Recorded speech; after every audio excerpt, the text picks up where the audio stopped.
some leftist based in Canada. I was turned on to this sick individual, and I found this.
Check 2. Check. Check 2. Hello. Hello, friends. Hello. What is up? What is up? Big Tex. I don't know if Big Tex is here. He is. Big Tex. Thank you for the resub. 2 months resub at tier 1. Thank you, Big Tex. Very much appreciated. Happy to have you in the community. Thank you also to Sean Meat for the raid. I hope the stream went well. In fact, I caught a bunch of it, so I know for a fact that it did go well. Good job, Sean, and thank you again. Welcome. Welcome, friends.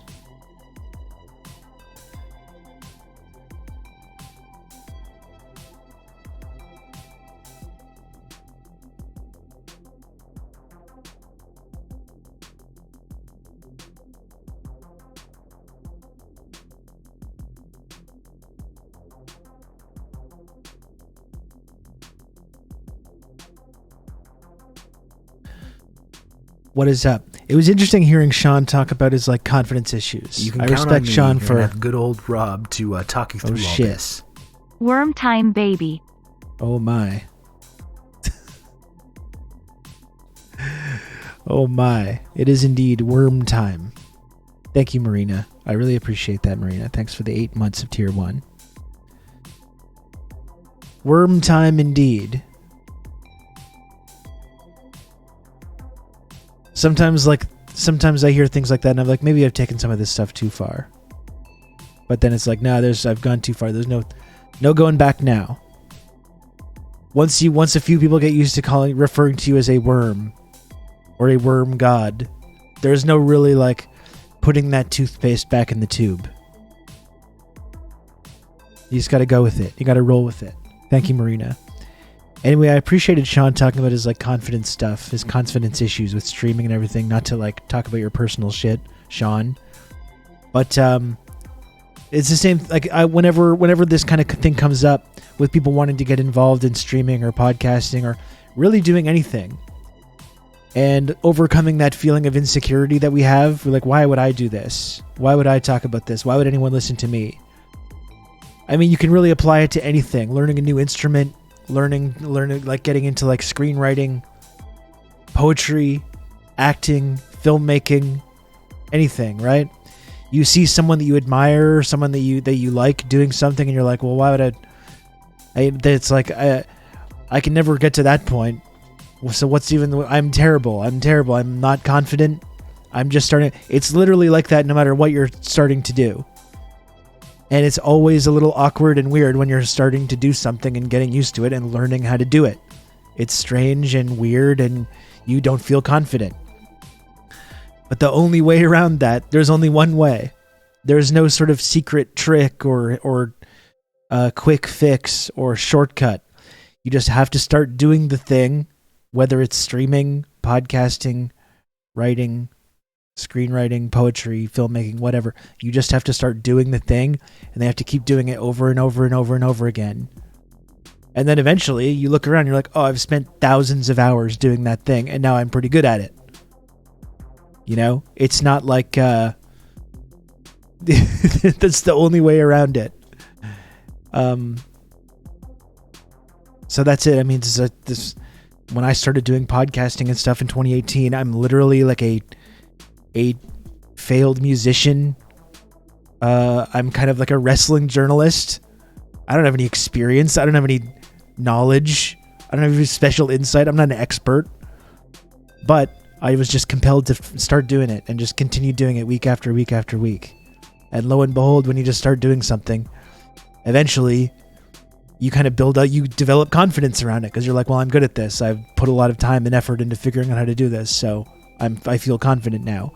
I wasn't confident when I started doing my podcast, and I was like, I would kind of fake it, you know? The whole first 6-7 episodes of my podcast, 49th Parahell, in 2018, I wrote out every word of the introduction that I was going to do. I would write it out like an essay, and I would read it and try to just sound like I was just talking off the top of my head. But it's like, I can't just sit down and record myself and start talking. I don't know what I'm going to say.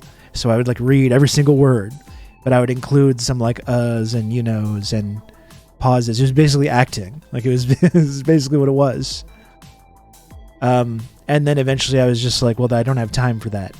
I don't have time to like write an essay for an introduction for every single podcast episode. So I have to just figure out how to improvise it. And then I just kind of switched to that. But you have to do whatever you can just to get started and get comfortable doing the thing you want to do. Lo and behold, eventually you become confident and good at the thing that you're doing. Not that you're not good right now, Sean, of course. But you know what I mean. You know what I mean. That's where confidence comes from. Some people are just born with it, I guess. Not me personally.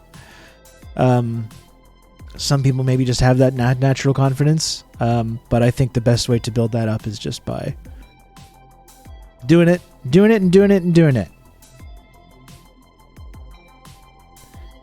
I'm a podcast producer now exactly because of that, Rob. Just thought I could be good, and I'm actually pretty good. Yeah, that's how it works.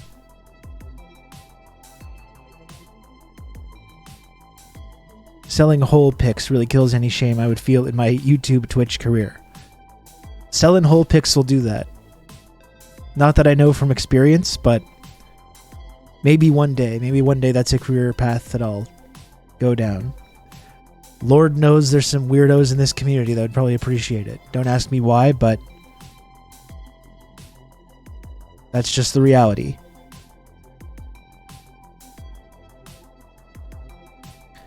I've been giving PowerPoint presentations regularly for a long time, and I still have to write a script. Yeah, it's...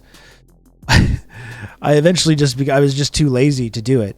And I was just like, I have to learn how to do this. I have to learn how to just like press the record button and just capture something. For sure, practice casts out a lot of doubt, and that just takes time. That's it. It's kind of a trite thing to say. You just have to practice at doing the thing that you want to do, and you'll be good at it, but that's the reality. There's no shortcut around that.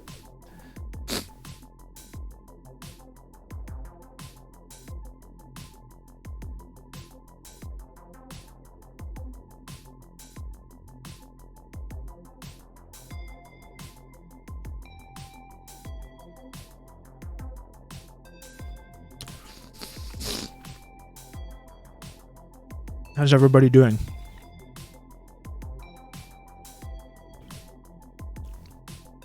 Other than that, now that we got that inspirational corner out of the way, I'm just going to eat my sandwich.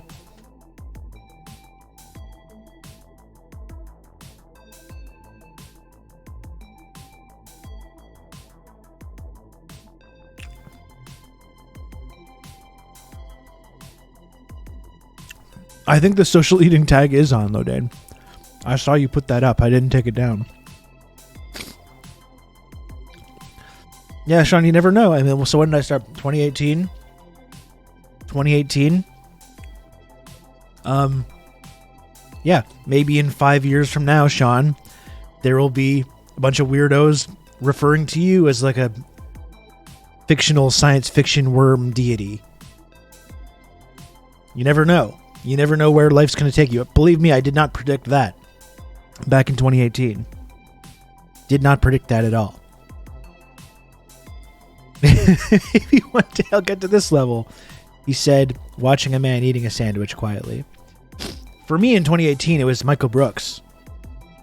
When I was getting started doing podcasting and stuff, I was like, man, I one day want to be where the level that guy's at. And I'm still not even there, I don't think, but he was the guy. And again, back then it was like that seems impossible. It doesn't seem possible. That's exactly why when I started podcasting, Michael Brooks was like the first person I reached out to be like, can you give a listen to this? And he very graciously did do that. And it was very encouraging, which I respected a lot, and it meant a lot to me. And that's why I try and pass that down the chain.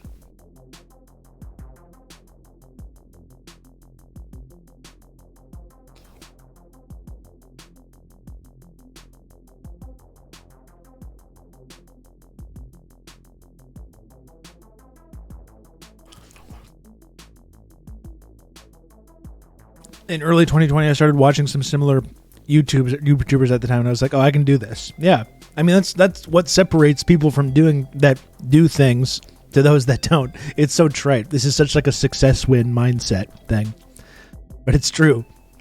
It's just a matter of just like doing the thing. It's as simple as that. Oh, Duck, we got a new cut. Very nice.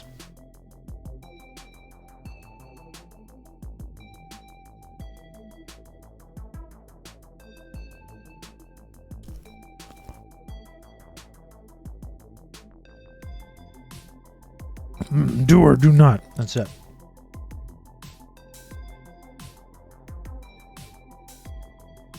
Like Matt Damon says, fortune favors the bold. That's exactly right.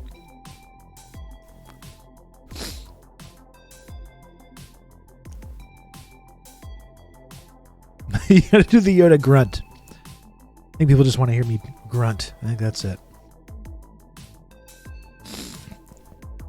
What advice do you have for optimizing our grind sets? It's really funny, actually, Eric. This actually occurred to me today because it's like, I'm not a hard worker. I'm not. I'm actually bad at doing work. I'm bad. I don't like working hard. It's annoying. I don't like to do it. It makes me feel bad. But I am kind of like, I'm like kind of a low key grind set guy. I think, you know, I don't think you would, if you met me in real life, you wouldn't say, you'd be like, this is not a grind set man. This man does not have the grind set. But really, with certain things, I do just like fixate on certain things, and I am kind of a low key grind set guy. When it comes to certain things, I've grinded my ass off just to get to the point that I'm at now. You know? I put in a lot of time and work and effort into that. That ADHD hyperfocus power. That's it. I just get fixated on some things, and then I will work, because then it doesn't seem like it's work to me. When it starts to feel like work, that's a problem. When it's something that I feel passionate about, or that I lock onto like that, I will work. You know, what I don't like doing is working hard so someone else can benefit. Ground the ass off. That's right. Even though I am working hard so Jeff Bezos can benefit right now. Go figure that out. But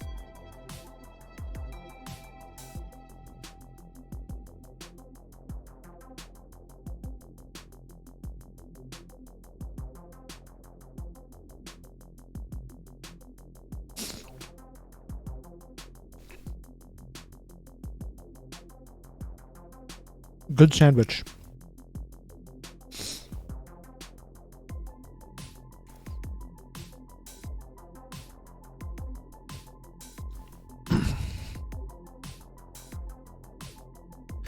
MCA dying really shook me up. Michael Brooks also really made me look at how I should spend my time. The answer is, of course, I spend it watching Rob eat. Of course. Yes. Obviously. As one does.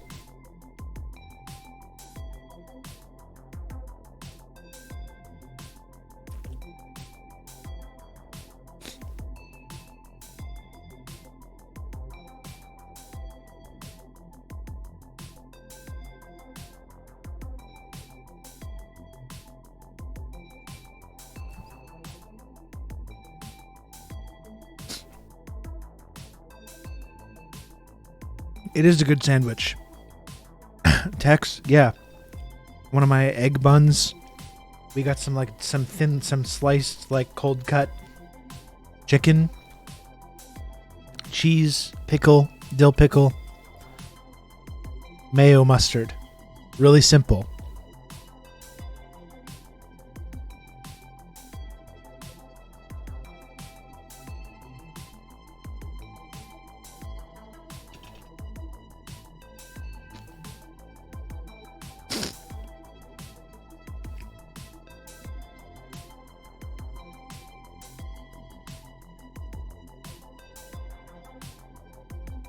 Almost finished here.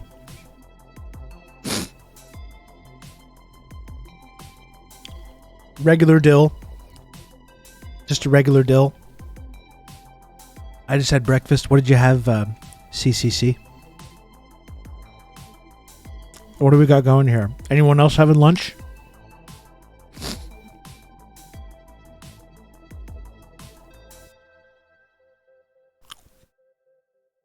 bacon fried rice. That sounds wonderful.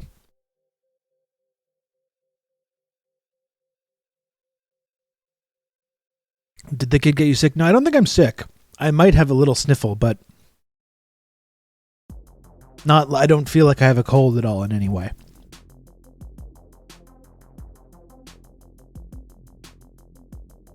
Have you ever had a... I feel like I'm going to get savage for trying to pronounce this. A kolak? Is that how you say that? And the answer is no. I'm not sure what that is. A kolache?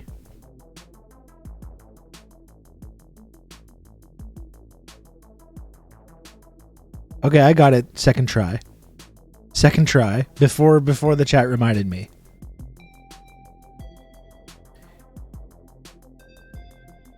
It's a dang sweet roll. In Texas, we mispronounce it kolache. Okay.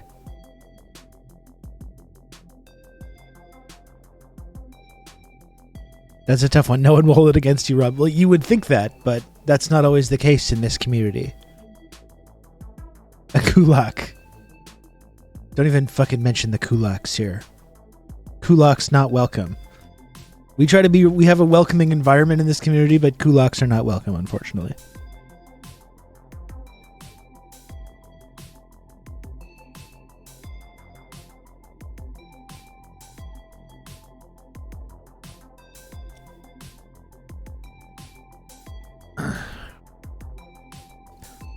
They were hoarding the grain, folks. They were hoarding the grain. That's all we need to say about that.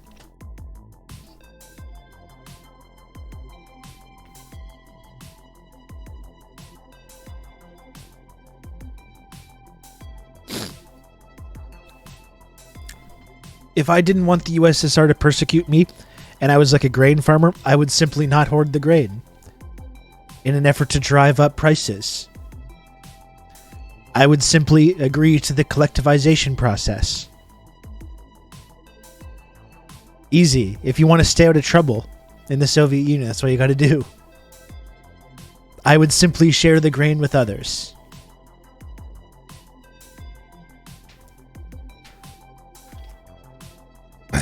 Simply surrender the grain. Easy.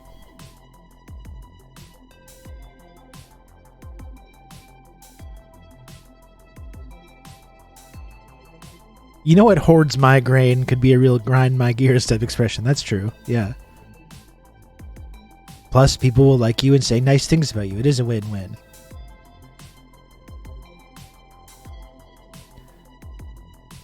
You can't uphold Stalin. Stalin persecuted the kulaks. No. No.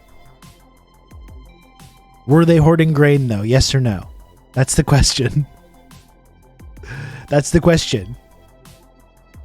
It's the answer that a lot of people don't want to take a look into. Just don't withhold the grain next time. You won't have a problem. I mean, actually, it goes back to something, Sean, like that you were saying in your stream, actually.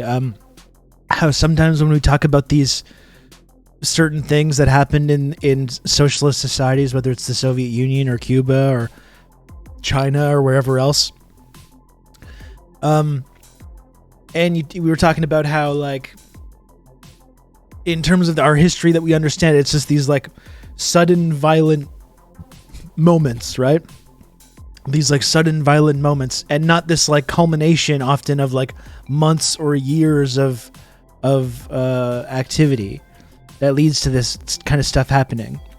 That's a situation when you talk about Ukraine and the kulaks and all that. There was, like, a years-long process that kind of kept going for a very, very long time until certain crackdowns had to be made.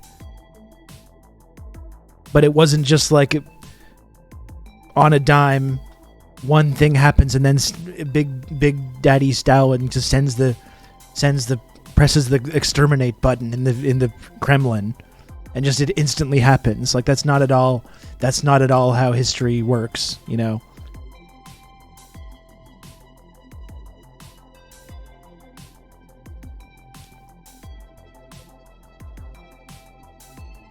was really interesting actually about this subject, listening to the Revolutionary Left Radio episode on Stalin.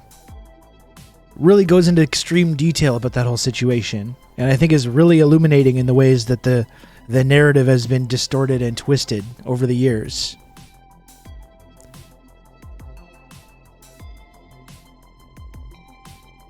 You have to believe that to also believe the dictator Stalin did everything on his own. No one agreed with him. He just couldn't stop him. That's right. The idea that he could just arbitrarily decide to like assassinate or exterminate someone somewhere in this vast country, you know, when there's no there's not an infrastructure in place where one man can just decide this person, like that's this random person somewhere in the country is going to disappear, and they just press the button and it just happens. Like, that's literally not possible. That's literally not possible to do. To say nothing of the fact that there's no one person that can just arbitrarily make decisions. Even the CIA admitted this about Stalin. They admitted that themselves. They were like, the idea that he's this big boss guy, it's been helpful for us for our propaganda. It's not actually true, though. He's the head of the team, and they're all collectively making decisions, and he's kind of the main guy, but that's all. What's going to be today's kulaks? Is it car and boat dealership owners refusing to give up their parking lots? Maybe, yeah. Maybe like golf people. Maybe golf people will be the kulaks of this coming period. When we try to forcefully turn their golf courses into collective farms and housing and stuff.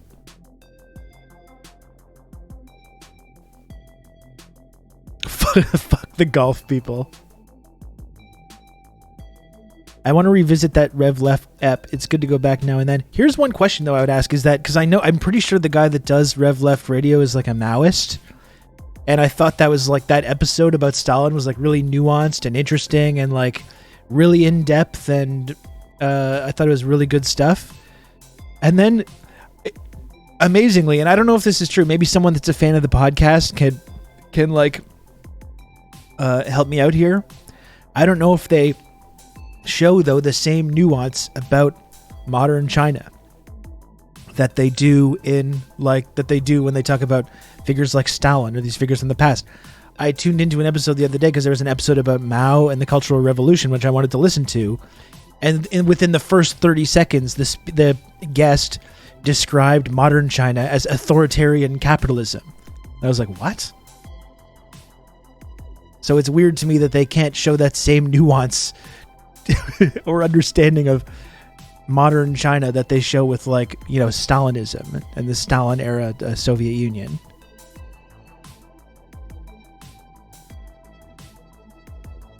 You know why that can't? Why is that, Silver? Hang on 1 second. I'm just going to the war drums. Yeah. Hang on just 1 second. I got to blow my nose. I got some kind of sniffle.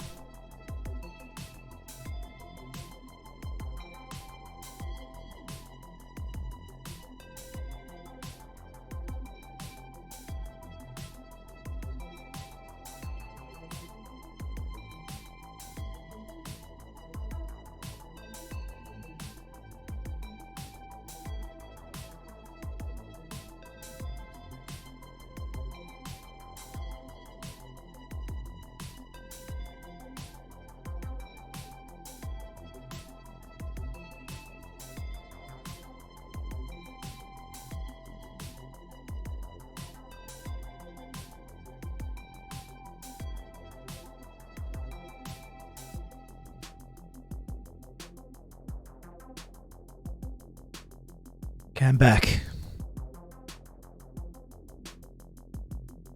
I find you only really get a clear picture of China from Chinese people or experts who aren't China hawks. But I think the person I'm talking about in this case was a Chinese person. It was like a Chinese, a Chinese person like in the West, like a historian talking about Mao, and then suggesting at the same time, while they're talking about the Cultural Revolution, that modern China is an authoritarian capitalist. And this was just after I finished listening to the episode about Stalin, so I was like, oh, this should be like a really interesting thing, and that just made me not want to listen to it.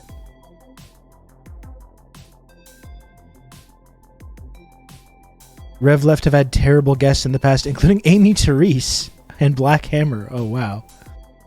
One of the pitfalls of their very open and non-sectarian guest policy.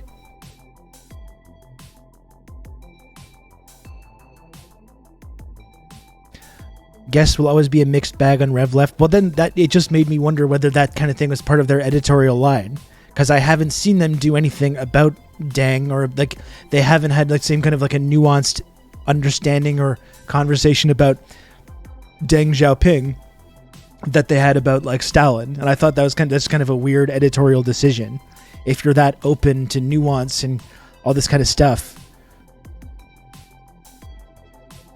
Maybe I'm wrong though. I don't know if they've talked about modern China a lot. I haven't listened to it a lot.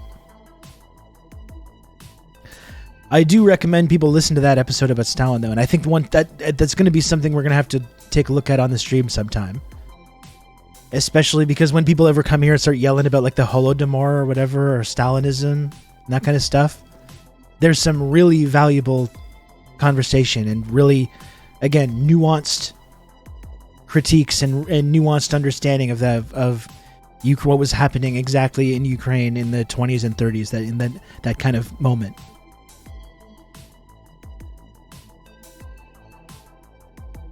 It's about protecting the social capital paycheck. Talking about modern China is dangerous. Yeah, it's true, Silver, but there's people that do that. I mean, I do it. There's other people that are supportive of modern China that are out there. It's not, I mean, it's a little controversial, but I don't think it's that bad.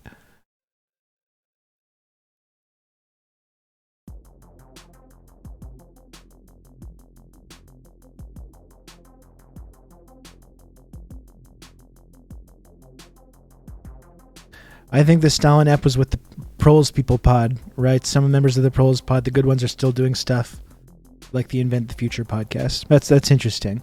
That's interesting.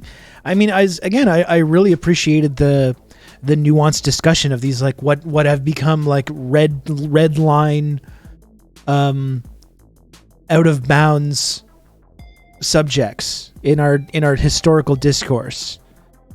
And I really appreciated the nuanced take on all that. And I mean, it strikes me again about how, like, for as much as people criticize Marxist-Leninists for being just dogmatic, or just like uncritically upholding the Soviet Union or any of these things, a lot of the most nuanced critique of any of these things, I feel, comes from through the Marxist-Leninist lens. It's far, when you talk to most people that are serious about that, it's far from like it's far from this cult-like devotion, or just like uncritically upholding. Like most Marxist-Leninists that are serious are actually like extremely nuanced when you talk about the Soviet Union, or you talk about all these kind of controversial issues, which in the West, it's just, you have to say they're bad and genocidal, and that's basically what is the agreed upon line from conservatives to liberals to anarchists to social democrats. The only people that inject any form of nuance whatsoever into that are the actual Marxist-Leninists that are still upholding these systems. Yeah, you want to talk dogmatic, look no further than the anti-communists. That's kind of what I mean, yeah. No facts, just vibes.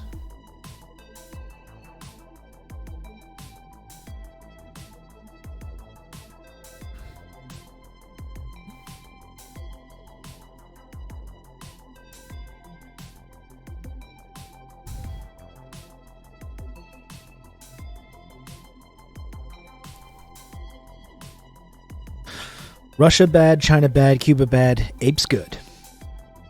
That's right. That Nordic model, though. You gotta love that Nordic model.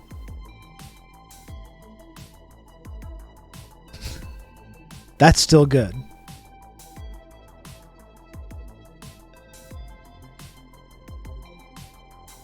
Lives will break the nuance out when it's about defending imperialism. Yeah, or like that totally uncontroversially correct take that was in Jacobin the other day about how America is the worst human rights violator of the 20th century, which is that's not even up for debate. That's just a fact. That's just reality. That's just historical reality. It shouldn't even be interesting or controversial to say that in the least. But of course, you have people across the ideological spectrum going, whoa, doing the face. They're doing the lib face. What? You can't say that America is the worst human rights violator of the 20th century. Ah! And you have people all across the spectrum, justifying America's role as the worst human rights violator of the 20th century, which is just a fact. That's just an incontrovertible fact. Yeah, and they brought up Pol Pot as a counterexample. Yeah, and that's how you know Pol Pot was extremely bad, was that he was being backed by the United States.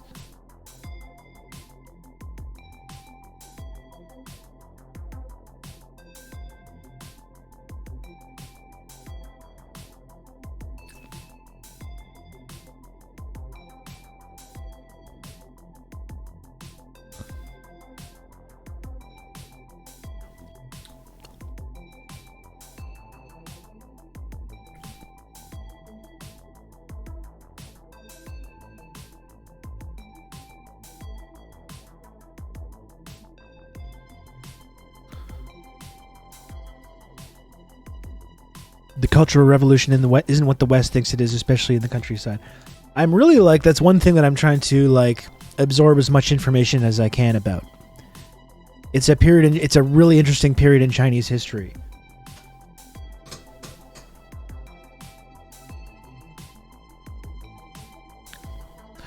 And I know it's not exactly like it gets talked about in the West. I do know that, yeah, the poorest folk were uplifted and had medical care and farming techniques. I do know that within China, in the post-Mao period, there were very real criticisms about the Cultural Revolution. I think that's what Deng said about Mao, is that first of all, they said, we're not going to throw Mao under the bus like Khrushchev did to Stalin. We're not doing that.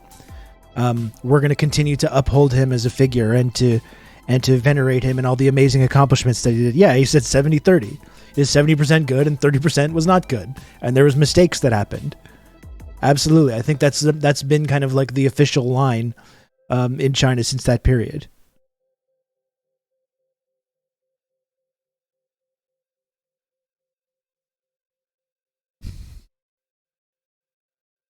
Mistakes were made.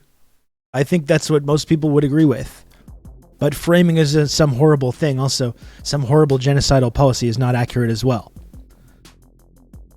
Like Red Wizard saying, yeah, the poor folk were uplifted and had medical care and farming techniques and education as well. I mean, prior to the Cultural Revolution, China was largely illiterate, and now have one of the highest literacy rates, or even after, just in the immediate aftermath of the Cultural Revolution, had drastically increased its literacy rate, and everyone got an education.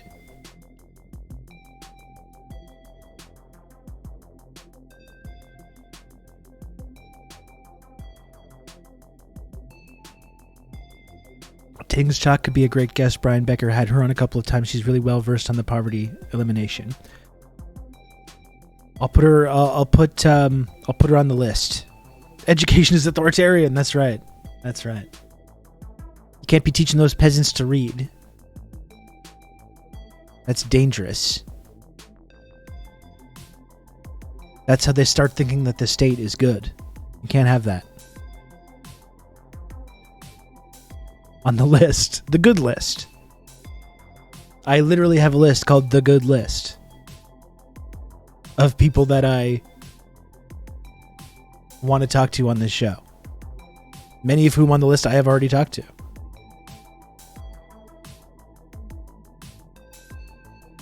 The train system allows for a lot of social mobility. Yeah, and that's kind of the interesting thing about how the ways that the infrastructure and high-speed rail is part of the poverty alleviation, right?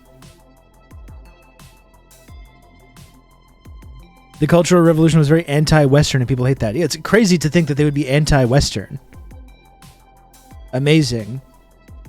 How dare China be anti-Western? Let's not take a look into the extremely recent history and start asking questions about why possibly that would be.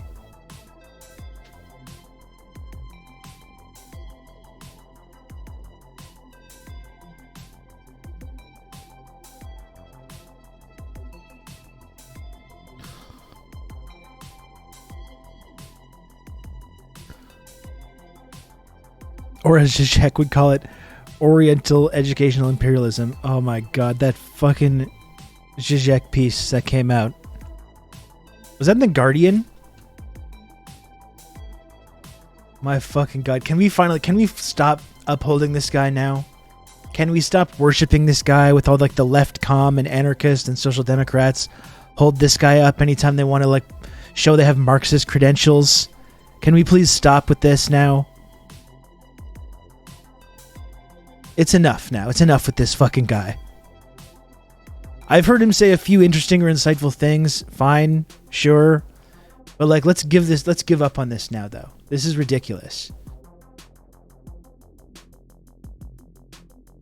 In the fucking Guardian, we've got Slavoj Žižek in the Guardian opinions column advocating for strengthening NATO.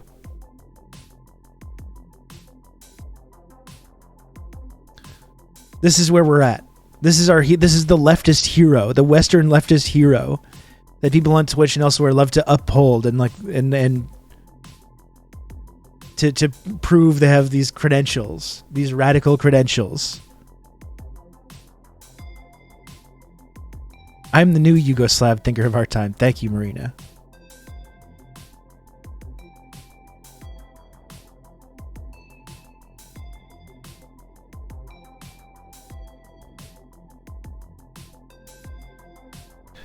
I was reading something really incredible the other day about Yugoslavia and like Tito era Yugoslavia. Unless I'm getting mixed up, I don't believe I am now. But about how there are these 5-star resorts all throughout the country that were super cheap for average people to be able to go to, and working people had mandatory vacation. Not only do you have vacation time, it's literally like you have mandatory vacation. Don't fucking come to work. Just go home. Go home for 2 weeks. We don't care what you do. Just go home. But if you didn't want to just stay at home, there are these like beautiful resorts all through the country that anybody could go to with their families on their mandatory vacation time.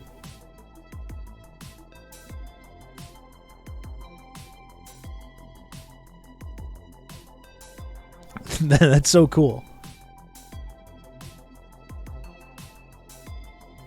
Remember after 9/11 when for like 5 minutes people were asking, why do they hate us? The answer everyone tactically agreed to was they hate our freedom.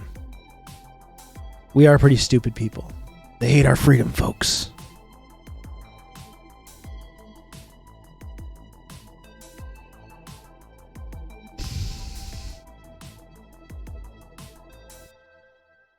It's the definition of authoritarian. Forced vacation. I know the Croats love time off. They take time off for all the saints' birthdays. Yeah, you should. They should be doing that.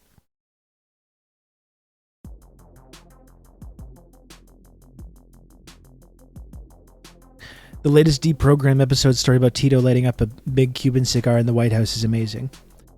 I gotta get those deprogram guys on the show, don't I?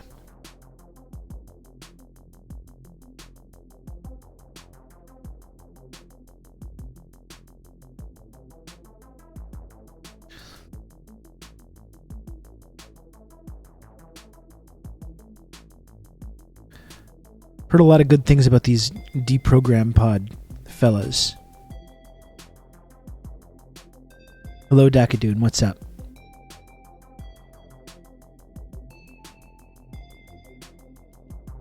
I love Tito, the definition of BDE.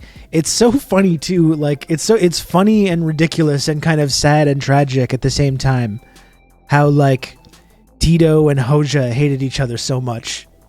It's like these two countries, which really like I know they have different cultures and different historical backgrounds and different contexts, but like probably should have been working together and like had this kind of like collective understanding about their, but no, they just fucking hated each other with a burning passion. I think that's what the bunkers were for primarily. It was for like Western imperialist intervention, but it was also for like in case the dreaded Yugoslavs finally invade us. That's what we gotta have all these bunkers for.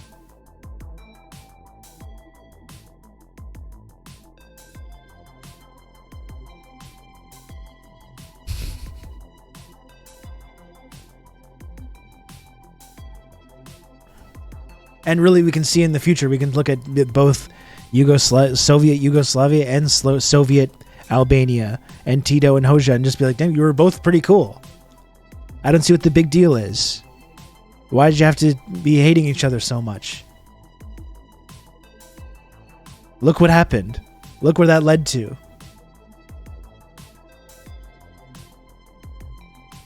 Now we have nothing. Now there's no Soviet Union at all. There's no Soviet Albania. There's no Soviet Yugoslavia. There's not even a Yugoslavia at all. This is where this approach, this like infighting gets you. It shows you how the left is just never always going to be like that, though, doesn't it? Even in the Soviet Union, these like very similarly geographically located places in the Soviet Union, ostensibly allies, are still just like at each other's throats.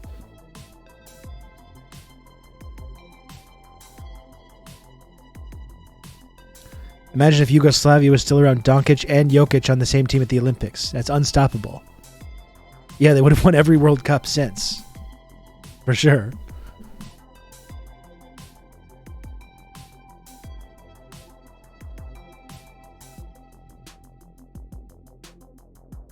My favorite daydream is what if the Sino-Soviet split was avoided? And that's why it comes back to Stalin. That was the point. That's when things started going bad for the Soviet Union. There's just no getting around that. There's no getting around that. And obviously we do have to have nuanced understandings of this. And we shouldn't uncritically fetishize or worship any one figure, whether it's Hoxha or Tito or Stalin. That's the reality, though, is that the moment that he was gone, that's when the things started to go bad.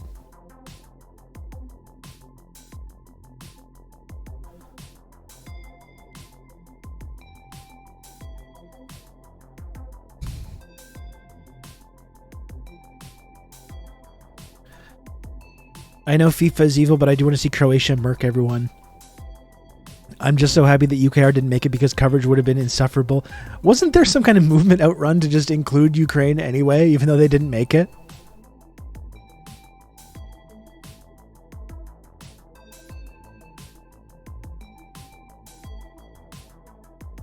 That would be hilarious if they got like a World Cup consolation berth.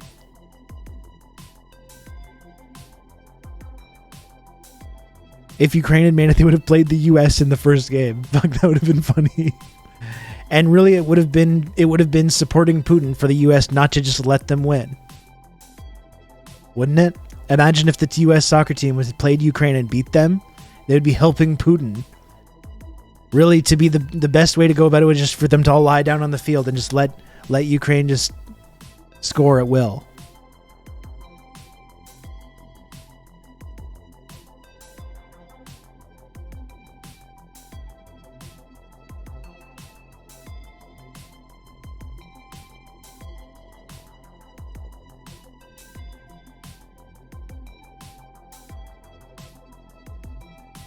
I don't know what I'm like. That's the thing. I know FIFA is evil. I know Canada is evil. And I must say, though, that I still have a twinge of pride, not for the country, but for the Canadian athletes that like have worked their fucking asses off to put themselves in the position of being in the World Cup. You know what I mean? I feel like a little bit torn about that. I want to support them and support the effort that they've put in. And the way that they've sacrificed and the way that they've succeeded against these long odds without supporting and upholding my fake genocidal country that I live in.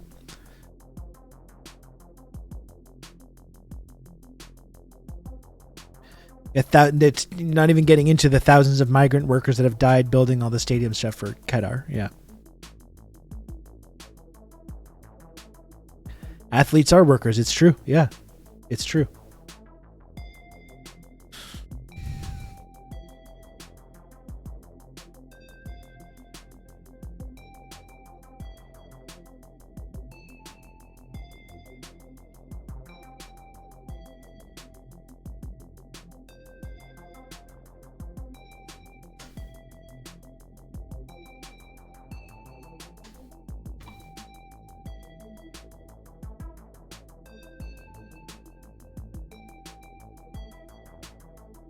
Some apple slices from the fridge here for my kids' lunch.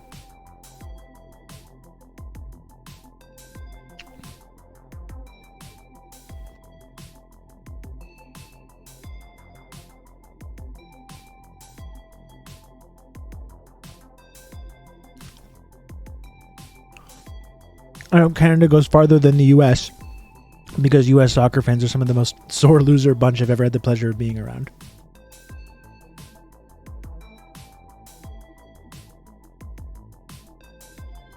It would be funny, definitely, to see the freak out about it.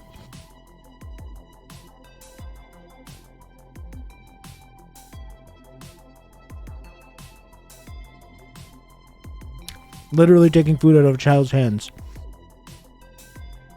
K-Cat, listen. I put this in his lunch. If I put it in your lunch and it comes back home intact, I'm sorry, but it's fair game at that point. You had your opportunity. You had your opportunity and you blew it. It's mine now.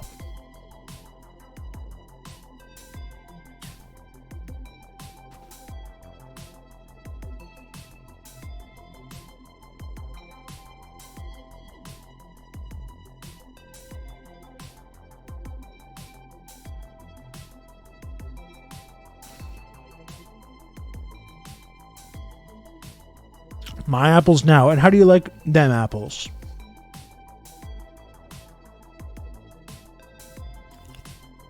This is very based parenting. I too did this just yesterday. That's good. We can't get pushed around by these little people. All right?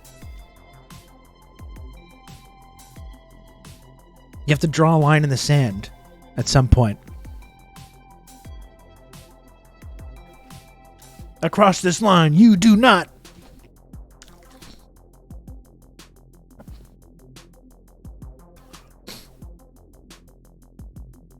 You can't escape Matt Damon. It's true. You gotta uphold Matt Damon.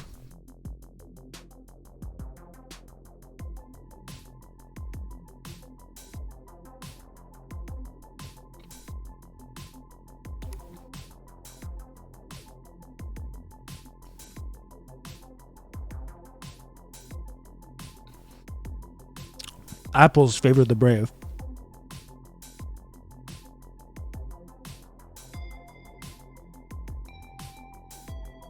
I do have this book.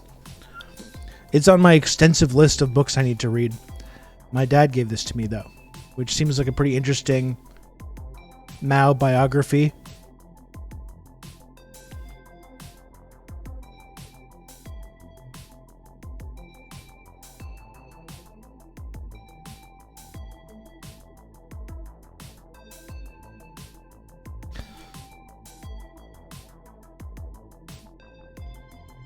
I've really got to get through this list. Too many books. The Long March is literally the most fascinating story in human history. Yeah, it's pretty incredible. Pretty incredible stuff. I really need to get through my book list. I'm stuck on. I'm still reading Against Empire, the Parenti. I gotta try and finish that. I got a lot of books to get through. Jeez. I was out here lecturing everyone the other day about reading and like how I'm going to try to start taking like, an hour a day. I usually that I would be scrolling my phone and reading instead. And I just have not been doing it for like the last 2 weeks. I'm in here lecturing everybody while not following through on any of the things that I say to do.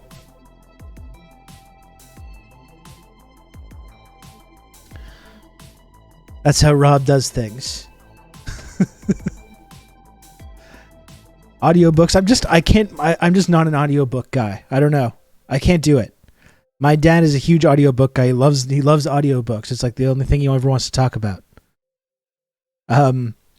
Loves it. I just don't find the same thing. I prefer analog. Okay, I'm an analog guy. I'm old school. I can't have this newfangled audiobook stuff.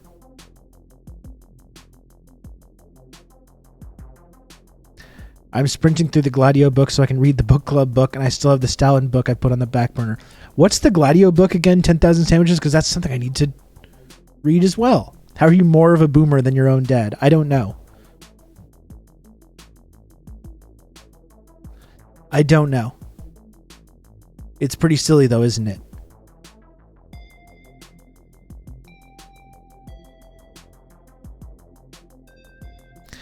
I don't understand how audiobooks are easier because both listening and reading requires my undivided attention. The only time I can listen to podcasts or audiobooks at all is when I'm like driving or commuting or cleaning. If I'm doing dishes or picking up. That's the only time I can like listen to it. I can't just like sit around doing other stuff and listen to an audiobook. Then there's no information at all being retained. If I'm on autopilot doing cleaning or driving or something else and listening, it's one thing. If I'm thinking about anything, it's nothing. Nothing is being retained. No information is being retained.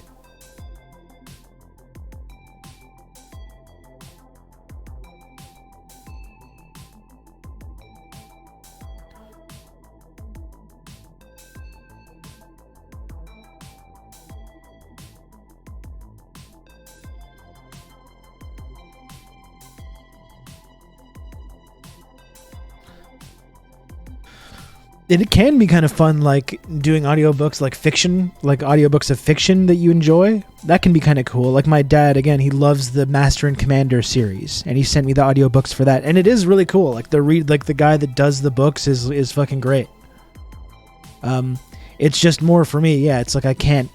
Those are the only situations that I can listen to anything like that, a podcast or an audiobook. And I just don't, especially since the pandemic, I'm just not enough doing it per day to be able to do that with any consistency. Same, I'm sitting here working away at my desk while listening to TRRS, only one of which is being accomplished.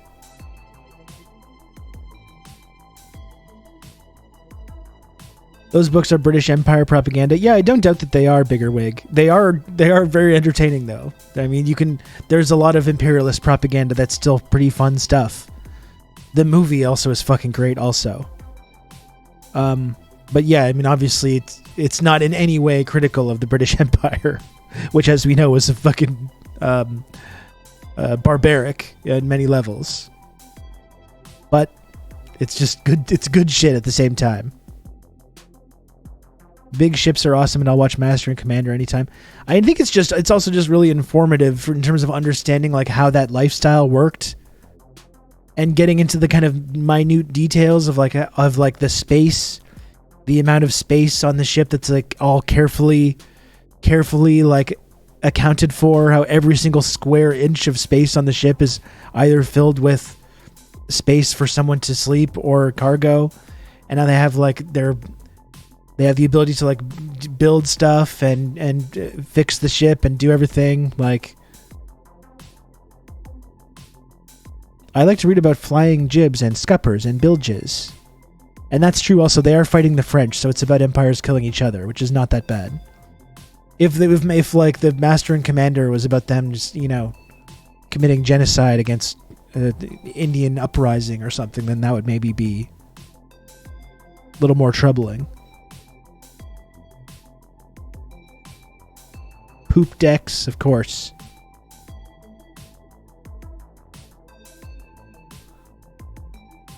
I haven't read Moby Dick. No.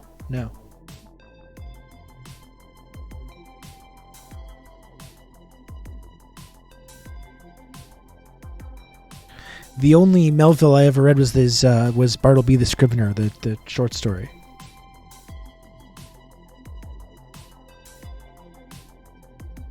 I know it's great too. I even have an English lit degree, and I never got assigned it. I just never read it.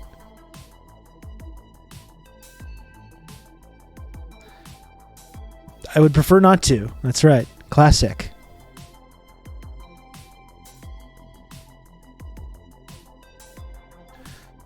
Classic.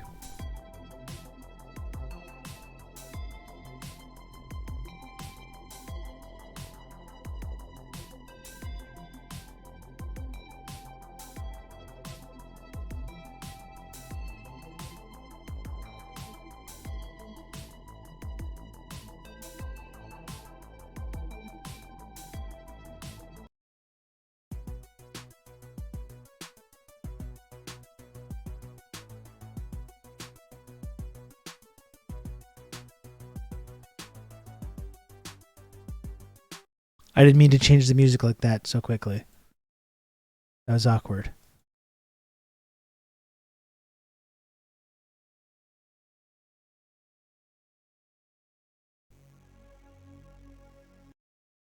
Shit. Oh, God.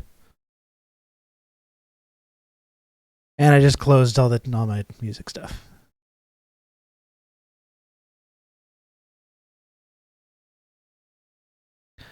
I'm talking about, by the way, Master and Commander. I don't know if do we have any Flashman heads? Because I'm a big, and that's another thing my dad turned me on to, the Flashman novels by George MacDonald Fraser, which are quite critical of the British Empire.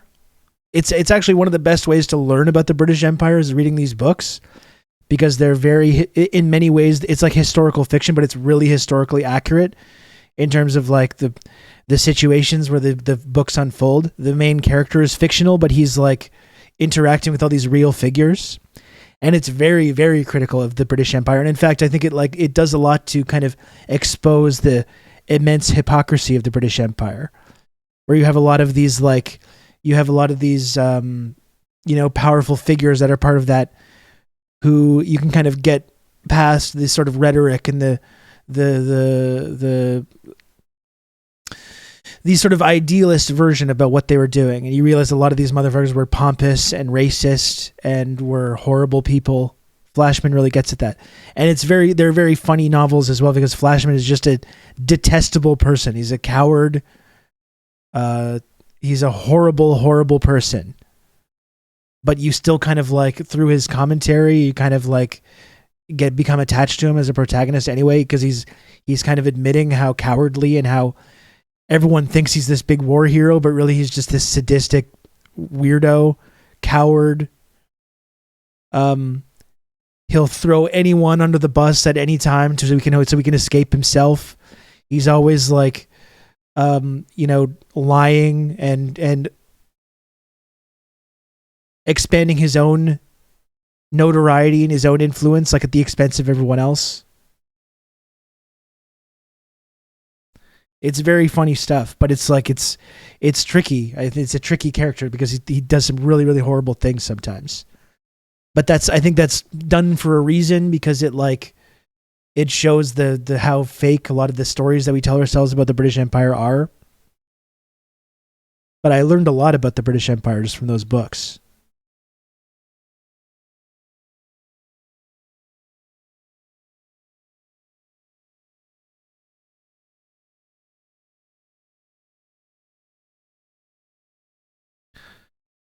So I said I had no plan today, so we're just chit-chatting. I don't know if we're ever going to get to anything serious. I don't know.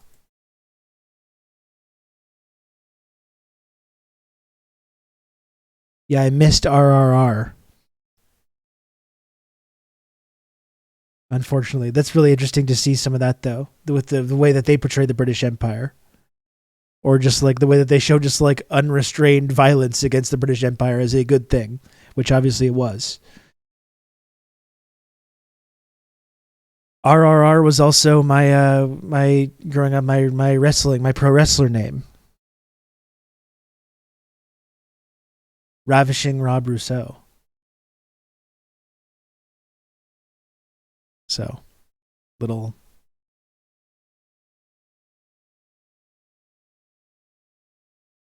crossover there.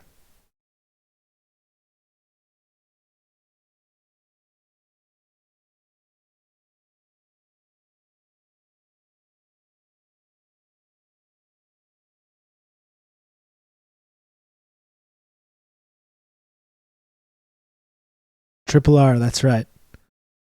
That explains the mustache, though. Honestly, Outrun, like, before I had a mustache, every, like, created player that I would have in either NBA 2K or the WWE games I would always look like this.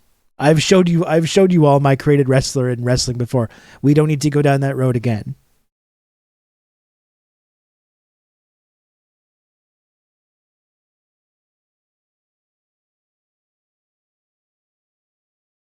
Show it again.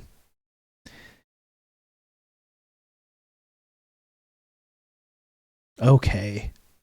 If you insist.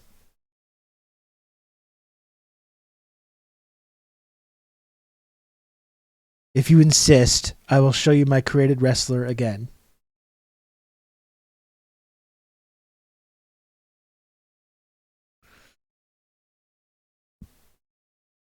Speaking of wrestling, how fucking sick and twisted is it that in the light of what's going on with Vince McMahon and how he's apparently stepping down because of this buried sexual assault case, and God knows how many other sexual assault cases he's, I'm sure, been involved with throughout his career, and they're still just like trotting him out now for a couple times just to pop the ratings.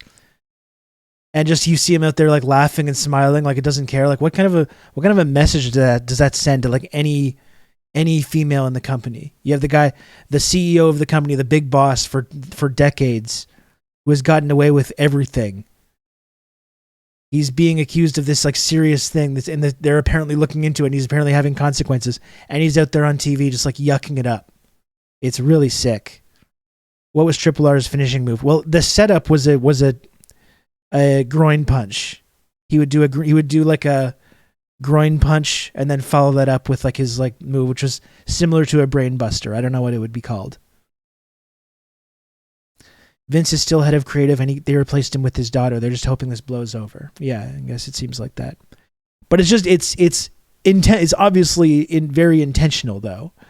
The way that, you know, it's like he hasn't been on TV for like weeks or months, or if he is, he's barely, you know, he's not this huge focal point. And now the last 2 episodes of SmackDown and Raw over the last couple of days, you see him there first and foremost, just out there, just like laughing and having a great time.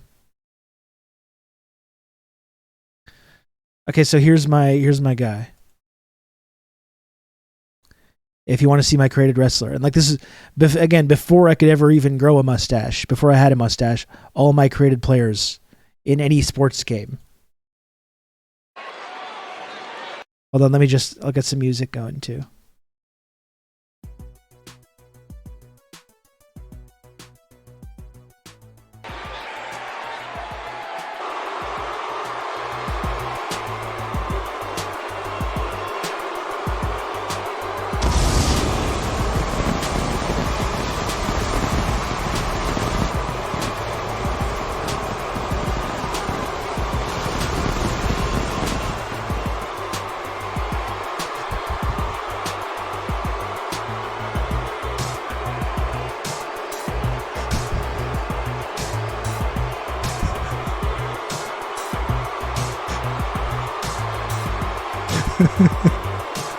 They hate him because they want to be him. Women want him, men want to be him, and frankly, some men want him too.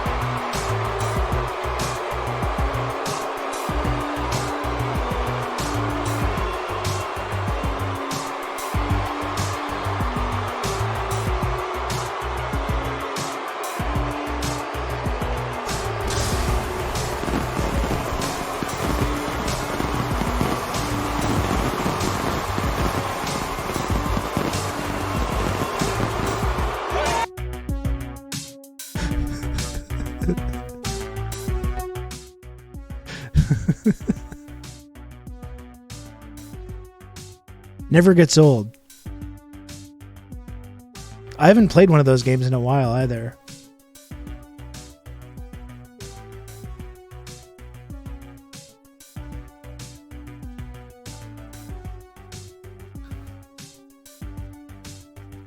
Which version of WWE was this? I guess it was probably like, I think it was 2013, 2014 maybe. It could have been 2016. I don't know. I don't remember. I'm not sure. I haven't played one for a few years.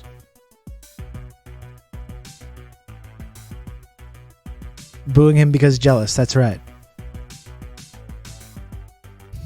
It's very funny that we're talking about this Vince thing to then have Rob CAW walk out decked out like Ric Flair and to do the Val Venus taunt.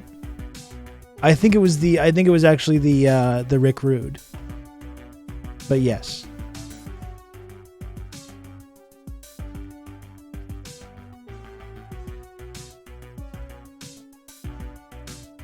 Probably 2016 because of all the WrestleMania stages from 2015.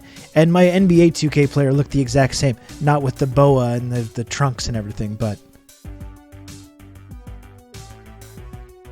that was always the idealized version of myself. And now I live that here on Twitch. I'm like my own I'm like my own Ka now. I'm an IRL CAW now.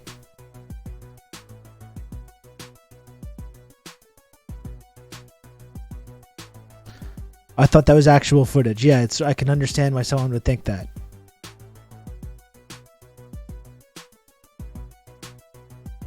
We can upload the new TRRS logos into the WWE 2K servers.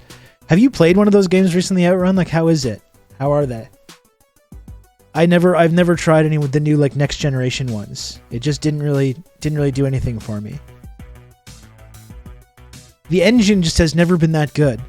I've talked before about how I had an idea for like an ideal wrestling game that I would like to see.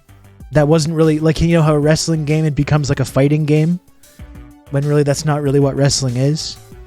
I would like to be able to like, I've talked about this before. I don't know if this is it's probably pretty boring to hear me talk about this, but a wrestling game where you could like kind of just choose on the storyline that you have that doesn't involve winning all the time, but if you want, if losing is better for the story, you can just like lose. You could be able to control the match a little bit more and not try to win, but like just try and like tell kind of an entertaining story.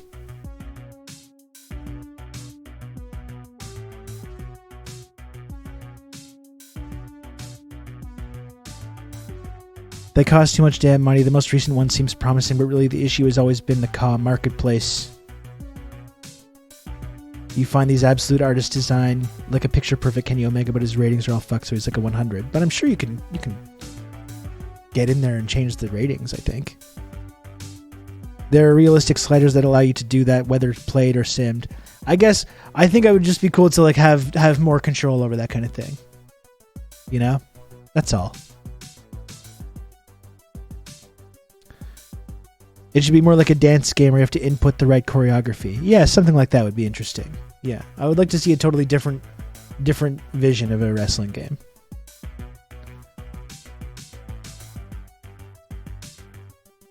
But does any wrestling game let the audience throw 200 folding chairs into the ring? That's it. It should be like, that should be one of those like epic moments or whatever. So that's it. That's what always been my created players would always look like in either so I had like a headcanon as well where my wrestler was like, he would be a wrestler in the NBA off season, but like from October to June he's playing in the NBA, and then in the off season he's in wrestling mode. He's kind of like a Dennis Rodman type figure. During the regular season he's putting up like 25 and 11 for the Raptors. And he does kind of a wrestling thing as his side gig, passion project. He's also a diplomat to North Korea. Absolutely, yeah.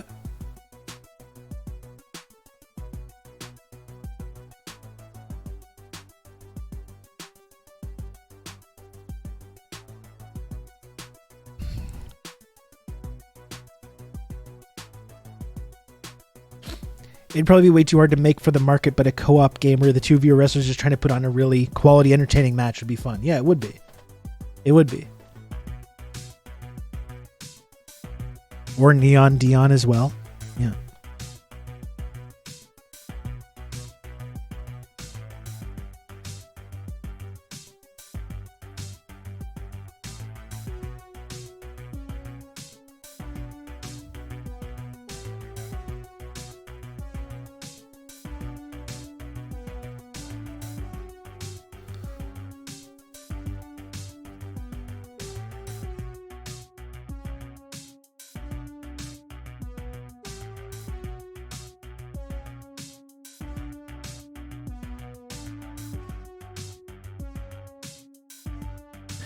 Wrestling is amazing. It really is amazing. I'm still kind of like a lapsed fan. I definitely follow it and I pay attention to it. I'll usually check out like the highlights for things, but I haven't watched like a wrestling event still for quite a while. or like a pay-per-view or anything like that. From like 2012 to 2016, I was heavily invested in that though.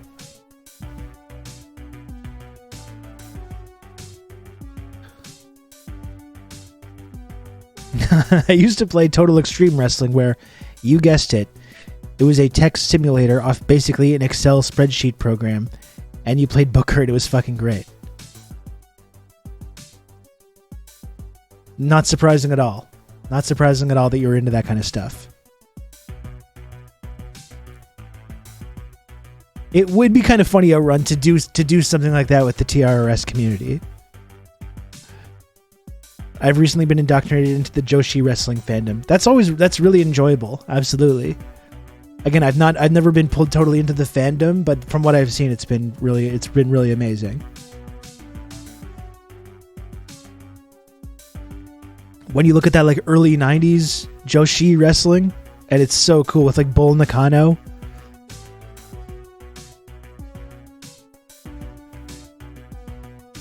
There was another wrestler in that era of early 90s Joshi wrestling.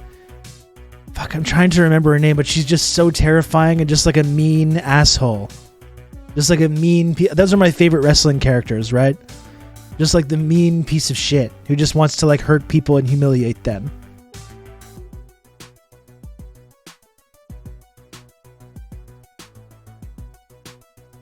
I love that stuff.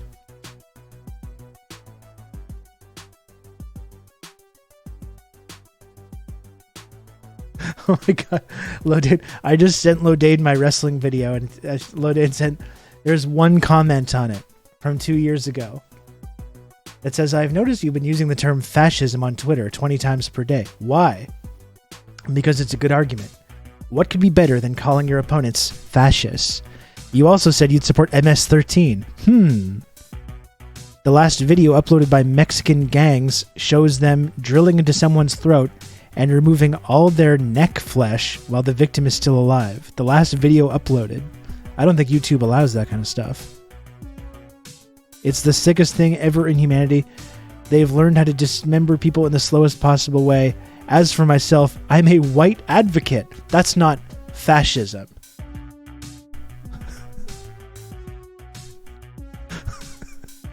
No one clip and ship that, by the way. I'm reading a comment. You weirdos. I'm reading a comment.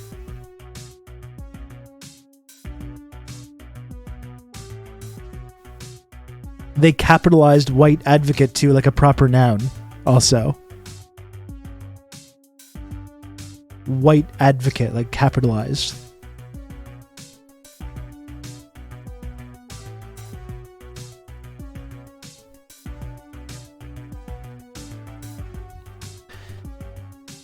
I feel like we should probably find some kind of like video or something to watch, shouldn't we? A video that's not the video of my created wrestler character. We should probably do that, shouldn't we? We can just chit-chat about this stuff all day, but I feel like maybe there's something we can take a look at.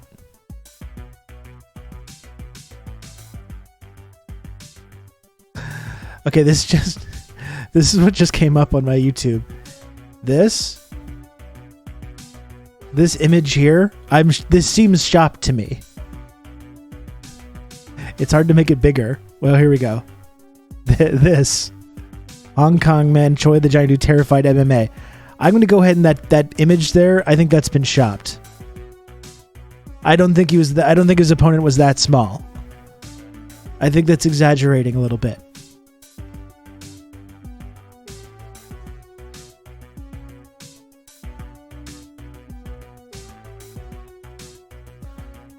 Why am I still subbed to... I didn't realize I'm still subbed to Louis C.K. You know what? I'm going to go ahead right now. You can hold me accountable. I'm going to go ahead right now and unsubscribe from the Louis C.K. YouTube page. Did not realize I was still subscribed to that.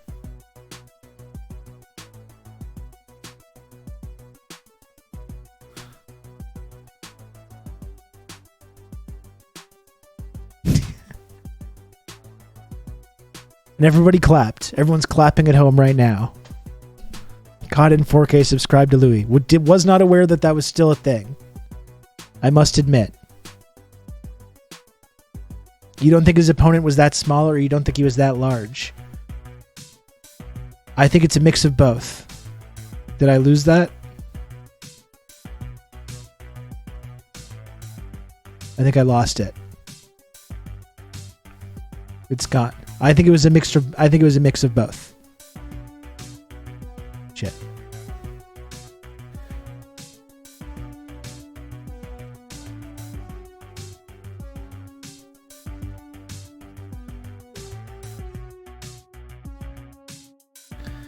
The algorithm giveth, the algorithm taketh away.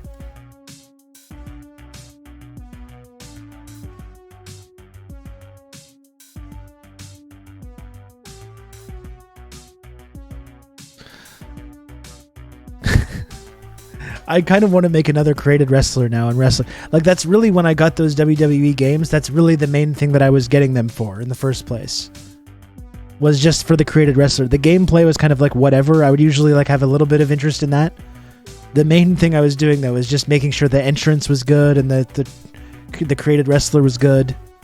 That was the main reason I was purchasing those games in the first place. I think in 2K11, because that was when you could upload your own music as well, they took that feature away.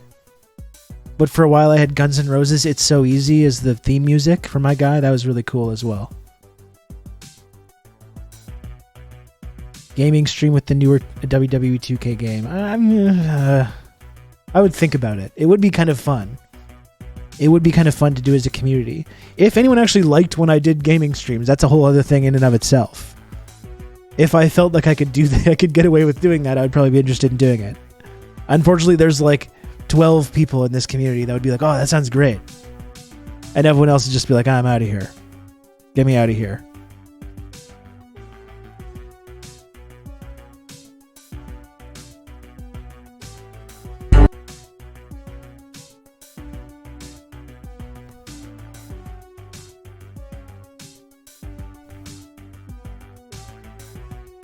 I am the 1%.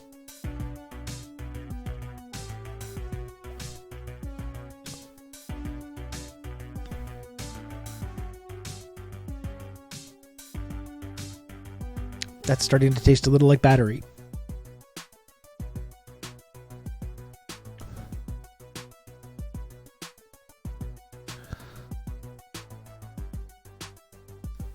Cancelled is what they call the edgy comedy podcast circuit one-man shows because some people have discretion. It's amazing the whole like cancel Louis C.K. and the whole cancel culture argument, considering didn't he just win like a Grammy? Like he's literally just putting out albums, touring, getting Grammys without a care in the world, this guy.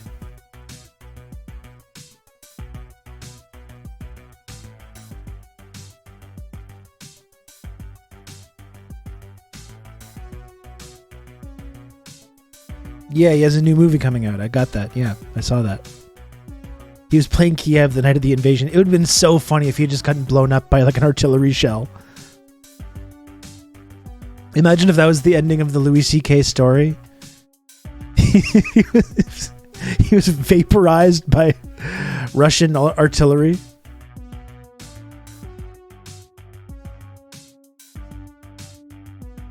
I think he was canceled for like a day. Well, I remember when he wrote his whole like apology letter that was published in the New York Times too. And he's like, I remember this as well because I was like, I was a big fan of his. I really liked the show on FX. I liked his stand-up comedy. And it was horrible when that story was happening to learn about all this shit. And I remember reading his like apology or whatever. And he was like, I've spent my long career talking and talking and talking, and now I think I'm just going to sit back for a time and listen.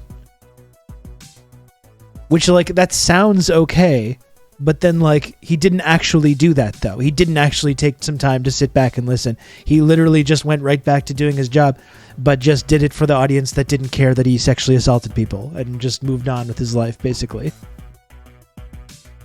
An unwanted phallic object coming flying at him to kill him, that would be kind of ironic. That's right, it would be full circle.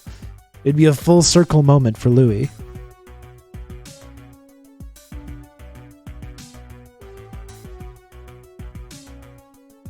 He listened and didn't like what he heard. Yeah.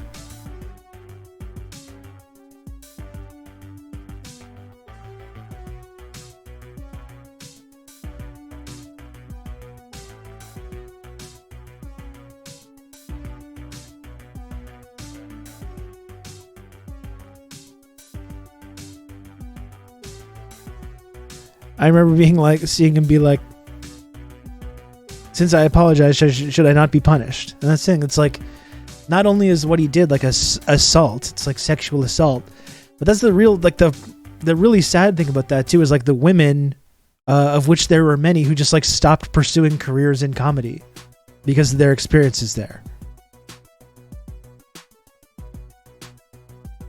You know, it's like people's whole lives and careers were just like ruined.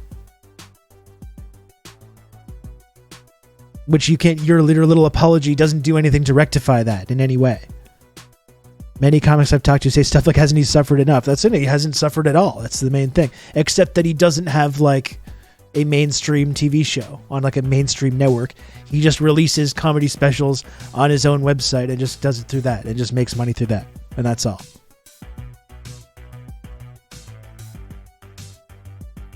Coleman's back from vacation in California, still feeling the euphoria of the Warriors win. Also have intel that Kyrie might join Lit China in Los Angeles. That would be a really funny outcome if that did happen.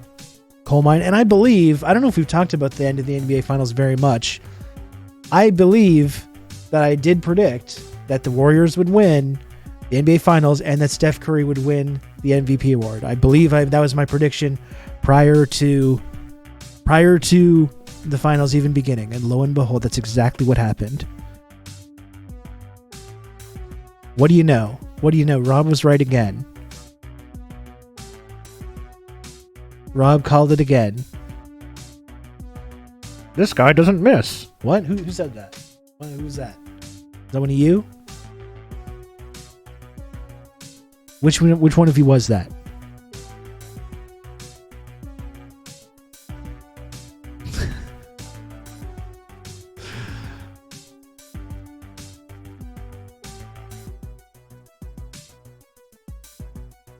Did you watch Hustle? No, I didn't watch that. No.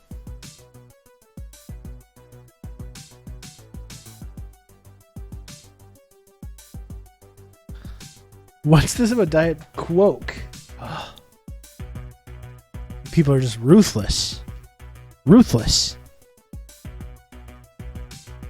You don't miss, just like Steph. And that's when you knew that the series was over, when Steph had that one off game. He had one bad game that series, and they didn't win. And that's when you're fucked in those moments. He shot like 0 for 9, I think, and they lost by 25.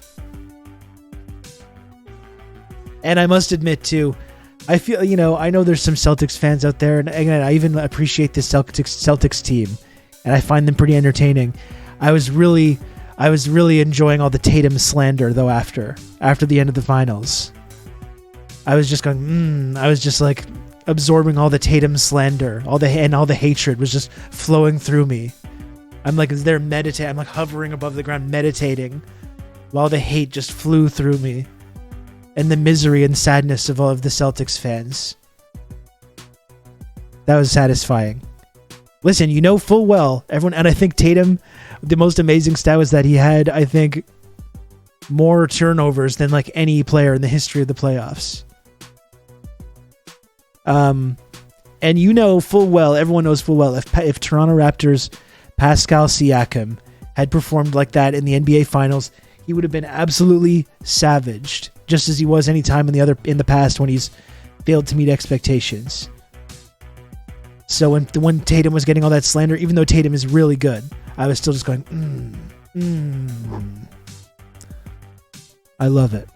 Yeah, they won the game where he went 0 for 9 from 3. It was great to see Wiggins have a great series and pick up a chip too. Happy for Wiggins. It was fun. It's weird with the Warriors because they're like a dynasty and they're like an amazing team, but they still kind of felt like the underdogs in a way. And just I think they're going from where they were to all the way back to the bottom, and then kind of getting back to the finals and winning again without Durant, which what the whole narrative was that they could only win with Durant. That's a nice story. That's a nice kind of redemptive story, even though they've won a lot over the last 10 years.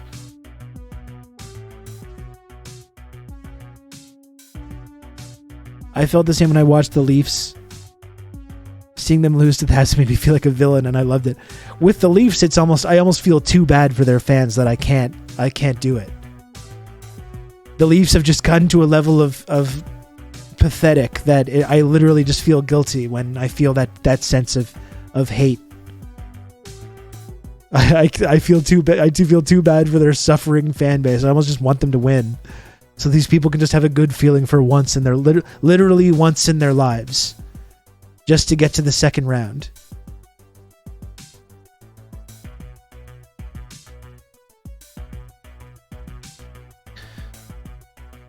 Jordan Poole sinking 2 half-court shots in the finals was insane. Yeah, well, I mean, that game, Coal Mine, when they had a big lead, they lost the big lead, and then Poole hit that crazy bank shot at the buzzer going into the fourth so they kept the lead, and all of a sudden they kind of had momentum again. He kind of bailed them out in that one.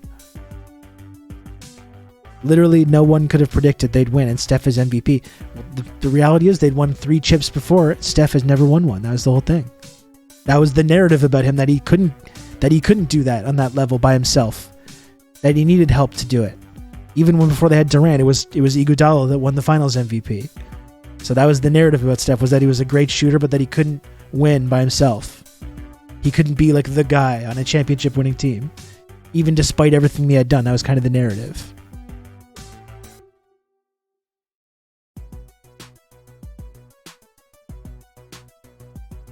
Poole's about to be swimming in pools of money. Oh my. Oh my.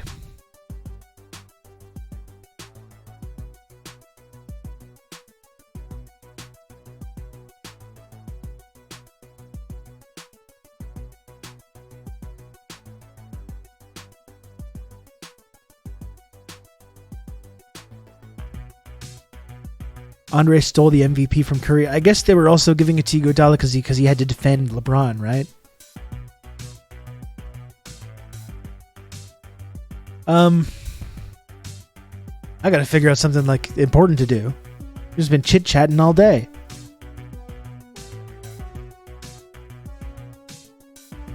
Just been chit-chatting all day. Although if you are watching and you like the chit-chat, remember you can subscribe to the channel. Remember, don't forget that that's a possibility. You can subscribe. If you have a Prime sub, you can use the Prime sub to subscribe to the channel. You can subscribe and get the emotes if you're watching the channel and you're just like, hey, this is really cool, just sort of normal folks doing some normal talking. In case you're one of those people, that's how we rope you in. We rope you in with the idle chit-chat about sports and pop culture and this stuff. That's how I get you.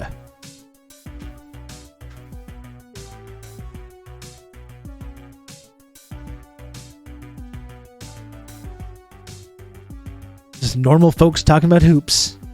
Even though I'm in the politics tab.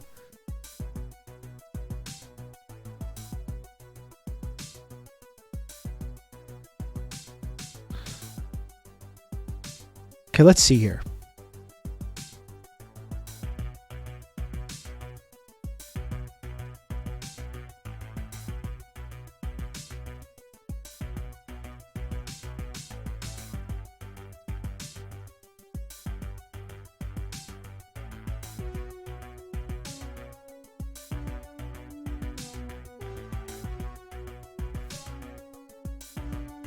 I think their biggest obstacles next season will be the Clippers, Nuggets, Pelicans. Don't think Phoenix is going to be shit next year. I think that, yeah, I think Phoenix, they've inflicted too much psychic damage on themselves now. That collapse that they went through in this playoff series, it's mentally that becomes a big obstacle. I think they've done too much psychic damage with the collapses of the last 2 years. Basically, Scientology is a Twitch stream. Yeah, basically. Can you do a basketball podcast, Rob? You know, I used to actually do a basketball podcast, Coal Mine. We didn't do it that long. It only ended up going like 10 episodes or something. We ended up stopping it when the pandemic started and the NBA shut down, but it was fun doing that. I just don't have the time. My NBA talk just has to go happen in this block. That's when the NBA talk has to happen. I would be interested in devoting actually more time of this show to talking about sports and that kind of stuff because I enjoy it and I think it's there's interesting connective tissue with sports and politics as well. But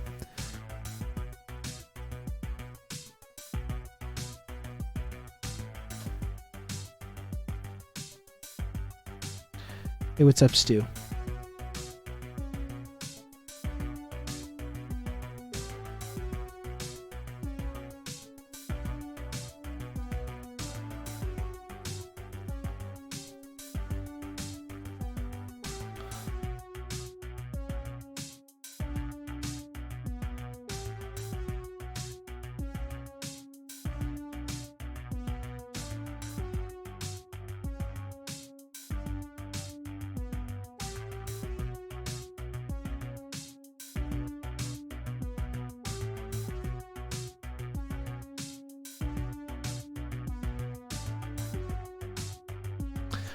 Don't mind me. I'm just kind of thinking about what we can talk about next on the show.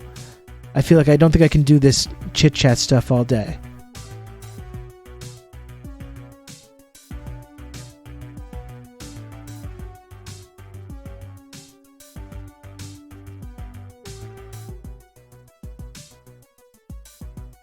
We could talk Zizek. I kind of wanted to just take a little break to watch some kind of video or something just so I can stop talking for just a little bit. Yeah, I think between Ben Stiller, Zizek, and something, and we can do a little Ukraine talk that should be kind of interesting. The RMT strike is interesting as well, and it's very cool to see actually. And what's even cooler about the RMT strike is seeing the weird like media, the way that the media is like flailing in the British media is completely like exposing themselves, because for a long time they've tried to promote this sort of narrative in British press about how like the woke like Starbucks baristas versus the humble working class media journalists and politicians and stuff. That's the kind of thing they try to like explain, how the woke pronoun crowd, they're not rough and tumble working class types like us. And then this whole thing just completely exposes them as being just totally out of touch, elitist, not connected to working people in any way. The woke, selfish minimum wage workers. That's right. That's what these people try to talk about.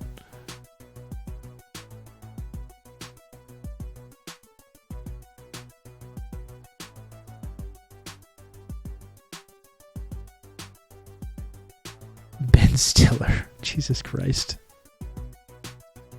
Those images of people like Ben Stiller with Zelensky are going to be so funny once Zelensky becomes like the villain, you know, after the inevitable heel turn.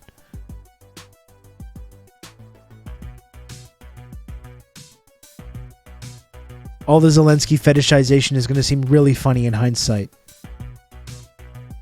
once they cut him loose.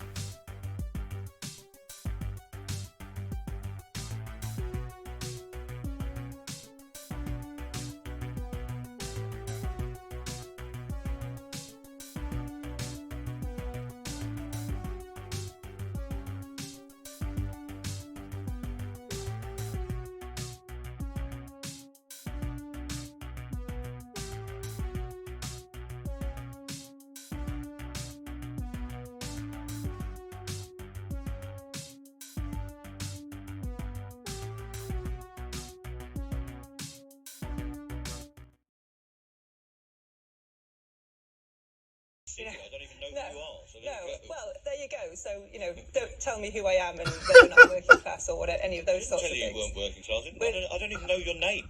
Well, shouldn't you, Mick? She's, Jenny Chapman, she's on Labour's front bench. Yeah, but I can't see her because I'm sitting in a remote studio. Well, I know. All right. Or how many of you there are? That's not really the point. The point that I really want to get across is that what the Labour Party thinks should happen.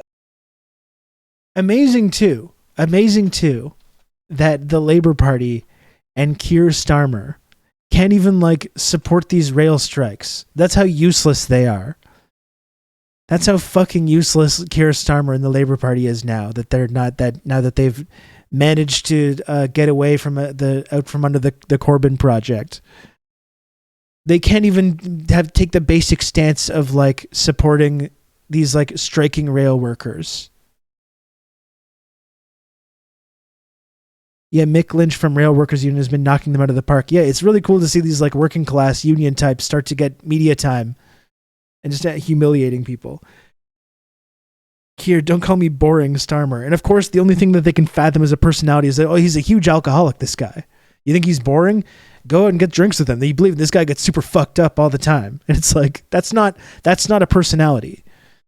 That's not a personality. That's not like, that doesn't make you interesting. It certainly doesn't make you like a capable politician, or it doesn't make you have good values. He literally just likes to get wasted. And that's all.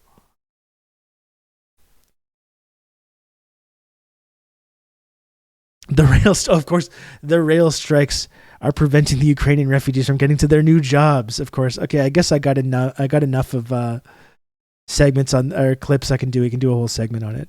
We'll do Ukraine after.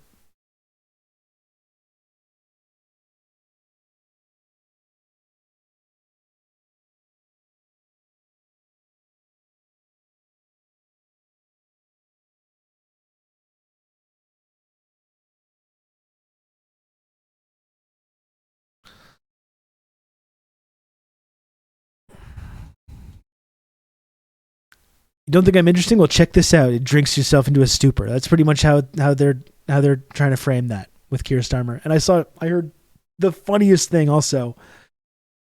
Because listen, as everyone knows, I'm not a Boris Johnson fan. Right? Obviously, I'm not a Boris Johnson fan. The Tories are fucking scum.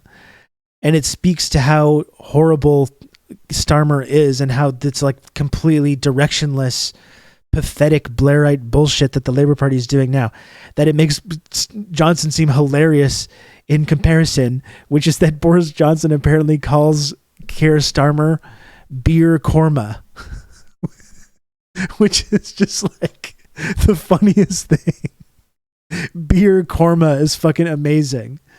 I'm sorry. I know, and like, again, it's Boris Johnson. We don't like him, obviously, but beer korma is objectively hilarious, though. Beer korma.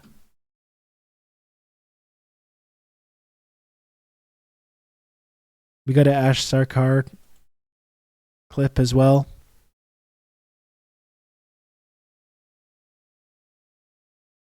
People waking up this morning who will be saying we have this horrific cost of living squeeze. Fuel costs have gone up dramatically. Even yesterday, they've gone up the most they have in 17 years. Energy prices are soaring. The last thing we need is the threat of rail action, which means on those 3 days when I have to go to work, I can't use my car because it's too expensive. I've got to go on the train, and now I can't do that either. I'd actually flip it the other way around, all right? In a context where the cost of living crisis is being paid for by ordinary workers, the thing that you need are strong unions and the ability to collectively bargain for better pay and conditions. Now, why the RMT are striking, which is, I notice, not something people have talked about. And, like, I'll say this as well. The British press is like is a historically grim landscape. It's awful. It's pathetic. It actually speaks to how boring and shitty Canada is, that we don't, even on CBC, we don't have people like Ash or like any of the Novara people that are invited on to speak on CBC to basically just have basic advocacy for like workers' rights or to talk about the importance of unions or any of these issues. Like that would be, Ash Sarkar would be way, way too radical for it to ever appear on Canadian media.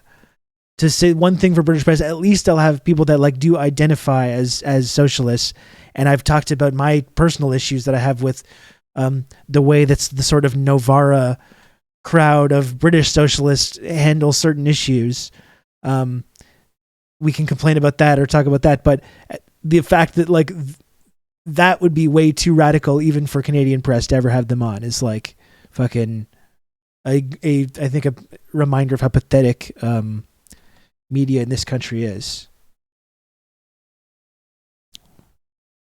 is that workers who had been keeping the railways running during the pandemic are being threatened with job cuts and a pay freeze, which would mean that their pay isn't keeping up with inflation. And so that's why the union is doing their job and saying, we will use our strength, which is the fact that you can't run this without us, to protect and defend our workers' conditions. That is the job of a trade union. And if it's so important to keep the railway running, because I agree, these workers are totally essential, then the bosses should be coming up with a reasonable package pay them that more. the workers... Pay them more if you want the trains to run. Like, well, how fucking complicated is that? That's the amazing thing. These journalists are so brain dead that they can't make this connection. You've got high inflation and cost of living, and now these selfish workers are striking and not making the basic connection. Why don't you just pay the fucking workers what you need to pay them so the trains stop running? This idea that anytime that there's a strike, people immediately go to blaming workers for the inconvenience rather than blaming the bosses that the workers are negotiating with and striking as part of their negotiations. And it's like this pathetic bootlicking stance that so many people have in the media, especially, to immediately blame the workers for this. And I think this next clip too will speak to that a little bit. Can accept. Every single person in this country has benefited from rights which have been secured by trade unions and the right to strike, including minimum wage, maternity pay, sick pay. These are all things which, before they were made law, were won by trade unions, and they benefited everybody.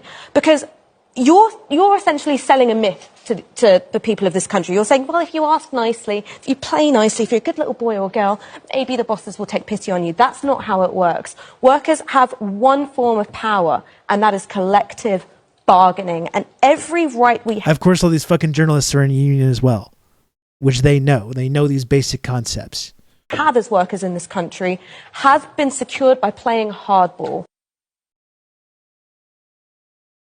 Yeah, seriously, HTA, it's so completely one-sided here that Bill Maher was flabbergasted to learn that the government again bailed out Wall Street at the beginning of the pandemic. We talked about this yesterday, right? I don't know if you were here, but like, yeah, he's literally talking like you're just making this stuff up. Like he just literally has no fucking idea that this even happened. And he's in the media.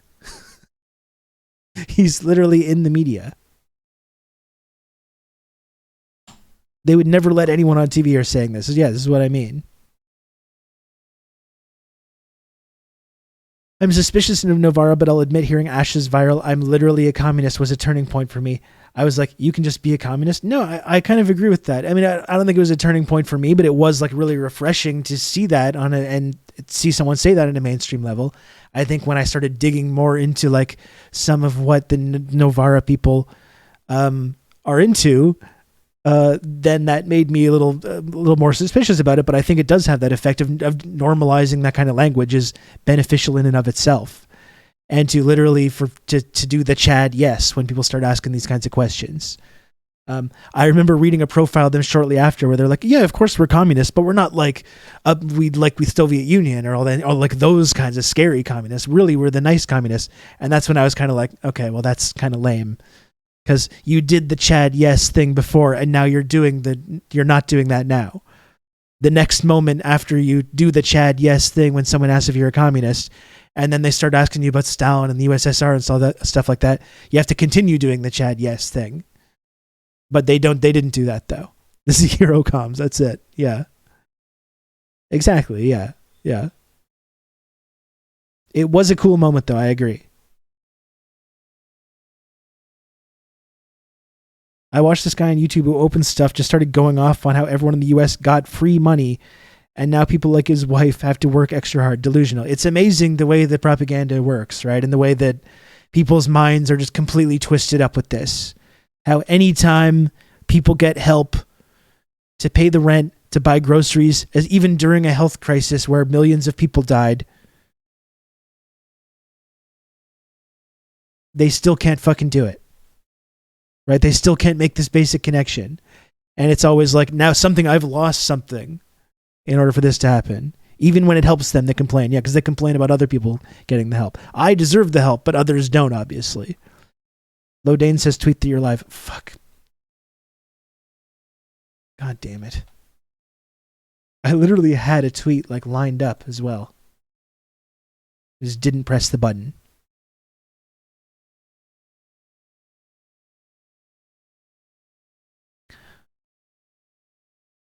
They're just pretending to be weak communists to lull people into a false sense of security. Then, when they get real power, they direct electricity to their giant red gulag button. That would be very cool if it was true. I would support that if that was the case. Maybe I need to play the game more than I don't do that. Maybe that's something I should do. Maybe that's the reason I'm here on Twitch and not getting invited onto mainstream media platforms to talk about this stuff.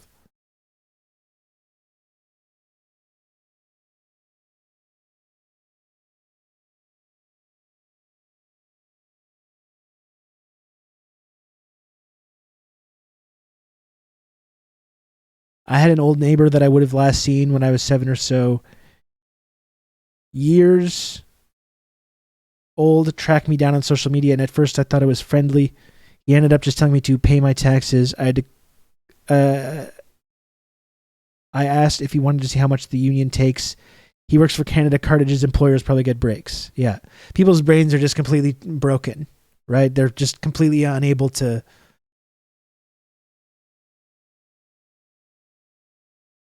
It's just when the government does anything that helps people, people have been so conditioned that our government is never supposed to do anything that actually helps people, or that when you pay taxes, you're never able to get anything back for that. People have been so conditioned that it's offensive to them when that happens. And the way that the inflation and the economy has been tied to that now is so evil. It's so fucking evil that people are going to go, just as they went in the last financial crisis, they're going to believe it was because of greedy homeowners that were taking out loans from the bank that couldn't afford it. That's what caused it's always people are encouraged to turn on working class people that suffer under these conditions the most in these moments, and just time and time again they do it. Even people that would benefit from being part of having that same kind of class solidarity.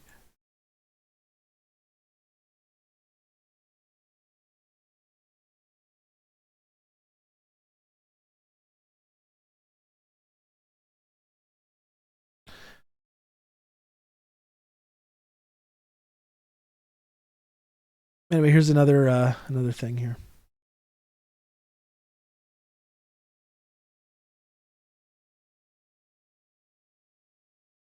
Another clip.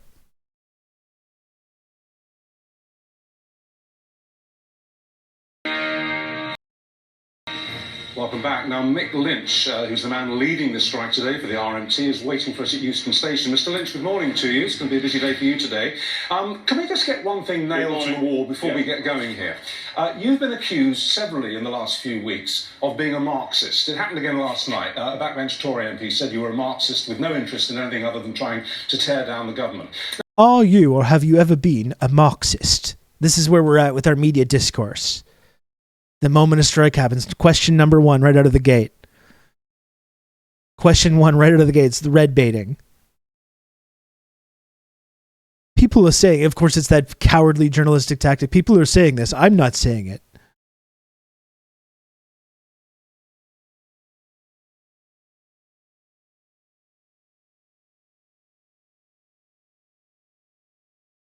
Like when I talk about moving to Quebec, people are like, oh, you'll be fucked in taxes, without realizing that my partner and I don't make much, so we literally get the benefits of what the taxes pay for. Yeah. People have a complete inability to comprehend how this shit works.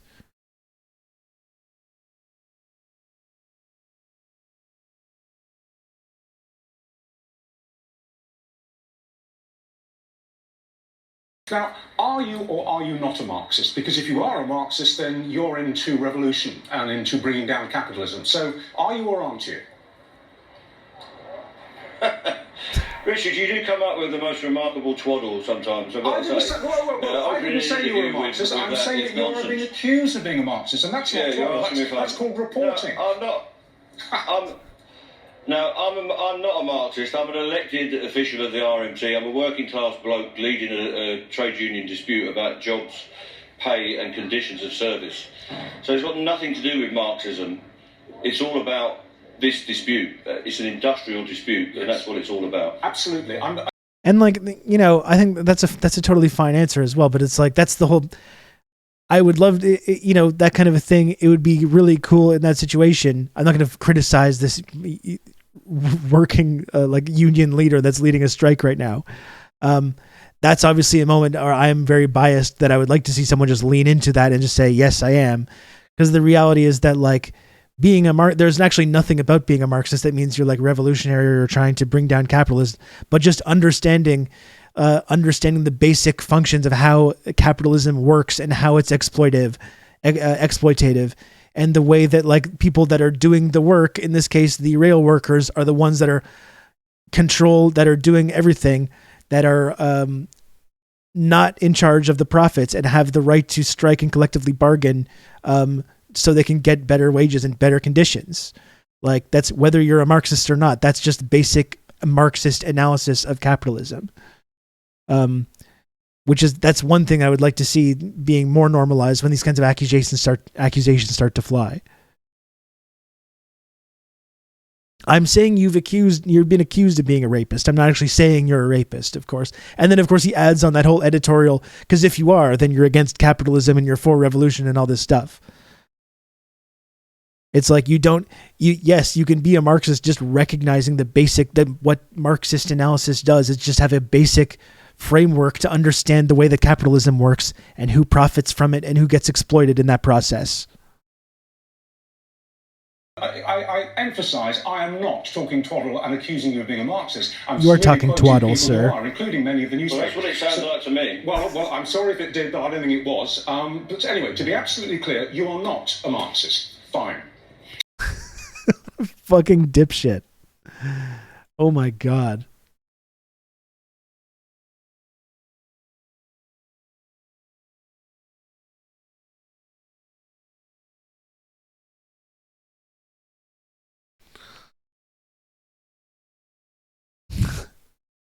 So you are not a Marxist. Fine. You saw the taxi driver of GBN? No, I would like to look at that clip, though. Stu, do you have that?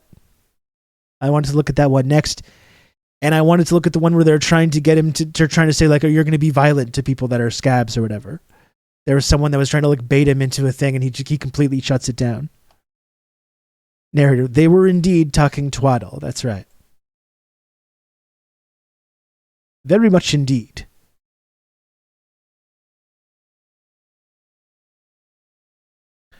Oh, I actually have it right here. I have it right here, Stu. But thank you. Yeah, and again, this is the thing that, like, it exemplifies this rugged journal. These fucking journalists think that they have they think that they're able to have this, like, working class credibility. They're like, oh, we're going to talk to this cab driver and he's going to talk shit about the union or talk shit about the rail strikes because he's going to talk to me because I'm a fellow non-socialist, non-red working class type.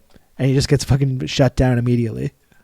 It's tough times for the taxi drivers, and it's even tougher times now that these rail strikes are going to put a squeeze on your trade. Yeah, first and foremost, I want to say that the men and women of the train unions, I totally 100% back them. They have a right to stand up for the working rights. And it's unfortunate that we don't have more unions that are strong enough to stand up for that. I'm an ex-coal miner myself, so I believe in the union structure. But yeah, I totally support them. If it has to bite on us, then so be it. You know, we're prepared to do that. You know, we made the strongest stuff around these ports. Thanks, Craig. Thanks for talking to me. The guy's like, I'm out of here. Immediately. Get me the fuck out of here.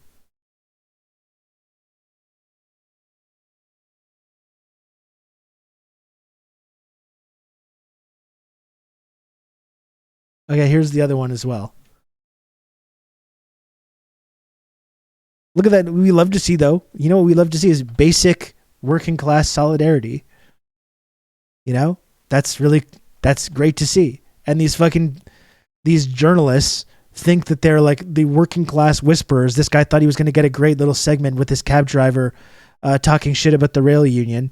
And he just has it totally blow up in his face. And he looks like a loser. An ex-coal miner now driving a cab being asked to slag off union men. Capitalism in a nutshell. Yeah, exactly.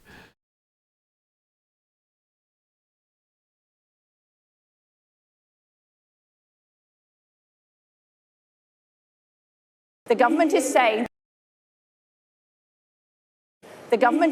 that they are going to bring in agency workers. My question to you is, I'm guessing that some of your members will still stay on the picket lines. What will they do if agency workers try to cross those picket lines? Well, we will picket them. What do you think we'll do? We run a picket line and we'll ask them not to go to work. Do you not know how a picket line works? What if they do anyway? I very much know how a picket line works. I'm much older than I look, Mr. Lynch. What will picketing involve? Well, you can see what picketing involves. I can't believe this line of questioning. Picketing is standing outside the workplace to try and encourage people who want to go to work not to go to work. What else do you think it involves? And what if they want... Well, I just wondered what else it might involve, because I very well remember the picket lines of the 1980s, where are you going with your... Mr. Lynch. I'm asking you what your members would do, Mr. Lynch. Which picket lines are you talking about? The miners' strikes. Miners' strike. Yeah. Well, does it look like the miners' strike? What No, are it you doesn't, talking Mr. about? Lynch, and I'm just asking, I'm just to clarify. You seem to have gone off into I'm the just world trying of to the clarify. surreal. No, Mr. Lynch, and I'm sorry if you feel the need to ridicule me, but I'm just asking you what you expect your members to do But your questions if are agency workers... verging into the nonsense. I'm we will asking picket you... as effectively No, they're not. as we can. And what does that involve? Look, there it is. That's what it involves. So you won't stop agency workers crossing the picket line? We will try to stop agency workers crossing the picket line by asking them not to go to work. What is it you're suggesting we will do? I'm just asking you. I'm trying to clarify for the benefit of the British public who are being stopped from travelling around the country, Mr. Lynch. I'm just trying to clarify exactly what your members you're trying would do. to clarify? Ask politely. Thank you for. I'm replying to you politely. Want to answer the question? What we will. Okay, Mr. Lynch. I've answered the question about 6 times. If there are people trying to cross the picket line, so we ask them not to cross it. I'm asking questions on behalf of my viewers this morning, Mr. Lynch. I'm very sorry if you find it offensive. Imagine getting owned on your own show on national television. It's pretty good. And that's what I've been saying at Cherokee Chocolate. I don't know if you just showed up, but like, it's been very, very funny to see this like British journalist class who have pretended to be like the working class whisperers now for like, again, about the rugged individualist journalist versus the privileged woke baristas and college students and stuff. They've been kind of trying to do this act now for a long time, and it's very funny to see that fictional version of reality that they've invented collide with like actual reality, and how you see how fucking ridiculous it is. You see the lady who said she had the 17-year-old Ukrainian... Yeah, I saw that. We got to look at that next, don't we? Yeah, we just looked at that. They asked him this morning if he was a Marxist. Like, what does that even have to do with the validity of his arguments for workers? Well, that's the amazing thing. Like, this is what I was just talking about. I don't want to just repeat everything that I was just saying, but the amazing thing is, like, for someone to be a Marxist, all that would mean is that they have a basic understanding of how capitalism works and who profits from the capitalist system and who is exploited and who does the work and who doesn't do the work. That's basically all that even means, is to be a Marxist. It doesn't mean that these guys are like these scary revolutionaries or Leninists or anything like that. It's literally just, if you're a Marxist, you have a fundamental understanding of how capitalism functions. That's all Marxism is, really. But yeah, I think it was smart to not give anyone any stuff that they could use out of context. Like, regardless of any nuance that I might want to try and fill in here, I think it is smart to just not even completely just humiliate anyone that starts trying to ask these kinds of leading questions. I think that's a pretty smart way of doing things. That's why I'm not in charge of these types of moments.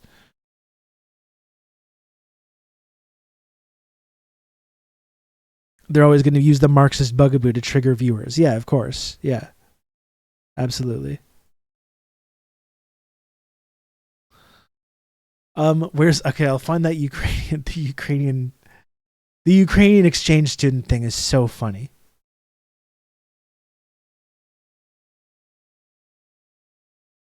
Where's that?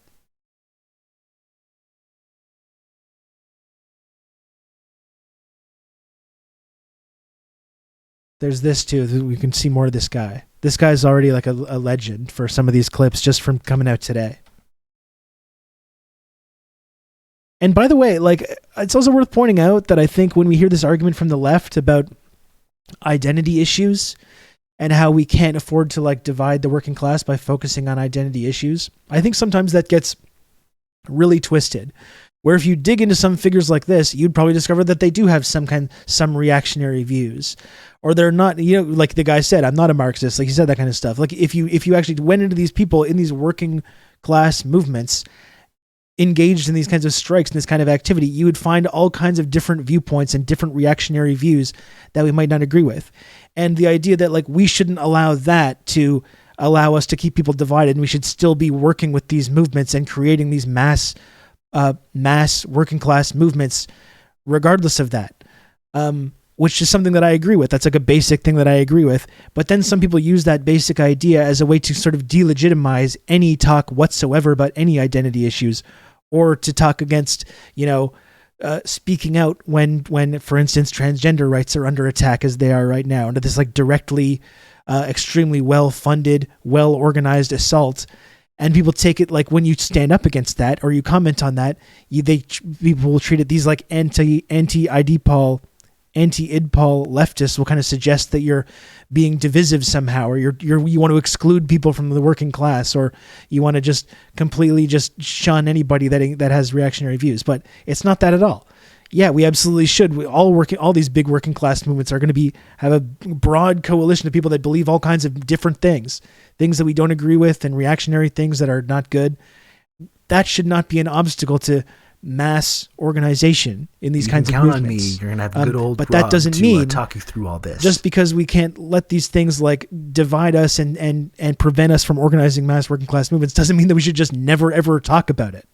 We should just never ever talk about it, or not stand with immigrants when they're under assault, or refugees, or LGBTQIA people, or women, or black people, or like any other marginalized group. You can stand up and stand alongside marginalized people when they're under attack, when we can and should always do that. That doesn't mean that we should anyone that has any semblance of reactionary view should be immediately excluded from working class movements. That's not what that means. Tyler Madsen, thanks for the 2 gifted subs. Thank you, Tyler. Let's watch this next clip here. Is a very good offer on the table with modernisation. But you've heard even now Network Rail are moving to a position where they're saying we will go above 3% with modernisation. And Mick's talking about, modernisation is a scary thing. Modernisation such as installing an app on your phone so you can communicate better with your workers, or having sensors on trains to detect deficiencies in the rail network, I don't think are controversial things. I think they're good things, because they means that drivers are safer, and ultimately, or people on the rail line as well are safer. And that's what we want to see, the best health and safety we can. And what Mick's doing is undermining the rail network. We know passenger numbers are down by about 20% to pre-pandemic levels. We are in a world where we want to get to a place where we have net zero. Who's this that means guy? encouraging more people onto public transport. The tech fetishism and innovation. That's a great face too. Who's this fucking guy? I'm sure this guy went to some shitty private school. The majority of marginalized people are workers. I don't get how Pat Stokes types try to separate the issue. Well, that's ultimately what it comes down to, is that I think they agree with a lot of they are those types of like anti-IDPOL leftists, or Pat Stokes, or whatever you want to call them, are often socially conservative themselves. They just agree with these views and want to use this kind of Marxist framework to avoid ever talking about or standing with marginalized people. That's ultimately what it comes down to. I agree, Rob. We already coexist with conservatives, and if we disagree on topics, they still deserve higher quality of life. Yeah, and we can keep that in mind while always unapologetically standing alongside any marginalized group. I think it's possible to hold these two ideas in your mind simultaneously. He's a conservative MP. I think he was elected in 2019. Conservative MPs lecturing union leaders about working conditions. That's always a funny subgenre as well. It's only going to drive people further away from it. And the pay rise that Mick wants will therefore just add more cost to the rail network, making it more unaffordable for more working people. He should be apologising to the doctors and nurses who can't get to hospital, the patients who can't get their operation, the kids who will miss out on their education today, but also those armed forces veterans who risk their lives for our freedoms, who won't be able to celebrate Armed Forces Day on Saturday. Do you want to apologise for all that, Mick? Well, I think Jonathan should apologise for talking nonsense. None of that is true. We have got automated technology on trains. We've got pantograph cameras. We've got ultrasonic sensors. We've got things that detect faults on tracks. That is all rubbish. I negotiated that deal with Network Rail myself. We've got on-train technicians, all sorts of new technology that is being deployed. So that is just stuff that's written in Conservative Central Office for backbench MPs to spout, So no along sorry with to their veterans, ministers. Mick. Okay, so no Now, sorry to I veterans. don't want this Fine. disruption. I don't want people to be Good to know veterans are gonna be left inconvenienced, and I without want celebrating. settlement to this dispute. I can't do that with a backbench MP who's just learnt it off a script. Well, hang on. Let we him know resp- what the, well, let we him know what respond the to issues that. are. Let me respond. Oh my gosh, that's horrible. That was so good that I almost felt a twinge of guilt. I almost felt bad for the Conservative MP just for a brief moment, and I'm sorry. And I'm holding myself accountable. I'm doing self-criticism. For a brief moment, I felt bad for the guy because I was like, ooh, my God, that was really horrific. The veterans. Apologize to the veterans. Fuck off. Jesus Christ.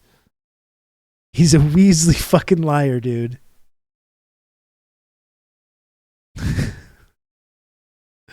Despises anyone who didn't go to Oxford. Yeah. The MP probably took it on his staff for not preparing him.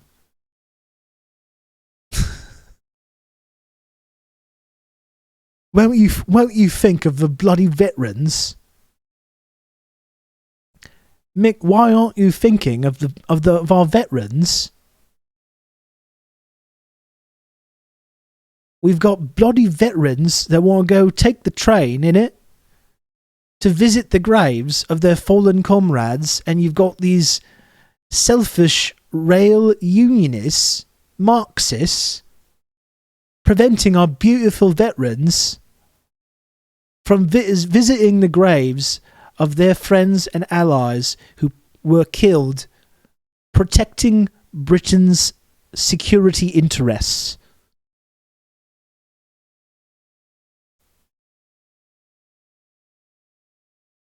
Too bad. It's happy Tuesday, innit?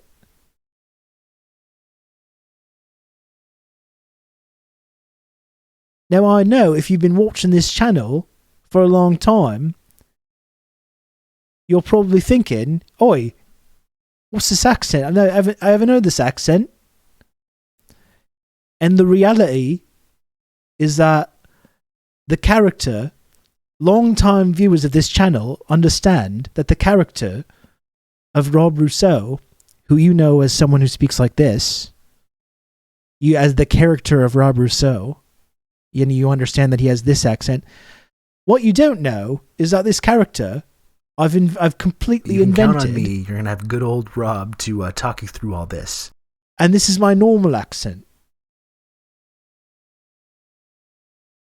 Thank you, 10,000 sandwiches for the gifted sub, innit? It's a total fabrication.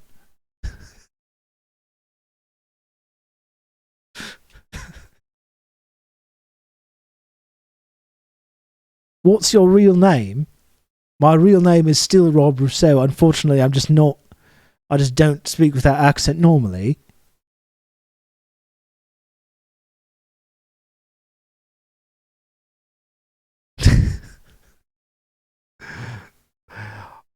We simply use the computer to mark up the size of the account. This is like those British actors all over the place in America bun pausers. Oi, thank you, useless teammate, for the 200 friend coin. I must say, I must take some time at a certain point to remind folks to subscribe to this stream. Innit? I got 30 bleeding subs I got to make up before the end of this stream. I've been too generous, giving out the content completely free of charge, not reminding anyone to subscribe to the channel out of the pure generosity. You can count on me. You're going to have good old Rob I've been doing talk this. you through all this. Meanwhile, you can count on me. You're going to have good old Rob to talk you through all this. Thank you, Risk Inverse. Thank you for the gifted subscription. And Comrade Social Distancing as well. Thank you for the 2 gifted subs as well. Rob's in the running to be the next Doctor Who, innit? The tube strikes blocking all the bleeding subs. These selfish... You've just become an elite member of the Friendship Triangle. Selfish unionist rail workers are blocking all the bleeding subs in Twitch, innit? Oi, Gen X Bushy, thank you for the 5 gifted subs, Gen X Bushy. I'm starting to lose it. That accent is from Sheffield, right? Who was that? Was that Librarian? I already lost my... It disappears off the... Librarian, thank you for the 690. Very nice. Is it from Sheffield? I don't know, innit? Thanks, mate. The hype train's on strike too, mate. You can count on me. You're going to have good old Rob to talk you through all this. Thank you, Morse World, for the gifted sub as well. You don't even know where you're from. I'm sort of from all over, innit? I'm sort of a nomadic man of mystery. I've spent time in Sheffield. I spent time in Brighton. Spent time in London, Croydon, Birmingham.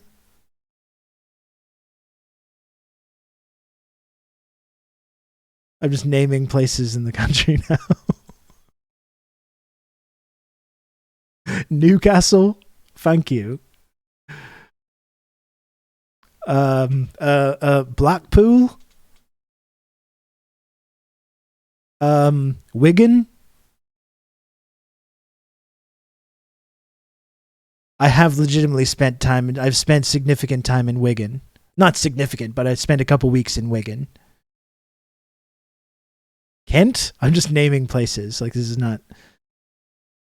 Have you ever been to Cornwall? Have the look of a Cornish man.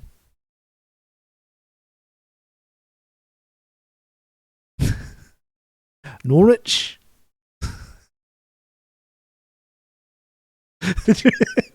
we're just naming places now. We're just naming places in the chat. And if you're new to the channel as well, this is the kind of the chameleonic skill that I have. Leicester? This is the kind of chameleonic skill that I have. No one's ever sure where I come from. This is the kind of skill that I'm bringing to the table use the here. computer to mark up the size of the account. Oi, in it, wonderful chat. Thank you, useless. I think the correct way of saying that wouldn't it be like, oh, it's wonderful, isn't it? Wouldn't it be like that? Gloucestershire?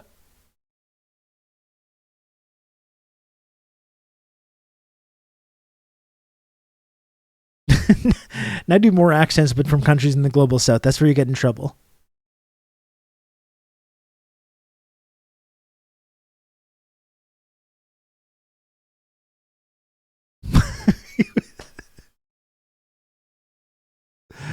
Not Australia. Still can't do that one. One day I'm going to learn. I'm going to try to start learning off stream. And then I'm going to come back and I'm going to do a killer Australian accent one day and it's going to blow all your minds. Folks, we got a minute and a half left of this hype train. I know the hype train is being blocked by selfish tube strikers. Selfish rail workers are striking and blocking the hype train. We're 5% of the way to level 4, though. We're 5% of the way to level 4 of this bleeding hype train. It's weird when you use British slang, but in a non-British accent. In it. The bleeding hype train is being blocked in it.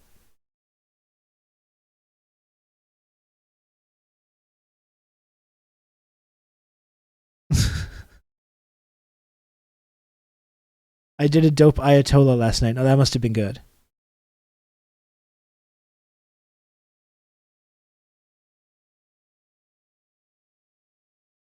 Folks, I don't want to alarm you. We've got 30 seconds left. I know we can keep this hype train going. I've one small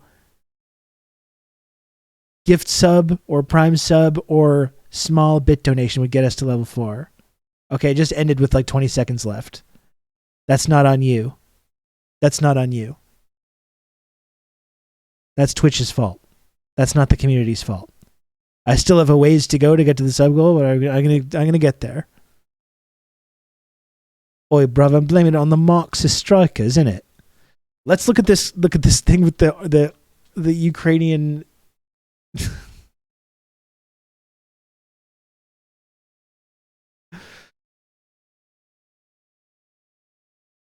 This is easily the funniest thing that I've seen about this. We've already looked at a couple of great clips from this rail strike. Is everyone doing January 6th streams? Yeah, I don't know. That's cool. I'm now just basically out of a sense of stubbornness, just not talking about it. This is so great, though. I had to explain the tube strike to the 17-year-old Ukrainian staying with me. Her father, brother, and uncle are all fighting. She's just got a job in a bar and smiled for the first time last week. Now she can't go and won't get paid. But why do they strike? She wailed. But why do they strike? The 17-year-old that I just made up. The 17-year-old Ukrainian. She just wants to go to her job. These Putinist, Marxist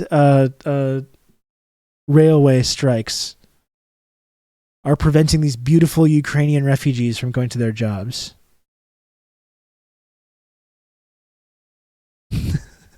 Fucking amazing. Yeah, guaranteed turf. Absolutely. Absolutely. Yeah, why don't you just drive her, Harriet? Wailing Ukrainians are in your area. Click now. Yeah, and once again, pitting working class versus working class. This might be actually, that's a good opportunity to transition into talking about Ukraine stuff, isn't it? Look at that. We can transition into that. But why don't I take a little 5-minute break first, okay? I'm going to take a 5-minute break. I'll get my water. I'll come back and we will talk about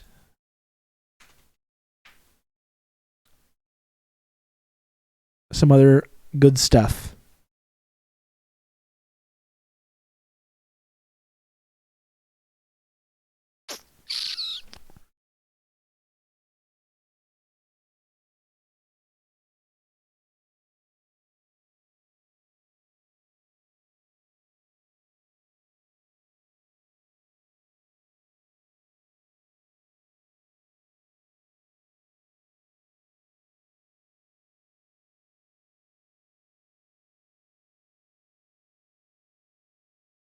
Of course, the main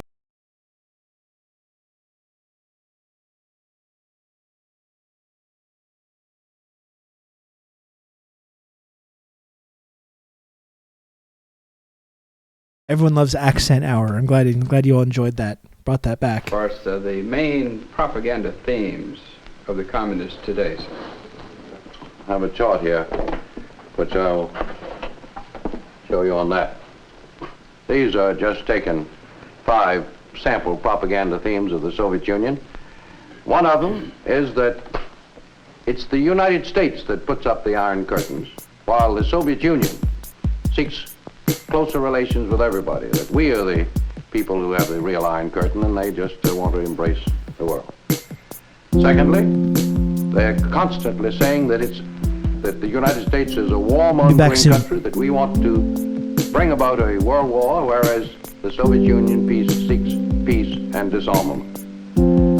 They say that United States capitalism can no longer compete with progress under Soviet socialism, that they're going ahead of us in production. They also say that the communist countries will surpass the United States and its allies in growth and strength, and also that the United States is fighting a losing battle to maintain its colonialist hold on the new countries of Asia and Africa, that we are the imperialists and we are trying to dominate those countries, but their national spirit will survive. Mr. Allen, these are all examples of communist propaganda successes. Aren't there some things which they can't cover up even with their highly touted propaganda? Yes, lots of them. For example, just very recently we've seen the very bad effect on the Soviet public relations posture in all countries, particularly in Europe and the United States, by the execution of the former Prime Minister of Hungary, Nagy.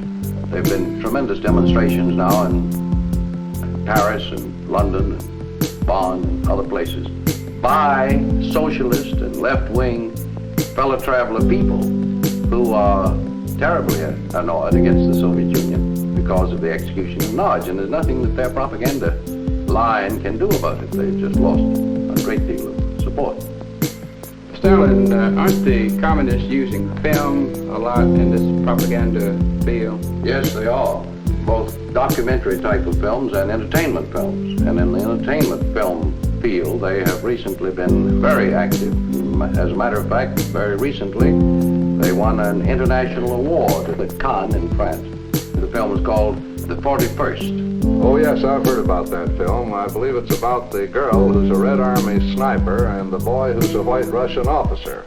They're shipwrecked and fall in love. But they have a quarrel over communism, and that proves fatal. Let's see what happens in this communist love story. Safe from the shipwreck, out of the sea, across the ice, comes the girl, a Red Army sniper, and her prisoner, a White Russian officer. She has killed 40 men with her rifle.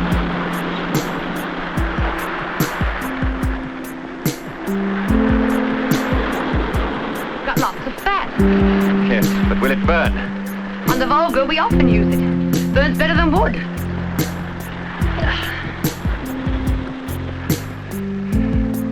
Why couldn't the others have got through as well? Might be better to... The cross worn by the man is another communist identification of the enemy. All right, go ahead then. Forget I'm here. You first. I'll wait outside till you're ready.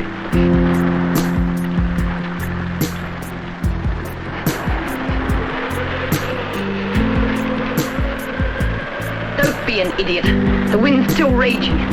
You're liable to catch your death out there. I was only trying to save you embarrassment. You and your high and mighty ways make me sick. This is a front line, not a drawing room.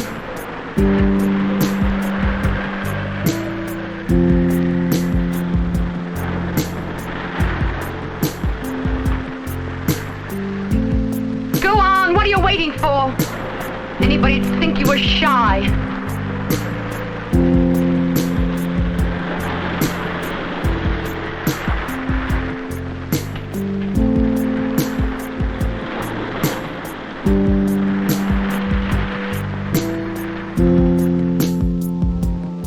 Communist girl, eager to fight, now finds her prisoner sick and discouraged. The never-ending tide of hatred and death. It's all just a gory nightmare. No one likes it, but it's the price of progress. Yes, and you can have it. As far as I'm concerned, all I want is peace. My books. In other words, you don't care if our enemies scheme to destroy us. So long as you can read your books, others can go hang. I say let them.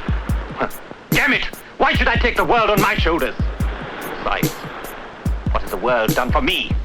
As a man who opposes communism, our hero becomes confused. There are so many truths. The German, the Russian, the Mujik, the ruling classes, the Bolshevik. I say, to hell with a lot. I don't care what happens. Leave me alone. I'm out of it all and I won't soil my hands again. What you're saying is others should poke in the mud for your honor. That's their own affair. I don't care. I'm no longer interested. I see. Mariutka, don't be angry. Wait. I don't mean to hurt you. Don't you understand? I'm sick at heart, exhausted. Let's get away from here. Go to the Caucasus. I've got a summer house in Sukhumi. If only you'll go with me. I'll help you to study. I'll be good to you, I promise you.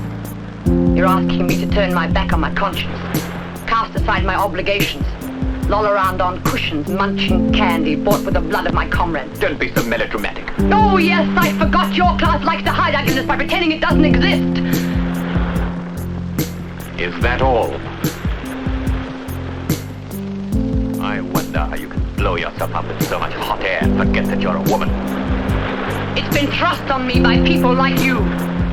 How dare you think I could so far forget myself as to desert my cause and lie around your house in idleness like any slut, you blasted son of an aristocrat. That's about all I can stand. Stick to your damn doctrine. Scum that you are. Get his ass.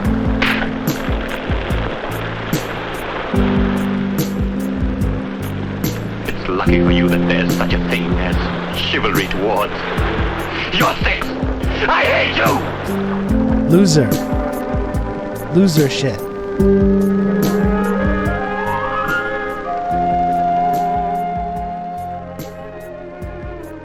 Get out of here, loser.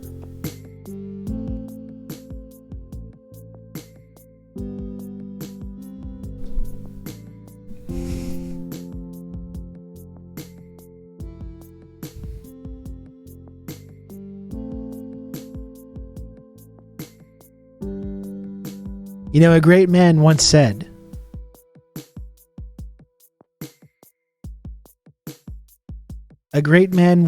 folks,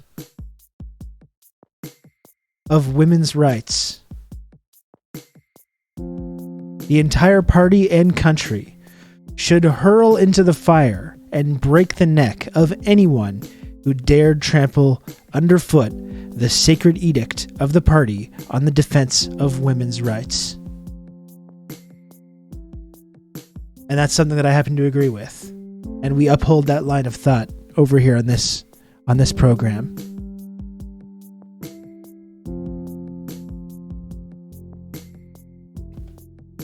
I really love watching these old videos though. It's pretty incredible. I also love as well when they're going through the communist propaganda themes. It's really hilarious to see this kind of stuff. These damned Soviets are always saying completely true things about us. U.S. puts up the Iron Curtain. USSR seeks closer relations. The U.S. is warmongering. The USSR seeks peace and disarmament. 100% true. 100% factual. It was even funny watching that JFK speech the other day. Like the famous peace speech, the Pax Americana speech that he gave shortly before being assassinated, which Oliver Stone was talking about. And just the amount of bullshit just in that speech as well, where he's criticizing the communists and the distorted view that they have of America. And he's like, they say, that the communists say that Americans are warmongers, that want to export their violence all around the world. And he's using that as an example of how wrong and terrible it is that they'd say such a thing, when literally 8 months later he gets assassinated by the CIA so they can indeed spread their global mass murder program, anti-communist mass murder program around the globe, or all over Southeast Asia and all over Central and South America, committing multiple Holocausts worth of murders in the process. Yeah, there's those Soviet propagandists. Maybe we're onto something there, John. These motherfuckers literally killed you to get you out of the way. You hate to see it. Which great man said that? It was Enver Hoxha. That's right.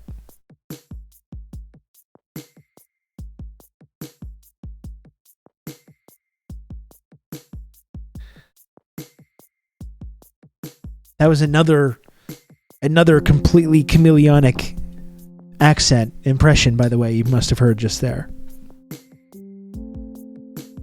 I'm just dropping all kinds of these accents over here.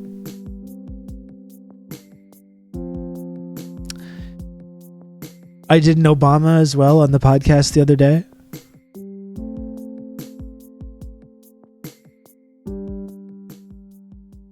I can impersonate anybody.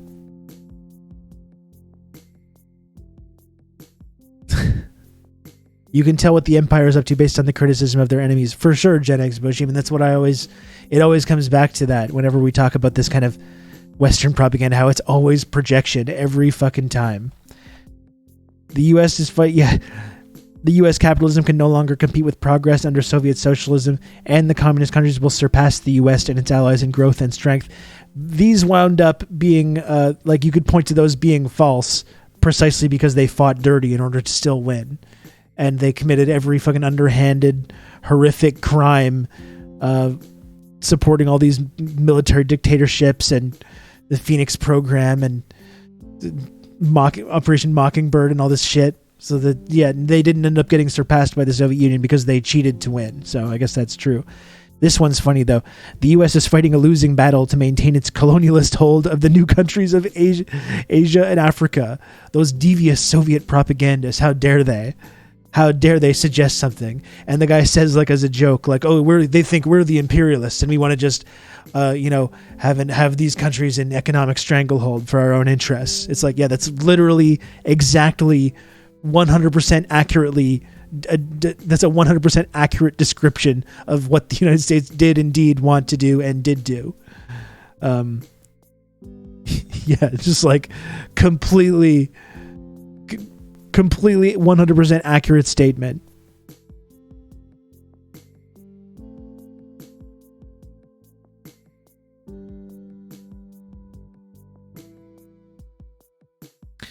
The movie clip reminded me this is the first week in almost 3 months I won't be doing another keynote for Comrades Night. Well, you've had a remarkable streak, Doc. You should take a week off. Take a week off from me. You just moved. You got lots of stuff going on. You've earned it, I think. I think you've earned a little break. We know you're going to be back at it soon.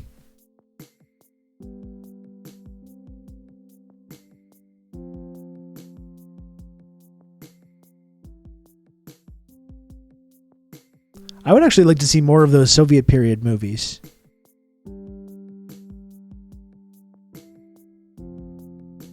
It's like these devious propagandists even have propaganda in their fictional entertainment films. Can you believe that? Can you believe how devious this is, that they'd put propaganda in their sort of mainstream entertainment? It's unthinkable. Unthinkable that would ever happen in the United States of America. My goodness. The highest earning film in the country, probably of the year, is literally just like Pentagon propaganda. It's very, from what I understand, it's very entertaining, enjoyable Pentagon propaganda, but it is nonetheless Pentagon propaganda. Referring to Top Gun, of course.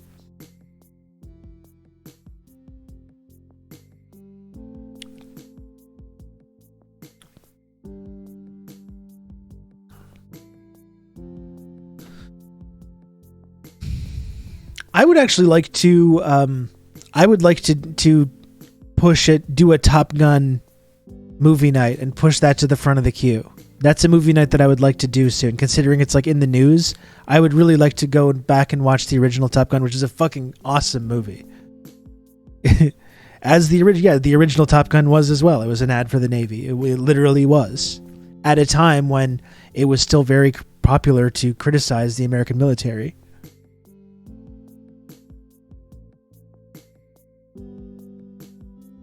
I'm still mesmerized by your smoothness. It's like the week after getting a hardware upgrade and you keep noticing things work better. The funny thing is, it's not even a hardware upgrade. It's literally the exact same camera that I've had for the last year and a half of doing this stream. But I just clicked there was a little thing that I had to click. A little setting that I had to click for the low light thing. And as soon as I unclicked it, it's like, oh, it's working exact. The thing that's been bothering me for a year and a half has been fixed. Cool. Who does Maverick shoot down in the first one? Iranians or Libyan? I think it's never explicitly stated. I always just assumed that they were Russian watching it. Like growing up and watching the movie, I was just like, they're the Russians. But it's like, in retrospect, they never actually say that. It's never actually totally clear. Yeah, you think it's Russian, but they never say there's Russians that are coming here that we gotta fight here. And I think in the new one, it's like Iran. I think, if I understand correctly, in the new one, they completely rewrite the history of like the Iran deal and everything. And they're like I'm pretty, because I haven't seen the movie, but I don't know if anyone has seen the new Top Gun. They're fighting MiGs, but the MiGs could be Libya, it could be Iran, it could be anybody. They're fighting MiGs, like Soviet MiGs, but that's kind of all they say about whether they're Soviet or not. Isn't in the new movie though? Don't they say that like Iran is like enriching nuclear material? We simply this is what we have use the computer to stop. To mark up the size of the account. Propaganda doesn't exist in freedom-loving America, the greatest country on earth. Thank you, Useless. TRRS trustworthy, Rob. Thank you very much, Useless. You're right. It doesn't. I appreciate the 200 friend coin. It doesn't exist. You know, even if it did exist, which it doesn't, I'm immune to it. And so is everyone in this chat. And if I saw propaganda, I would say, no, thank you. No, thank you to this. Get this out of here. That's what I would say.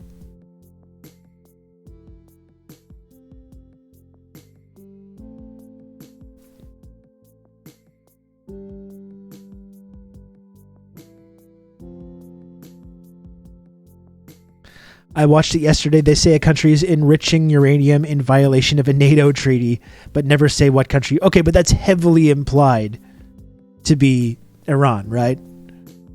That's the only country that we've talked about in the news, in the headlines over the last 5-10 years about who's enriching in uranium and who's allowed to and who's not allowed to. Which is hilarious because the treaty about the Iran deal was broken, as we all know, arbitrarily by the Trump administration, by the United States, while Iran was in full compliance of it. And the United States arbitrarily broke the deal.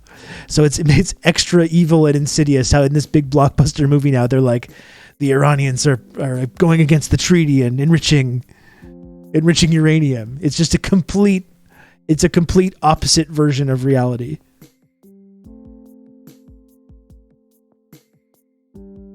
But NATO has no authority here, but it's true. The geography doesn't make sense for Iran. Well, I guess they've got to have plausible deniability. The treaty we broke, but they have to keep doing. That's right. When they continue doing something against the treaty after we've broken it, you're still supposed to be in compliance. What are you doing? By the way, the treaty that Biden has not gotten back into and now will probably never get back into. Me playing Civ, making promises and breaking them in 2 turns. It's really like that, isn't it?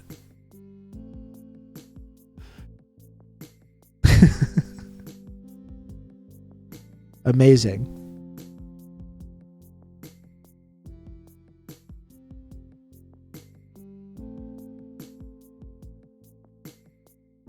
Just take all the other countries and smear their cultures together into one dehumanized other. That's it. I mean, that's what it is in Top Gun. It's like you literally see the pilots and they're just like these anonymous. They have the full blackout helmets. You have no idea who they are. They're just these faceless Soviet automatons. I still, as much as I've just talked about how evil it is, I still do want to see it, I gotta say. Yeah, just a red star in the helmet and black visor. It's effective as a storytelling technique. I don't want to fight about this again because it was causing some arguments the other day when we talked about this. Like I've said before many times, though, I think as long as you recognize something as propaganda, it actually can be helpful and instructive to watch it when you recognize it for what it is and analyze it and understand why it's bad and why it's harmful while still allowing yourself to be entertained by it. Faceless Soviet automatons are touring Japan right now. It would be a good electronic music project. I really do want to see it. Maybe I should go to the IMAX and see Top Gun too. I'm never watching the Chris Kyle movie. Yeah, I don't have any interest in that.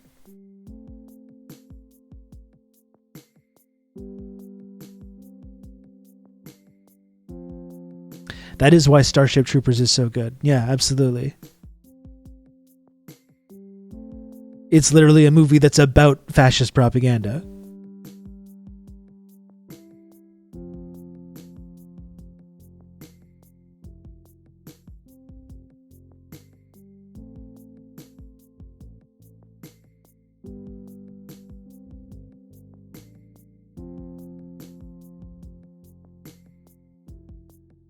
Yeah, NPH in the SS uniform at the end. That's always, we watched clips from it the other day, but it's just so funny because it's literally Verhoeven being like, do you get this yet? Do you fucking ignorant Americans get this yet? In case you don't get the message, I'm just going to really hit you over the head with it here. Just in the last few minutes, just so there's no confusion. Just so there's no confusion at all about where I stand on this. We're going to make this abundantly clear to everybody. And lo and behold, it still was not clear. Yeah, that's what I mean, Sean. Like, they criticize troopers for not being overt enough. That is absolutely an indictment of the audience. It's pretty much as overt as you could possibly be without having like a flashing sign on the screen saying like, this movie is about fascism. America is a fascist country. Just like flashing on the screen. Or just like how this movie stops and Paul Verhoeven himself like literally just walks onto the set and explains the movie.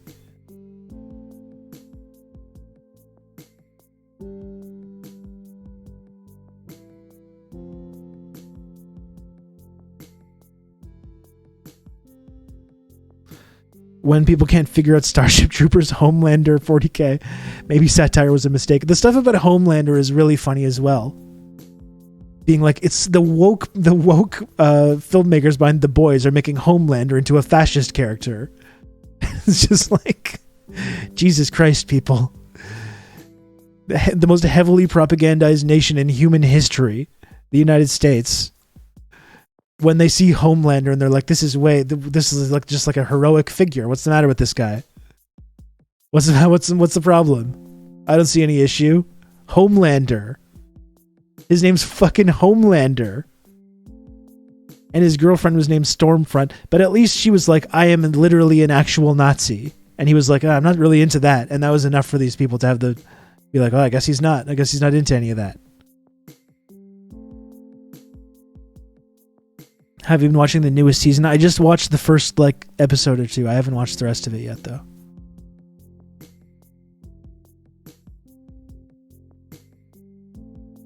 Yeah, the nerds idolizing Rorschach. Yeah, it's just endless.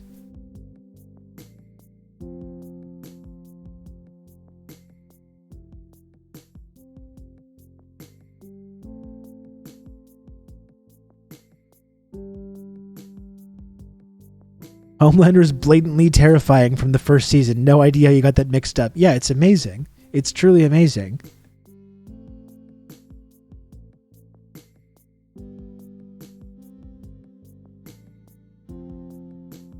I think I know what scene you're talking about, Rudy Prospero. Yes, I did see it.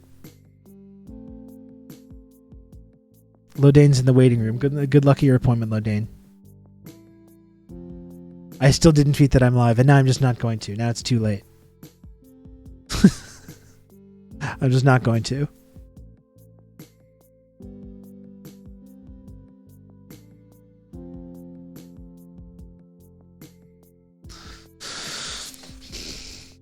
Maybe someday this week I'll tweet that I'm live.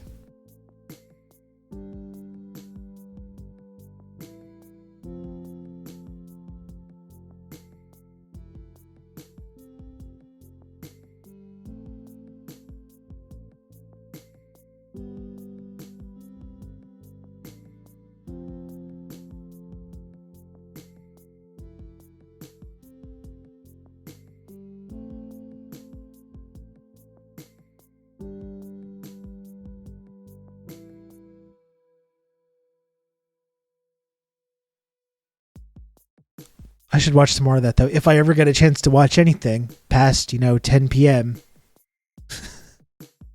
perhaps I'll watch more of that. Maybe one day I'll be able to do that kind of stuff. Probably not, but we'll see.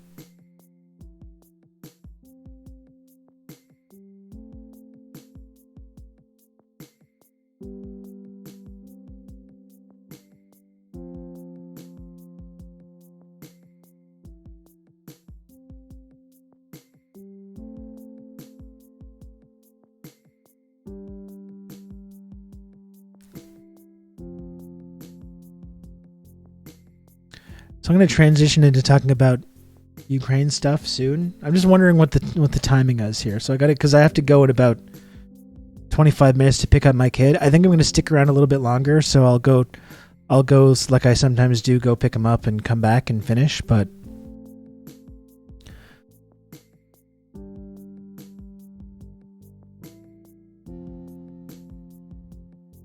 I'm trying to remember what Succession character you're talking about there.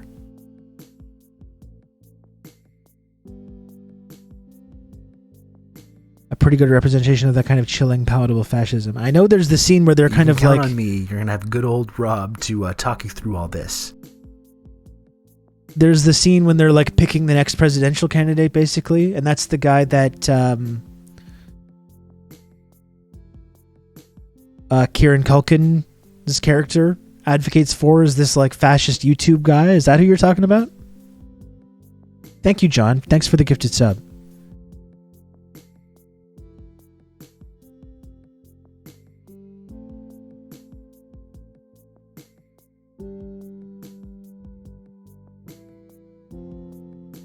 Also, the Killmonger was right take, which ignores he's literally covered in 3,000 scars, each one representing a freedom fighter in the Middle East he personally killed on behalf of the American Joint Special Operations Command, and it's just psycho shit. Well, that's the thing. It's like there's like Killmonger in that movie. He says a lot of very true stuff, but it's like there's also like they have to go to great lengths to ensure that these radical things that he talks about are seen as being just as evil as all the rest of the evil stuff that he does. And when he talks about like radical black liberation, is like, and like, why isn't Wakanda arming these like groups of Americans who are fucking being murdered and being persecuted all the time, which is a very legitimate point. And then you have to have the character that's a psycho mass murderer making these claims. So it seems like it's an outrageous thing to suggest.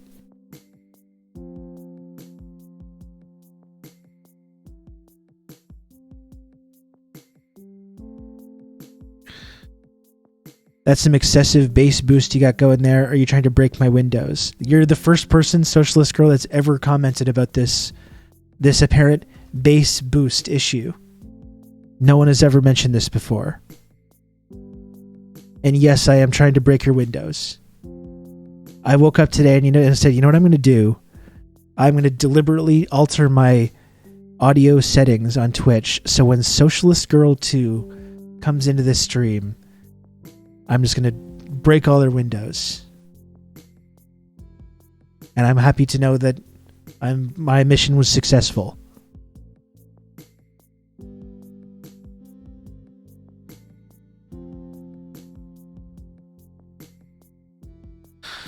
I hated how Black Panther was politicized. They didn't have to go in the direction of just pigeonholed political discourse in the Disney manner. Yeah, of course. And then the hero of the film at the end of the movie is like, no, we won't support these radical black groups and, support black liberation in America. But what I will do is build a single community center in South Central Los Angeles for a little compromise.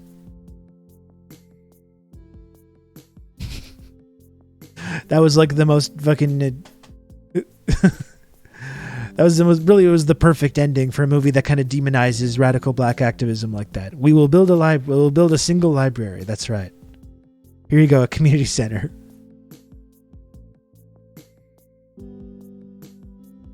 That explains why my windows shattered this morning. Yeah, I probably should have warned some of you. I probably should have warned some of you about that. I apologize. As part of my plot to destroy Socialist Girl's windows.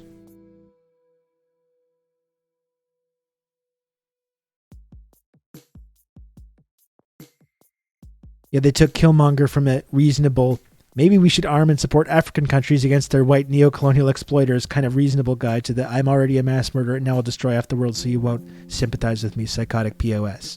Yeah, exactly. And that's like the kind of insidious thing about that, is they take that reasonable position and they make it clear that you have to be a supervillain to ever advocate for that.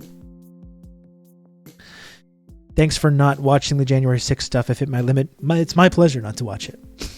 It's my pleasure. Like I said, the last time someone came in here like yelling at me about covering January 6th stuff, if I felt like Democrats were taking it seriously, maybe I would take it seriously. But since they're obviously not taking it seriously and they don't actually intend on doing anything about it, I'm not going to waste time fucking thinking about it too much. You know? The Supreme Court just passed another fucking horrible... There was another horrible Supreme Court ruling. What was it today?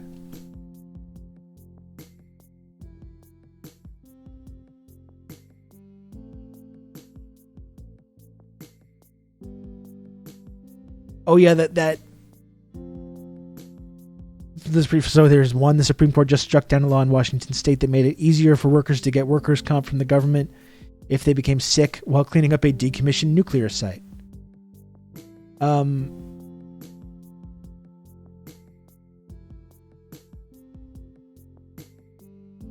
Here's another one that just from today. The court holds that group health plan can limit outpatient dialysis benefits for patients with late-stage renal disease. And then you have the one where the main thing from today, the Supreme Court today just struck down a Maine program that does not allow public funds to go to schools that promote religious instruction. So now it's going to be like these religious schools are going to have court-ordered access to like public funds. And it's like, listen, while all this shit is going on, you've got the January 6th going on, the hearings going on at the same time. You've got Clarence Thomas's wife was deeply implicated in that. Why don't you go after Clarence Thomas? Get Clarence Thomas out of there. Put in a new Supreme Court justice. But they won't do that. They're not going to do that.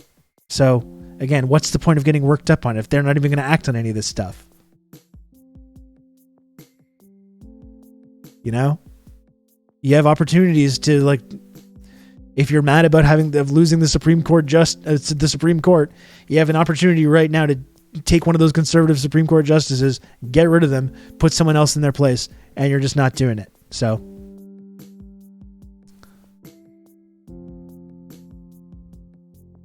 I don't think it's unreasonable not to get all worked up about these hearings. Do we have any other like politics tab people here with us today in the chat?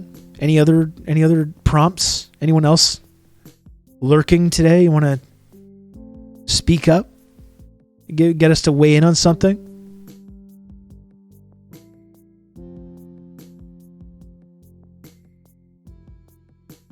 You wouldn't want to destroy the legitimacy of the Supreme Court, one of the most undemocratic institutions imaginable. Yeah.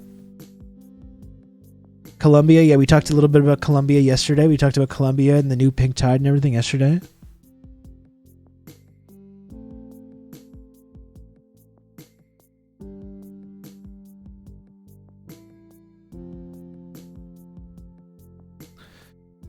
Yeah, the new VP of Colombia seems really cool.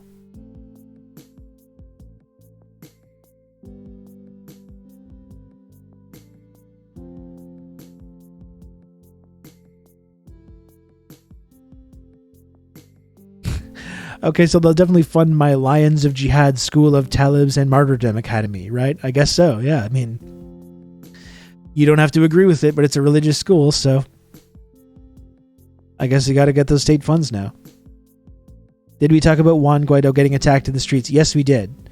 We did talk and laugh about that, and we talked about the ridiculousness of how Canada and the U.S. still continues to pretend that this guy has, like, legitimacy.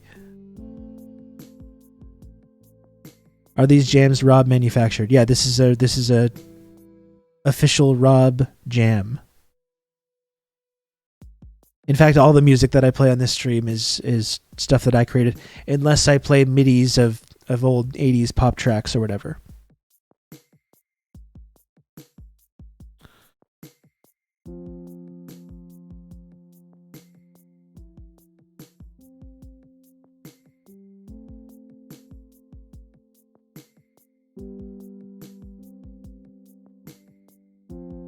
The U.S. currently has sanctions on Colombia. I don't think so. No, because Colombia,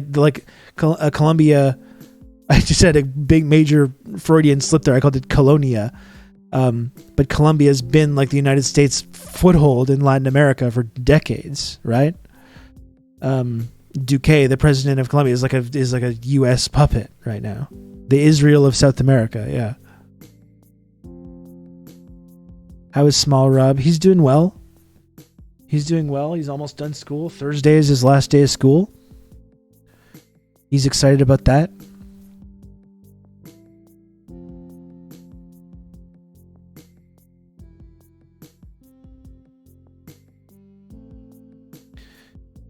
Oh, hey, Lucid. Did you read the From piece already? No, I didn't. What's David up to now? What's David up to? Always love to hear from friend of the show, David From. I may not agree with him, folks, but he said Orange Man bad once, so I think we got to hear him out. I think we got to hear this guy out. David From, one of the good ones. I mean, to put From on the long list, we've been talking about this lately, about in the context of the January 6th stuff, about how liberals just can't help but throw all their faith into reasonable conservatives. These people, like, this is the Sorkin brain, right? The reasonable conservatives, the moderate conservatives. And these people just fixate on that. And it's been years of this now, rallying behind all these spooks and lifelong conservative ghouls, fucking in the Trump era. James Comey and Robert Mueller and David From and Liz Cheney and now Mike Pence. They're so desperate for one of these people to give them this kind of legitimacy. They fetishize this figure, the figure of the moderate, sensible Republican who just doesn't fucking exist. And they keep putting all their hopes and dreams get mixed up with these people and just keep getting disappointed time and time again. Isn't Colombia a NATO partner? Yes, it is. It is a NATO partner. Oh, great. So this is from amazing. Thank you, Lucid. I don't think I'll read the whole piece, but I think with this, we only really need to look at the tweet.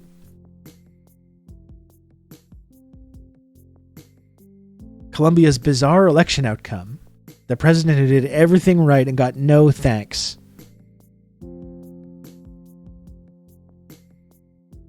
So I guess this is like a big thing of like pro-Duque apologia, right? That line is wonderful. It really is.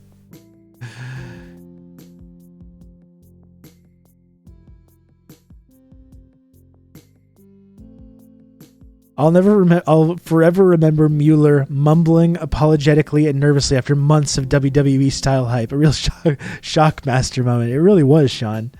Oh my God, these liberals, they fucking love this guy. They love this guy. They thought this guy was going to go bring Trump and strong arm him and put his hands behind his back and lead him out of the White House in cuffs. What an embarrassment. And then he's just literally like this lame dude that's just like, well, we think that possibly a crime was committed, but we're never going to do anything about it. And that was the end of it. After months. Of course, from like the president who murders social activists. Yeah, of course.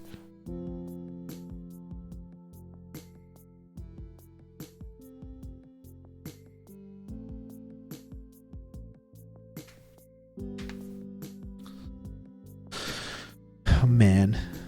Fucking David From. Liberal hero David From. And I love how these liberals do. They think they accomplish something by forming coalitions with these moderate conservatives. And it's like, all the things that you can't simultaneously claim to support, like social issues or like healthcare or like any important values, while then saying what your plan in power is to work with moderate conservatives. These people don't agree about any of these things.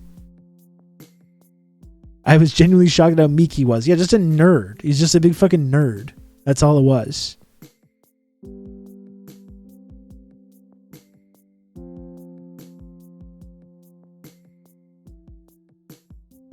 It is indeed, Biggerwig, as usual, what no class consciousness does to an MF. That's exactly what it is.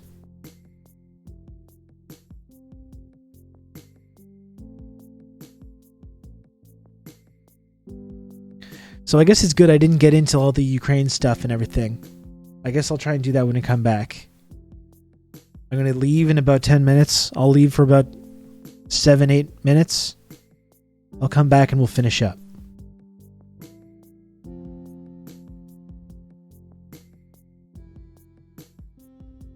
I literally heard in the longer clip of Crystal Paul and Bill Maher that Bill mentioned the name Konstantin Kalimnik in 2022.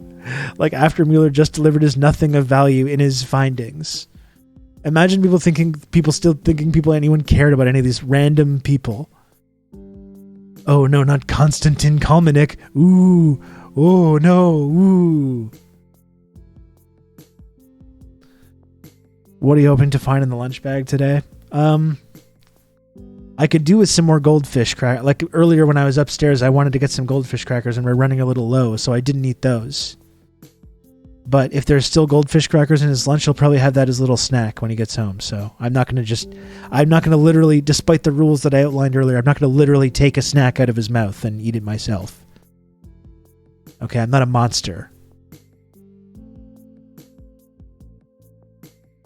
I come back upstairs later and it's still there, well then it's fair game. But I'm going to give him first dibs when he comes back.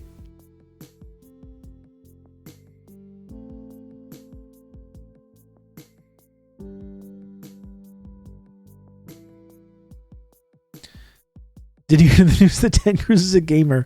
I did see this, but this is a hilarious clip. What's up, really chill guy? Oh, and by the way, folks, we just released a great new episode of the Insurgents podcast. That's the podcast that I do with my colleague Jordan Ewell, who sometimes graces us with his presence in this chat. Very good episode with none other than Adam Conover, who's doing like a big Netflix show right now. It's kind of a big deal. Really good episode though.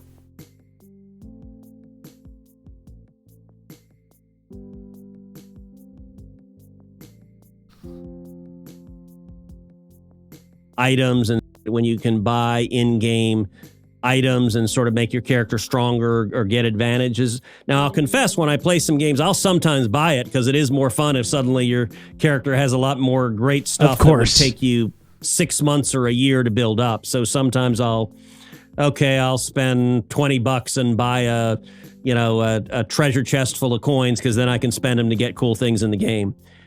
When you can buy of course, Ted Cruz is a pay to win guy.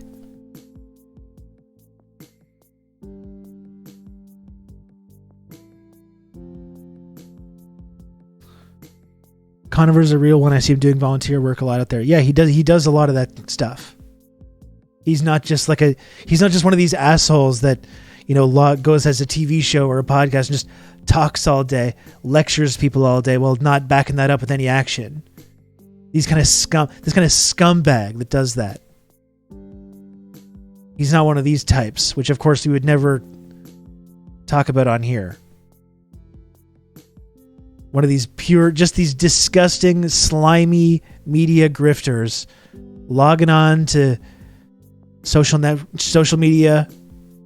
We don't need to say where, and just talking about this stuff all day and never backing it up with actual concrete action. Just sickening behavior. Adam Conover, not one of those types. So, good to know. Good to know, because I wouldn't want to support anyone like that on this channel or anywhere else. Right?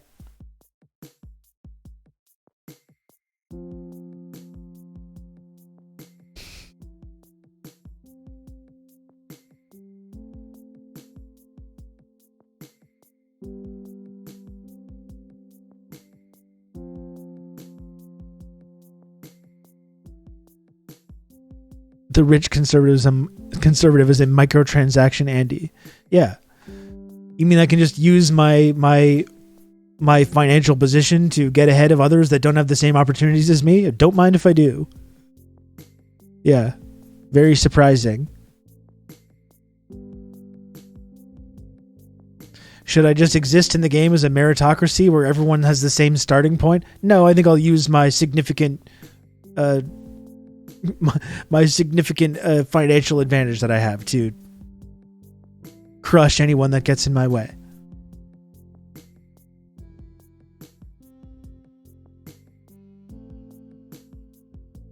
He probably still sucks. It's probably like Elon Musk with his shitty Elden Ring loadout.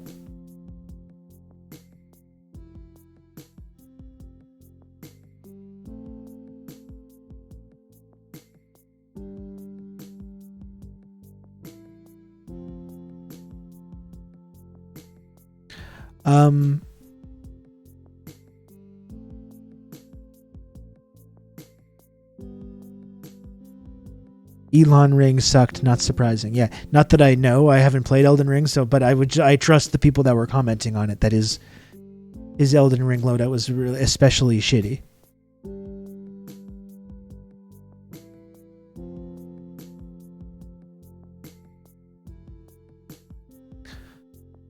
Okay, well, here's what I'm going to do, gang. Here's what I'm going to do.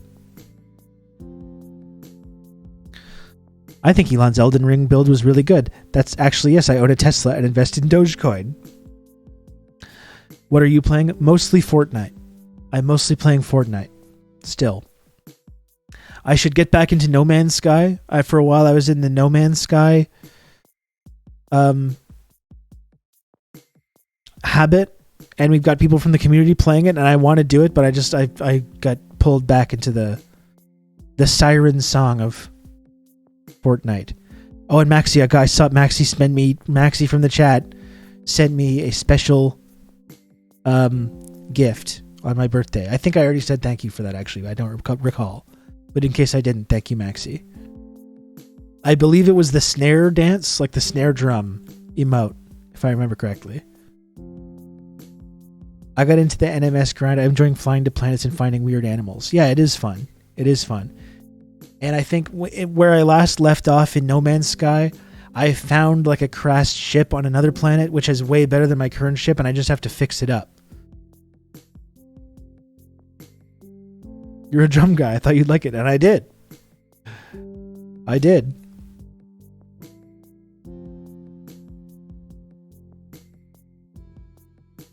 I think that's the thing that actually took me out of No Man's Sky, because I've talked about my bad brain before, my like ADHD brain, where when you have one setback against something, it makes it like really hard to continue doing it.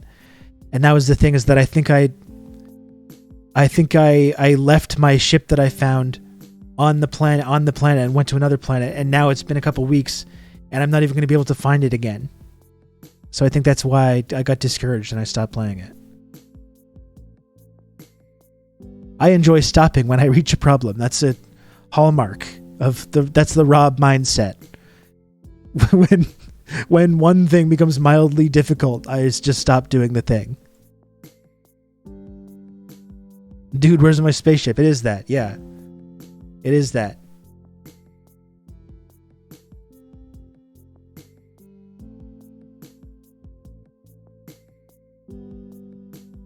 Now the next time I log on, I'm gonna have to go find the planet that this ship was on and go find it again. It's gonna be impossible. Anyway, I'm gonna go for a few minutes, okay? I'm gonna go for a few minutes.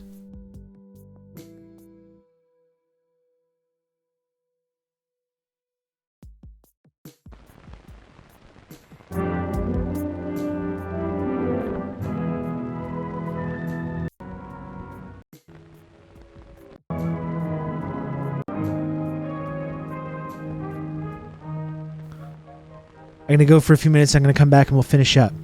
I've still got ways to go in the sub goal, but I'm gonna get there. I have no doubt. Oh shit! Look at this. Oh no. Oh my goodness! This is gonna be dangerous stuff.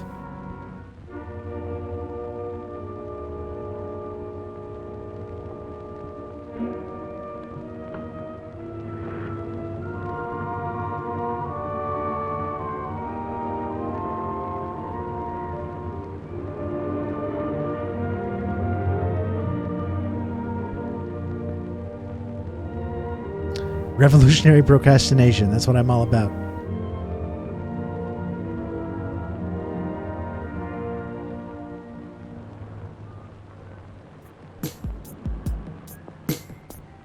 Okay, I'll see you soon.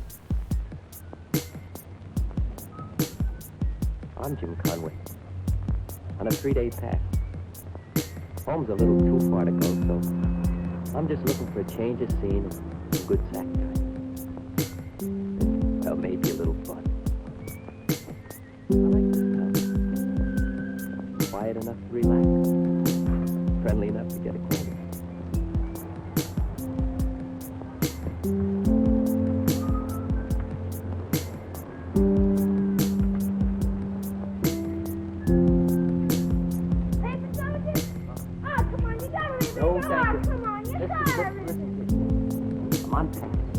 I'm on pass. I don't want to read nothing about nothing. Run along. Send your papers. That's it. Yeah.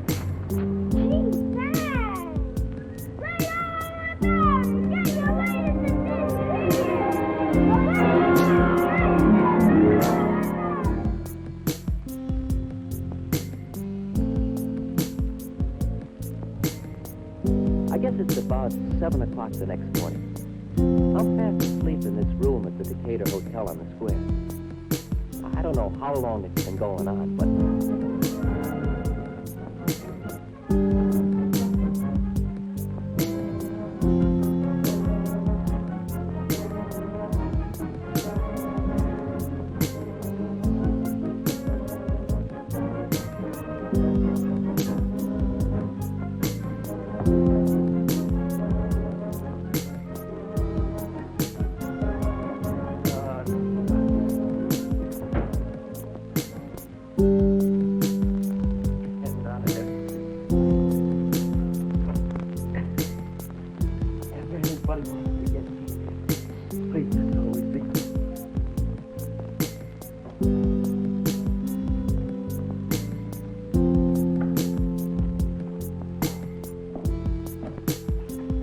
How do you expect the guy to sleep with all that racket going on out there? You know, if you'd wise me up to this shindig, I'd have gone someplace else. But if you knew about it, Sergeant, it's in the paper. Yeah. Well, if I was running a hotel, I'd have enough... You got the mail ready? There it is. Is this everything? Everything. Okay, you'll get it back when it's done.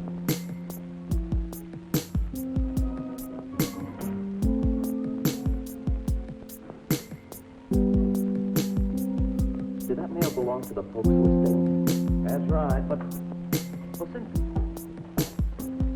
when have they started censoring mail in this country? I told you it was in the papers. Now, just exactly what kind of a bird is it? Don't let it get you down, Sergeant. And anyone who gets me up when I don't have to get up is a... Brother, you just lost the customer.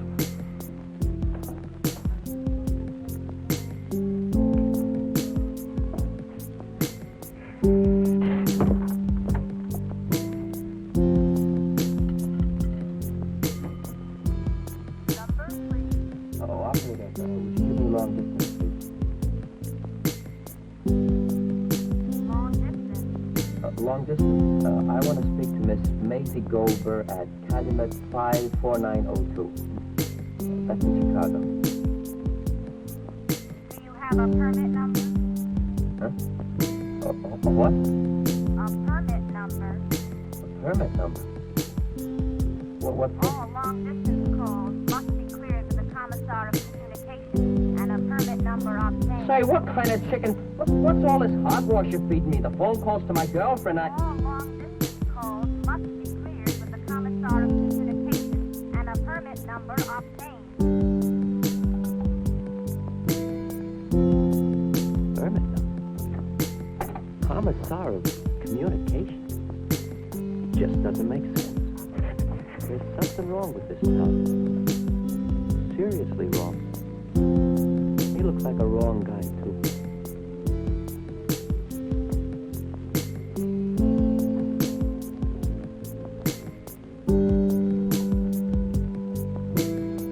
got to see what's going on out there.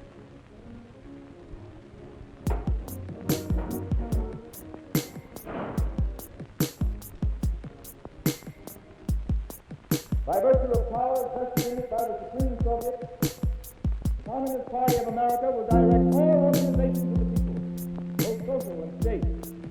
The private operations of hotels, banks, stores, and services will be permitted only at the discretion of the Council of People's Commissars. Any such operation conducted without official sanction is a crime against the state and will be punished accordingly. There may be some among you who will consider this an encroachment on your individual liberty. Such people will have to be re-educated. This must be some kind of a gag. But that phone call, that censored mail. Hey, who is that zombie up there? He's one of the commissars. What's he trying to do? He's telling us that we're not allowed to talk, we're only allowed to listen. You... All right, comrades. Now I'm going to tell you what all this means in plain American. This town is now an active unit in the Communist International. From now on, the welfare of the people's state comes first. Most of you misguided people who have been living under a reactionary capitalist democracy so long find it difficult to understand what we mean by the welfare of the people's state. The people's state is you. Not me, brother. Not me. You might be fooling some of those jokers with this people's state routine. But not me. I think somebody took something. Why don't they call the cops? Yeah, the cops.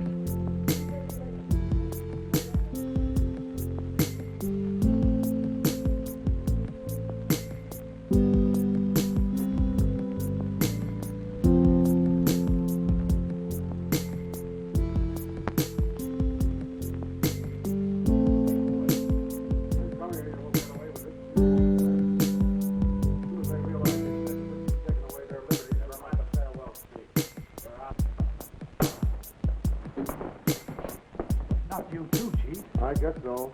Why? Why you? For performing my duties, I guess, as chief of police of this community, according to the best of my ability and according to the Constitution of the United States. Now what do I do? I gotta do something. Gotta get out of here. Council expects it to be clearly understood that it will tolerate no interference in the execution of its public responsibilities. Any person hindering or delaying an officer of the people's state in the performance of his duties will be considered an enemy of the people and punished accordingly. The duty of all loyal citizens of the people's state to cooperate with the council at all times. Make any sacrifices which may be ordered for the benefit of the people's state as a whole. Remember, the future of the people's state is your future. You must think, act, and live for the state. People of this community have waited a long time for the right kind of leadership. Now that you have it, remember that the people's state is your state only if you give it your full and unswerving cooperation in its fight for freedom. No one can get out of this duty. Get out of here. Yeah. Roads blocked. Paper office boarded up. Bank seized. Maybe I'm dreaming all this. No. I gotta get out of here. Time is an important factor in the establishment of the people's state. To avoid bloodshed, citizens will obey all orders of people's militia. Persons found engaging in acts of sabotage will be summarily shot. The state demands action. On the basis of his actions, demands loyalty to the community will be done. Anytime a citizen doubts whether he's doing the right thing, You call it freedom, you and your jackal? Who elected you to run this community? By what right you tell us what to believe in and where to live? What makes you think you can tell us where to travel and where to work and what to read? We're Americans, and we believe in the freedom of the individual to make up his mind for himself. It's not the state that comes first, it's the people in it. And if you don't recognize the rights of the people, you don't belong here. Take your hands off me. Let go! Let me go! Let me go!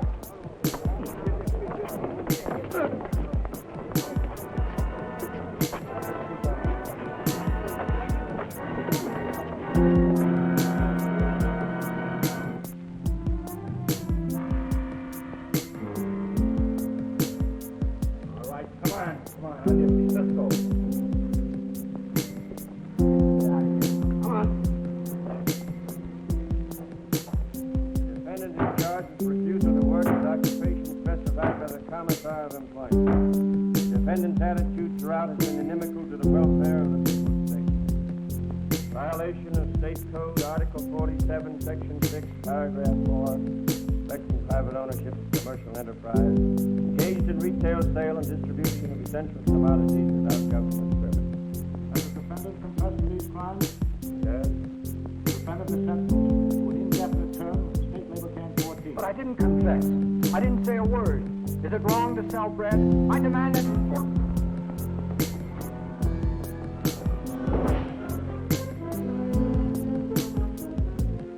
It's no dream now that dirty. They got me where they want. Oh, if I could only get my hands on The it. defendant is charged with conspiracy under Defense of the People's Act, Article 15, Paragraph 4, to wit, attempting to do bodily harm to officers of the state. You confess to this crime? What crime? I don't recognize this court of those bunch of what you call officers of the state. The defendant will confine himself to answering questions rather than raising them. I'm entitled to defend myself. You appear to be a sensible, realistic citizen. Perhaps you went to the aid of that woman through a mistaken sense of chivalry. I'll call it what you like. It wasn't a mistake either. That woman had a perfect right to say what she did. And everything she said goes double. The charge against you is very serious. If it's necessary to add treason to that charge, we'll go hard with you. Treason? Hey, if there's anybody guilty of treason, it's that zombie who's shooting his mouth off out there in the square. Anything further to say?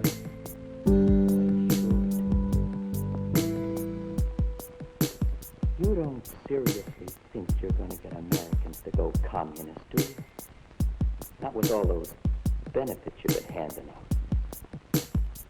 You know, the trouble with you and all your crowd is you think that you can make people act like puppets while you dangle them on that worn-out string of ideas that should have been buried along with the guy that invented them. You mugs living back in the 19th century with the bustle skirts and mutton chop whiskers. You're just about as old-fashioned as my grandmother's corset. You seem to know a great deal about it. You ain't kidding. Just try pushing Americans around and you'll get just about as far as the creek. Sure, you find a few suckers here and there that the kind of guy who's by letting George do it. Bet you aren't gonna fool anybody who knows anything about you. And remember some of those tricks you pulled over the last 30 years. There's more than enough of us to take care of you. I admire your spirit, not your knowledge. Communism needs that life. A little reschooling. I'm going to offer you the opportunity of swearing allegiance to the Communist International and the People's State of America. I advise you to accept. Punished to the full extent of the law.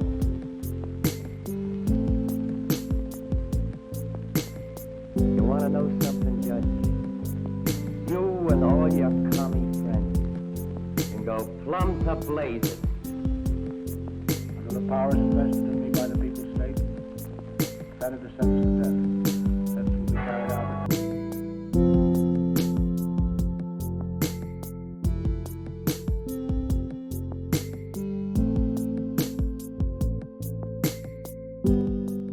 I thought you might want to see my outside fit.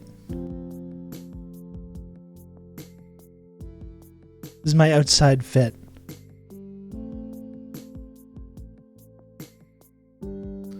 This is what I look like when I go to pick up my kid from school. Came through dripping. That's right. I'm not in the short shorts right now. No, it's a little chilly, so I'm not wearing the short shorts. I did yesterday. I did wear my short shorts yesterday, though. You've just become an elite member of the Friendship Triangle. Oh my goodness. Doc Hollywood, thank you for the 5 gifted subs. Oh my goodness. Doc, thank you. Take all of my money.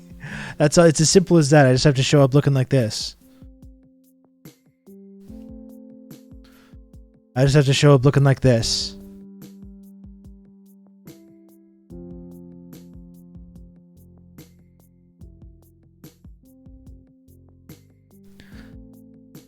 And people just respond to it. They respond very strongly to it.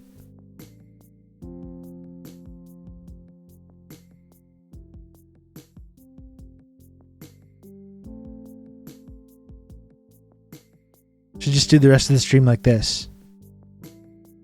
They take one look and they just hand you money. Again, the veneer separating me from just being a full-on sex worker is just very thin. It's like a very thin membrane separating me from just being a straight up just profiting from my sexual charisma and looks. Did the other parents ask you what you're doing there? Because I probably would. Who is this guy? This guy's way too... there's no one that looks like this can be here to pick up a kid. He's got to be like a secret agent or he's something cool like that. Some kind of bounty hunter or something. Late era Gaddafi trip. I should start leaning more into just the straight up military fatigues. That would be a good look for me, I think. And of course, I'm not actually a secret agent. Of course, that's not accurate, so... some kind of cowboy, astronaut, millionaire, or something like that.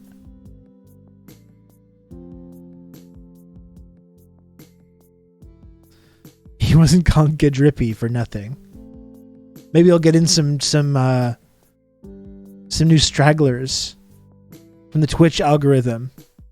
They're gonna take one look at this in the thumbnail and just be like, "What the hell's going on this channel? Gotta check this out." Who's this guy? This guy seems really subversive. There's no way that this guy is the leader of a cult or any kind of pyramid scheme or anything. If it went outside in something like this right now, I'd literally melt. Yeah, it's not so bad. It's kind of right now. It's kind of that like cloudiness. Like I think if it wasn't raining earlier, it's gonna rain. It will rain soon. So it's kind of it's warm, but it's not sunny.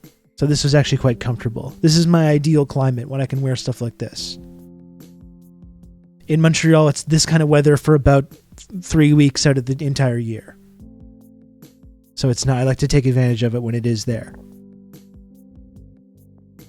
How was the anti-communist propaganda I left you with? It seemed pretty cool. What did this like soldier come back to discover the People's Republic of like any town USA or something? This guy looks like a responsible parent. I wonder what his deal is. That's right.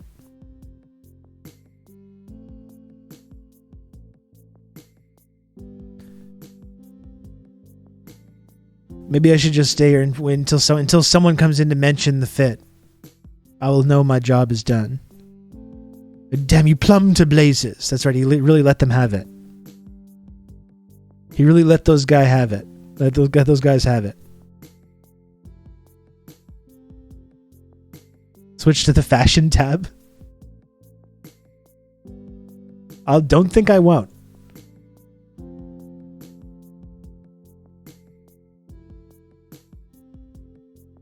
Fashion fits. Okay. Okay. I'm in the fashion fits tab now on Twitch. This is my new thing. I'm pivoting. I've had enough talk about this like news and politics, propaganda, that kind of stuff. I've had enough of this. I'm pivoting to something else. We all know that I have high fashion sense. And now I'm going to lean into that. I'm going to lean into it.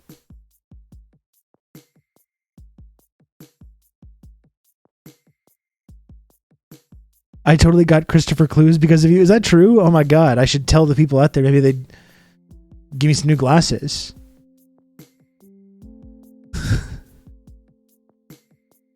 I don't think they thought that I pushed it enough. That's good to know. I do enjoy my Christopher Clues glasses, though.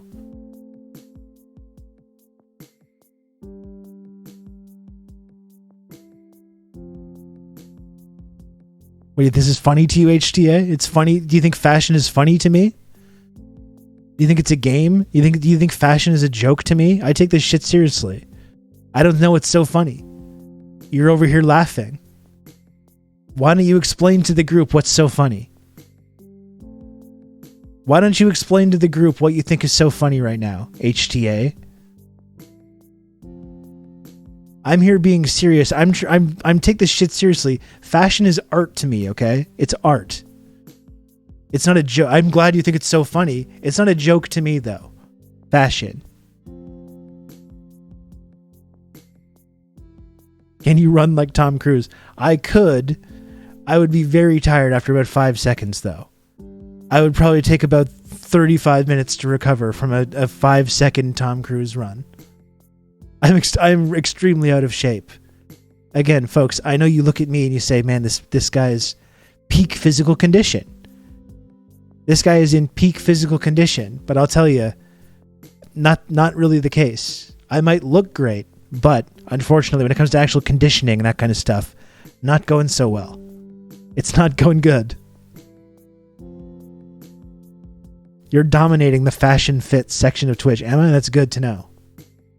I imagine there's other fashion streamers that are tuning in that are like, I can't. They see me on the front page and they're like, there's no way I can mess around with this. No way I'm going to mess around. I'm going to fuck around with this right now. I'm desperate to know what a fashion chatter has to say. Me too. I don't know if Marina's still listening. Marina's who I usually go to for my fashion advice. I would like to get their feedback on this. Might have to send Marina the old VOD.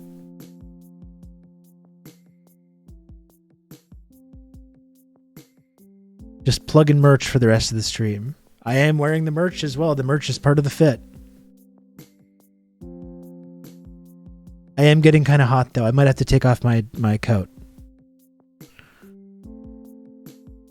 Get fit, keep the fashion up, join Top Gun, profit. That sounds good. Yeah. More and more people have been making positive comments about Rob's fits. I've been noticing. I've been noticing this trend as well, and I support it. I'm literally losing viewers now, by the way. I'm losing viewers doing this bit.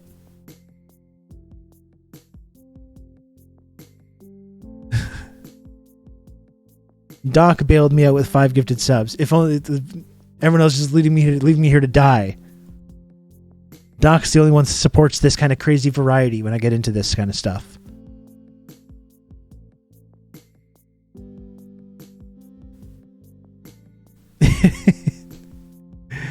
It is a tumultuous category. Let me just put on this red. I'm going back to politics. Fuck this.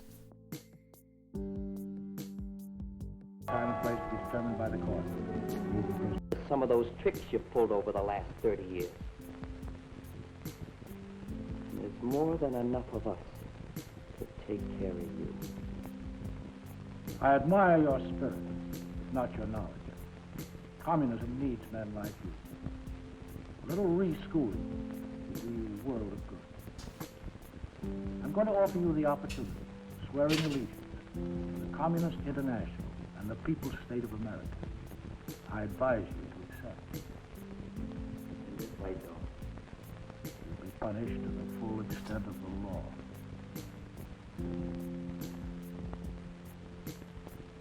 You want to know something, Judge? You and all your commie friends can go plumb to blazes. This is pretty outrageous stuff. I mean, has this man ever heard of civility? Like, there was probably kids that were watching this. There was kids watching this kind of thing. This kind of disgusting, vile stuff. Getting all kinds of the wrong impressions with this horrible language that they're using. You and all your commie friends can go plumb to blazes. What did this guy get? I missed it, of course. Like, what is this guy being arrested for? Did he, like, eat a cheeseburger or, like, go to a baseball game or something? What about the rule of law and proper procedure? What, did he just loved freedom too much? Like, what's he going down for here? Just being annoying? He told them not to beat up a woman. Okay, I see. He respected women too much. On this level, I can empathize.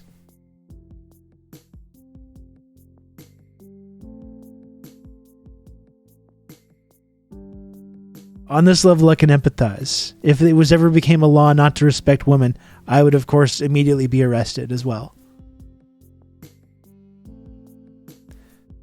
And this is what I would say at my trial as well. So actually, I think this is pretty cool. You and all your commie friends can go plumb to blazes. That's what I'm going to start saying this more regularly.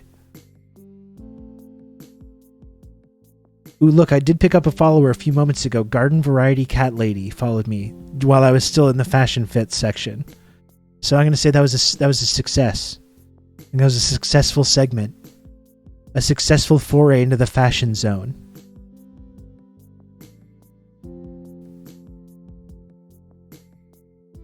I do actually dress like that. Like, I was not doing a bit. Like, I do actually dress like that when I leave the house.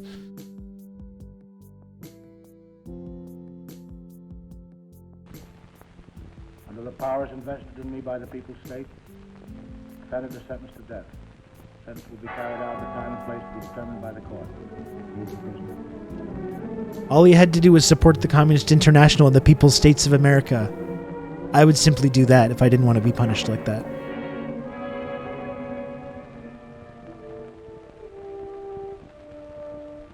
Wonder if it made sense. The stuff I said in the courtroom. Sure quiet in here. Like a tomb. Maybe I'll be in a real one some morning. Hardly a big ask. Dawn's usually the time they do it. Coyotes. Maybe they do their killing at night. Court is all about the defiant one-liners. Oh. A good one-liner can get you off in the most serious crime. Hey, Garden Variety Cat Lady. What's up? Valued community member, Garden Variety Cat Lady. Welcome. You know, like how I was dressed like 5 minutes ago? What's your takeaway from that? Do you have like a fit rating? I took off my coat and my glasses and everything. Do you have a Garden Variety Cat Lady? Do you have a fit rating though for that outfit that I just had a few moments ago? On a scale of like 1 to 7. 1 being trash fit and 7 being drip god.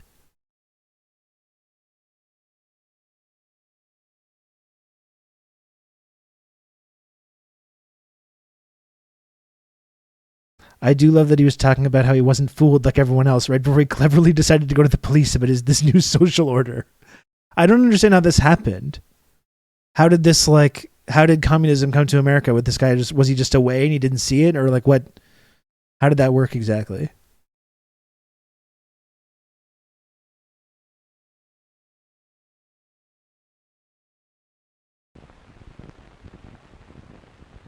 I just got here and I didn't see it. Oh, God damn it. Well,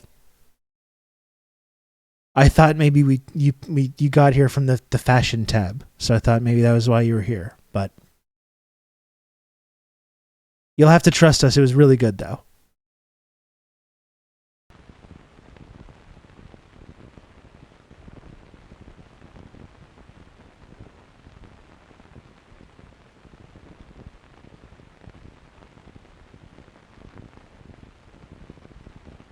He went to the police to report that the government was bad now. Classic mistake. Rookie mistake. Calling the cops and the government.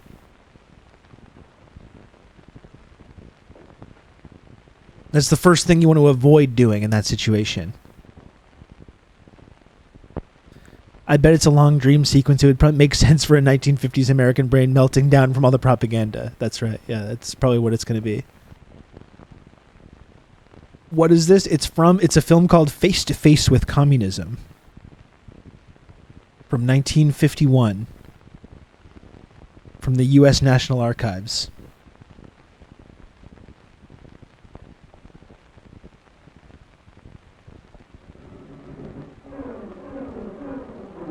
Yeah, the sovereign citizen types. That's true. They try to do like citizens' arrests on the police. What, they just let him go? What kind of a gulag is this?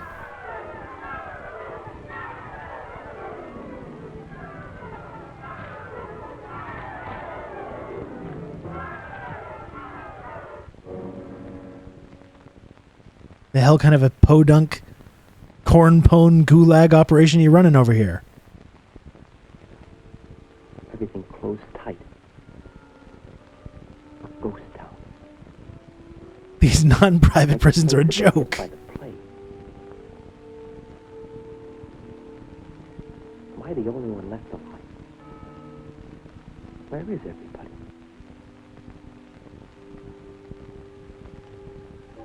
Maybe it's a trick. Any minute they'll mow me down. I'm going with I think Warlock is right. I think it's a dream Wonder sequence. how many of them were out here this morning. Joseph Cerrito, Herman Cole, Abraham Davis, Thomas Davenport. Maybe they're dead. They've forgotten what they fought for. Feels Yeah, like in the World end War of the II, you world. fought alongside the communists, sir. It's gonna be a commie world. I don't want it anyway. They literally defeated fascism, sir. Well, Facts don't care get about it your over feelings.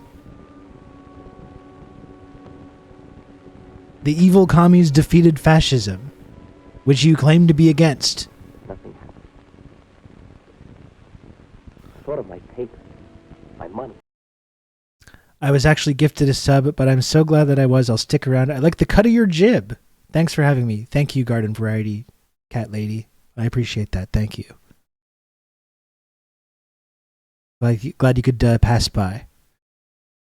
It's a really generous community, so the gift subs are flying fast and furious around here. I had to get back to my hotel.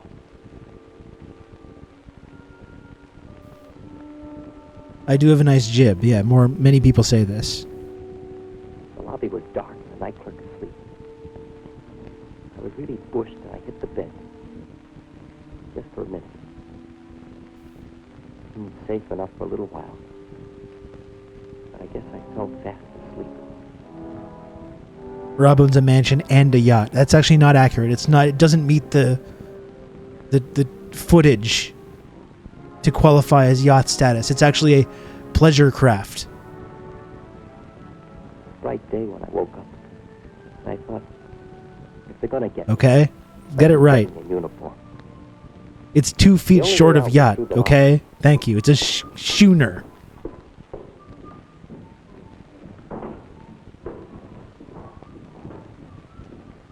It's actually 3 modest houses that people can't stop talking about. Thank you. I knew people in the community would defend me. Something's happened to this place. People always enjoying jib cuts. What about some mizzenmast Maybe appreciation? it happened to me. A schooner. Okay, Maybe I schooner. dreamed the whole thing after all. Called it. Warlock called it.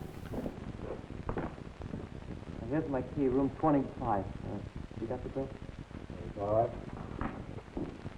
It's $5, sir.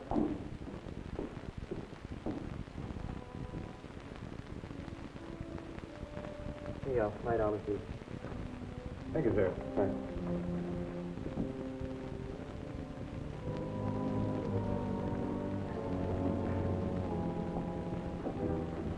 Excuse me, ma'am. Very sorry. Oh, it's perfectly all right.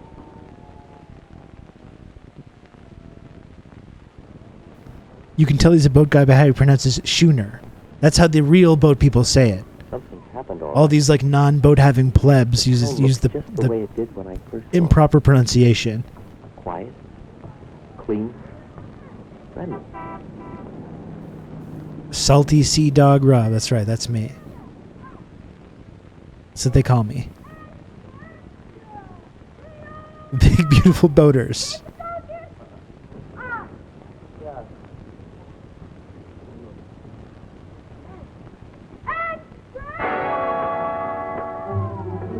Oh no, he's got a hammer.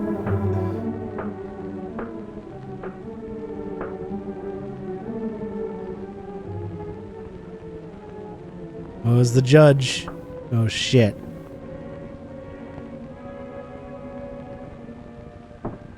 Morning, Sergeant. How are you feeling today? Say, aren't you the man that... That's right.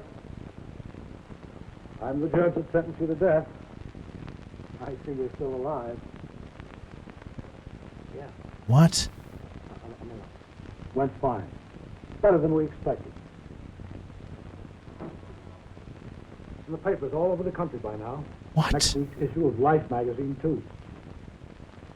Cigarette, Sergeant? No, thanks.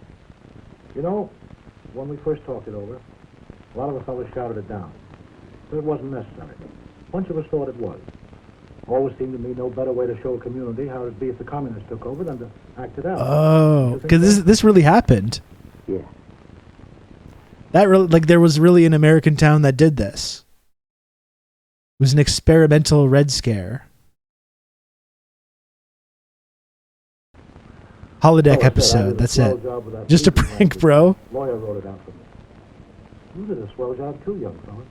You looked as though you swallowed it all. Hook, line, and sinker. Did I? You certainly did. I guess they keep you boys pretty well informed. I could tell by the way you tore into me. Guess it's part of your training. What would you say? I was wondering whether knowing all the answers the way you did was part of your training. Oh, sure. Well, if all I just love freedom, sir. You did, that stage revolution wouldn't have been necessary. Well, we try to keep up with things. I couldn't tell him I'd been fooled. And maybe if I'd read the paper the night before, I wouldn't have been. But I did tell the old boy how the service keeps us in the know. When it was all told, I guess he understood that for all They keep us in the know. military or civilian. That's why we have to drop nuclear bombs on families and little kids. Because of if the communists took over, then possibly violent things could happen. We can't have that. What did he say? It was just like they're all goons. Yeah, you can go plumb to heck or whatever it was. The country sure looked good to me that day. Better than it had ever looked before. I was thinking about that town and about the towns all over America, just like that. I'm wondering how many of them needed that kind of a jolt. I didn't think there were many.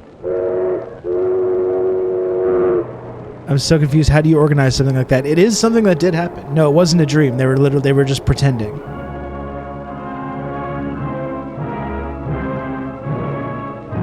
And it's literally in the Armed Forces information film. But at least there's no propaganda like those crazy communist countries. Can you imagine how scary that would be if communists took over the United States and all of a sudden there was propaganda? There was communist propaganda being broadcast. Thank goodness that's not happening. And we could just sit back and watch our totally non-propaganda Armed Forces information films. That would be really scary. It would be really scary if there was one of these crazy countries with this kind of propaganda happening. Plumb to blazes. They can go plumb to blazes. It was an odd quote and definitely not a cool one-liner. Oh my. Article about the takeover of Wisconsin town in the 50s. And yeah, Old Dutch, it's this movie from 1951, Face to Face with Communism, which is, I guess, based on this real story, or like, so this is from 51. When did this happen?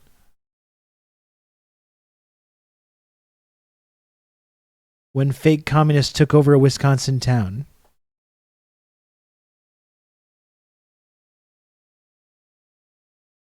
They had a whole like live action role play.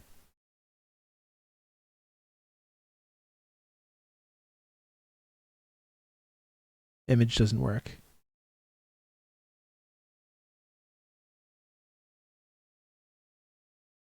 The real thing that happened. Oh shit! I'm looking at the screen and it's this.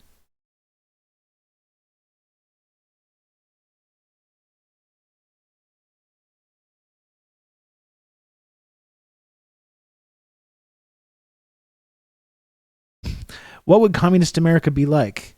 During the Cold War, the Communist Party USA said equal rights for all, good living standards, unions, economic security, and peace. Oh God, those fucking dangerous lunatics. Thank goodness they were never able to implement this agenda. But the American Legion saw totalitarianism lurking under the surface of those promises. It's true freedom when you don't have rights for all and good living standards and unions and economic security and peace. That's real freedom, is when you don't have those things, and it's totalitarianism when you do have them. They set out to educate the public about the dangers of communism with a stunt in Mossini. Thank goodness these dastardly communists failed in their plot. In their plot to destroy America. Do you think we'll get another remake of Red Dawn that will be just a shot-for-shot remake of the original?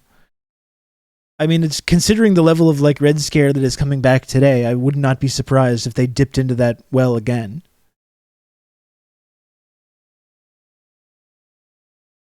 The multiple Red Scares is what created this fucked up American anti-communist psyche. And that's the dangerous and scary thing about seeing the Red Scare reemerge today, right?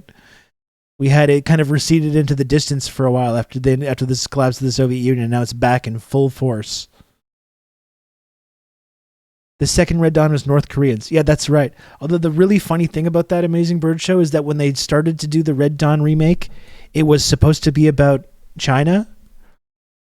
But I think eventually they chickened out from having it be about China, and they like digitally inserted North Korean flags into it to make it North Korea. In the next one, they won't bother with that. It'll just go back to being China.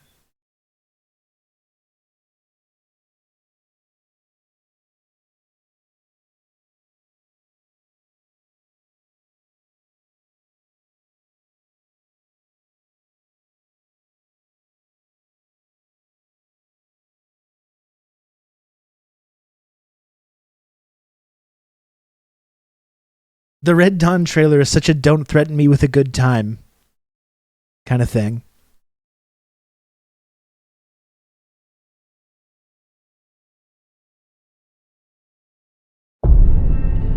You're in the Air Force, right? Marines, actually. How long are you here for? A few weeks.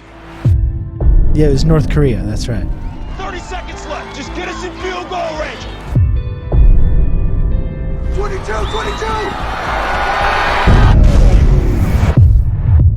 The blackout may run along the entire northwest corridor. The EMP.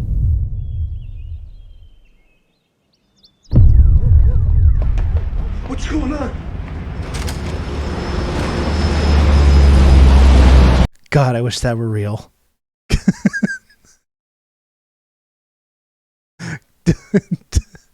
Don't threaten me with a good time, Red Dawn filmmakers. This would be so sick, yeah.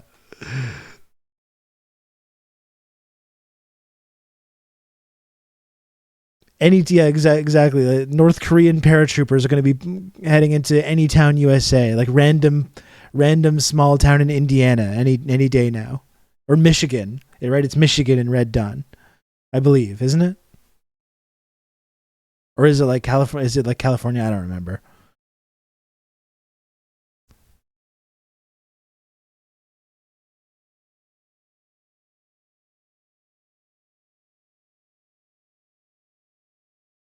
Well, I'm going to try and do something funny here.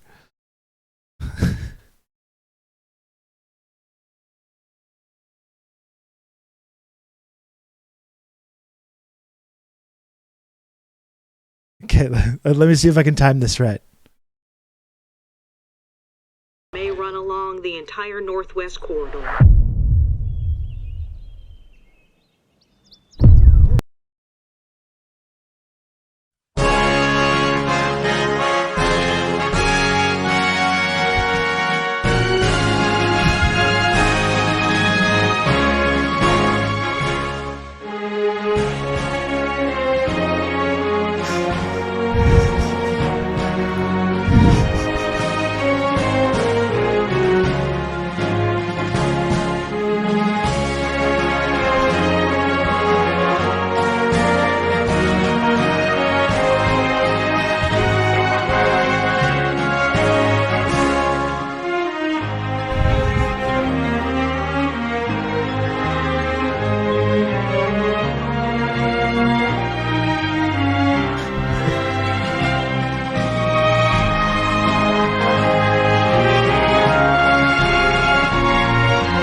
Okay.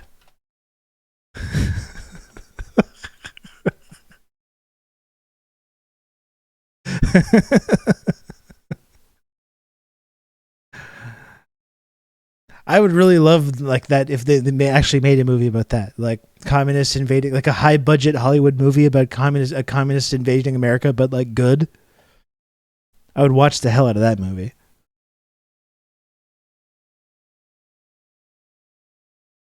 What is this? It's the Red Dawn remake. Again, they made they made a remake of the film Red Dawn that was supposed to be about China, but they digitally superimposed North Korea onto it because they backed down at the last moment.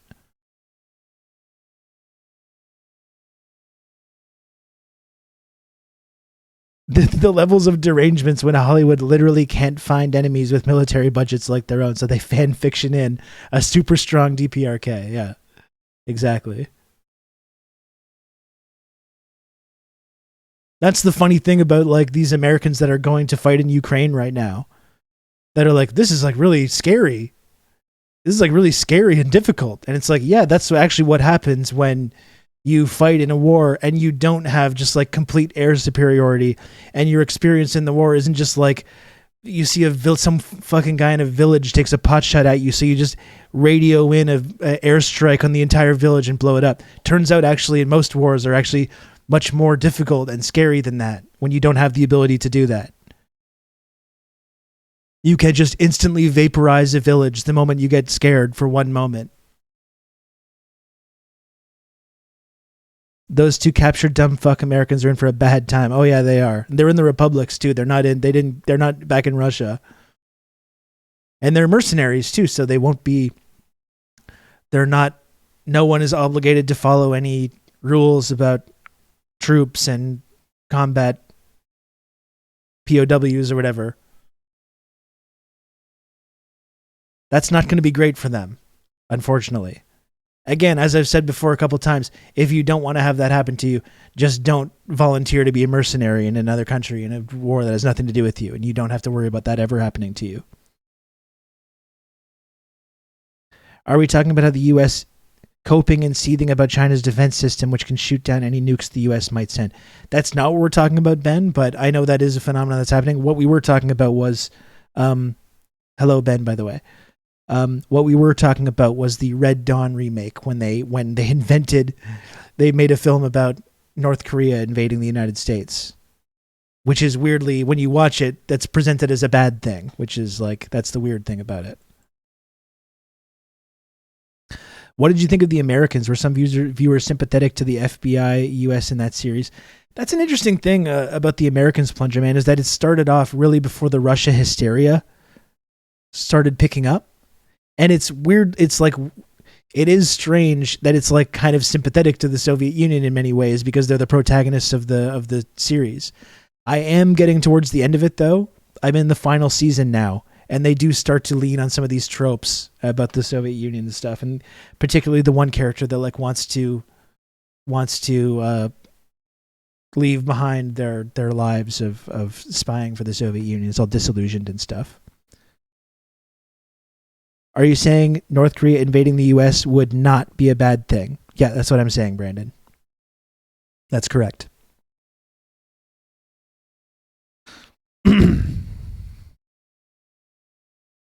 That's kind of the impression that I'm getting. As this series goes on, the anti-communism increases. That's kind of the impression that I was getting. It is good. The first couple seasons are really good, though.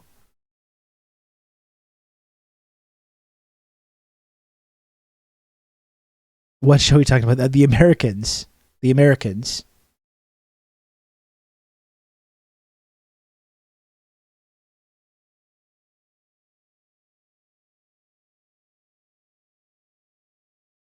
Are there even enough people in North Korea to invade the U.S.? Like, probably not. Like, logistically, I don't know how that would work. Bringing, like, an actual defense force capable of, like, invading and occupying small-town USA. I don't know.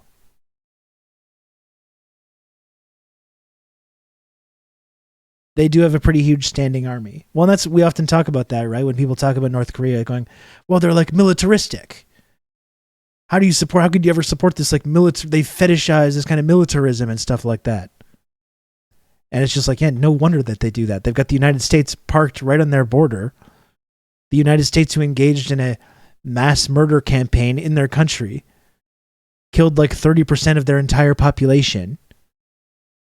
And they've been at nuclear missiles aimed at them directly from their border for the last 70 years. I don't think it's surprising at all that they take whatever resources they have to put it into military and defense and this kind of stuff. They're kind of forced to be in that position.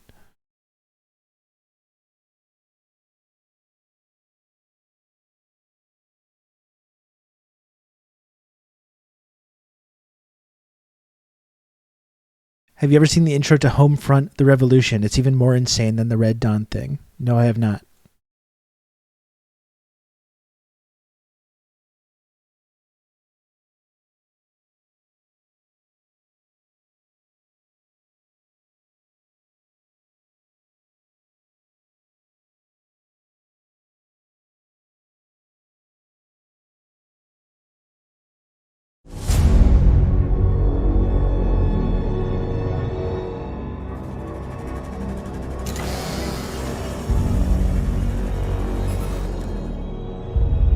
It started back with the Apex Corporation in the 70s, and the birth of Silicon River in North Korea. Even back then, their tech was way ahead of what was coming out of America. We bought everything they could sell, from phones to tablets to just about anything.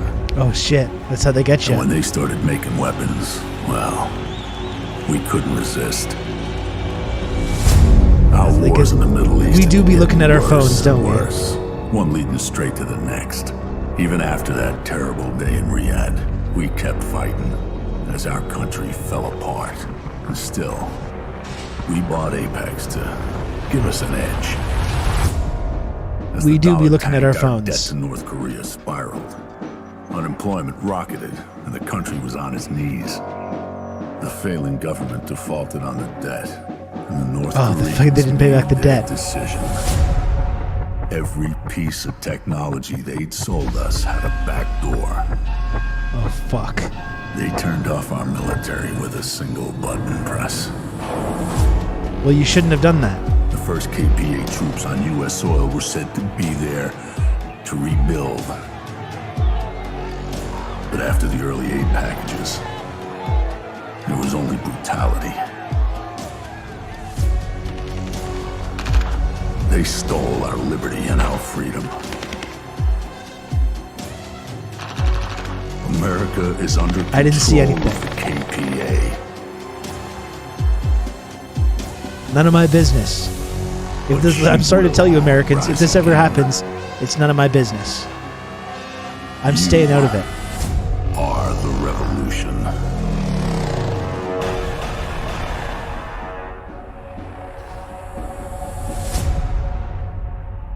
Jesus.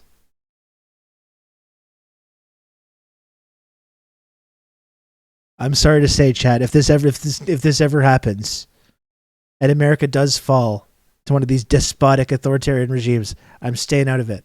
Not my business.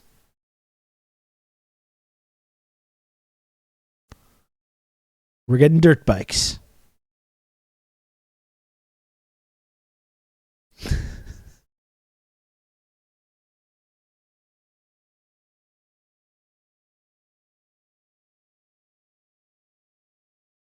The DPRK are capitalists and then control the world is a hilarious plot. It is, yeah. They do have, our American friends, they do have some outsized imaginations, don't they?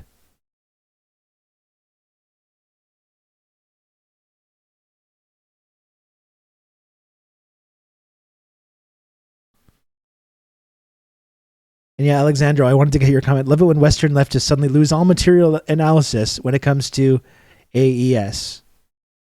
That does seem to be a phenomenon that happens pretty often, isn't it? Without naming any names.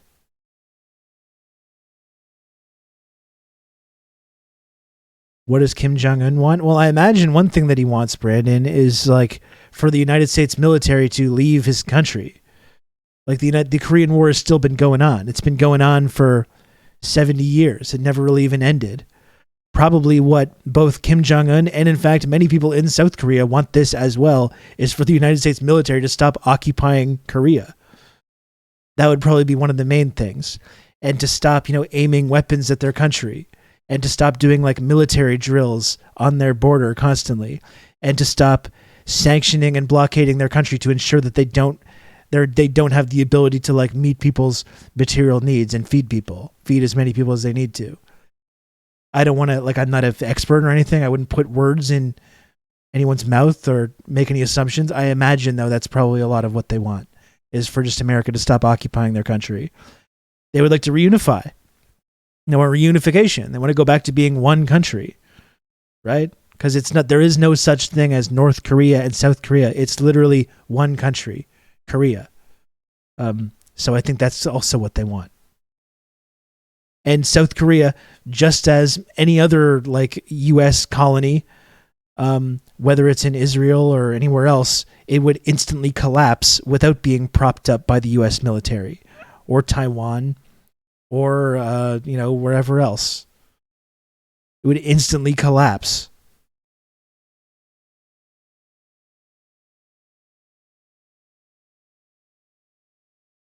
The solution is very simple. The Yankees must go home. Simple. Really easy stuff. Crisis was also a game about a hilariously strong DPRK taking over the world. I'm beginning to think this phenomenon was like, I think that's kind of what was going on, is that they wanted to suggest China, but they can't do that. So they just say North Korea. So you have like a vague Asian socialist monolith that you can plug into that spot.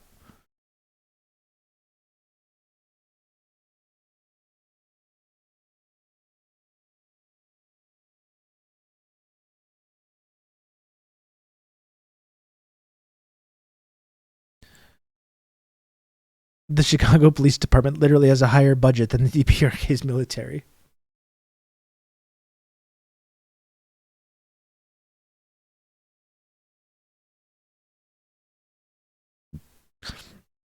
There were multiple socialist uprisings in South Korea that would have achieved a united socialist Korea had the U.S. imperialists not been there. They violently they massacred people. They arbitrarily divided the country. They partitioned the country. They installed a military dictatorship in the South. They massacred people that were uprising. And then when that caused a war, when North Korea invaded, they were like, well, how dare these North Koreans invade? They invaded their own fucking country. They invaded their own country. That's the genius of the American propaganda, which still people repeat to this day when you talk about the Korean War. Well, we might have done some bad things in the Korean War, but the Koreans invaded first. They invaded their own fucking country, folks. Oh my goodness. It's just Korea. That's just that's their country. Another thing we don't hear about often too is the way that in North Korea they had a higher quality of life for years after the war.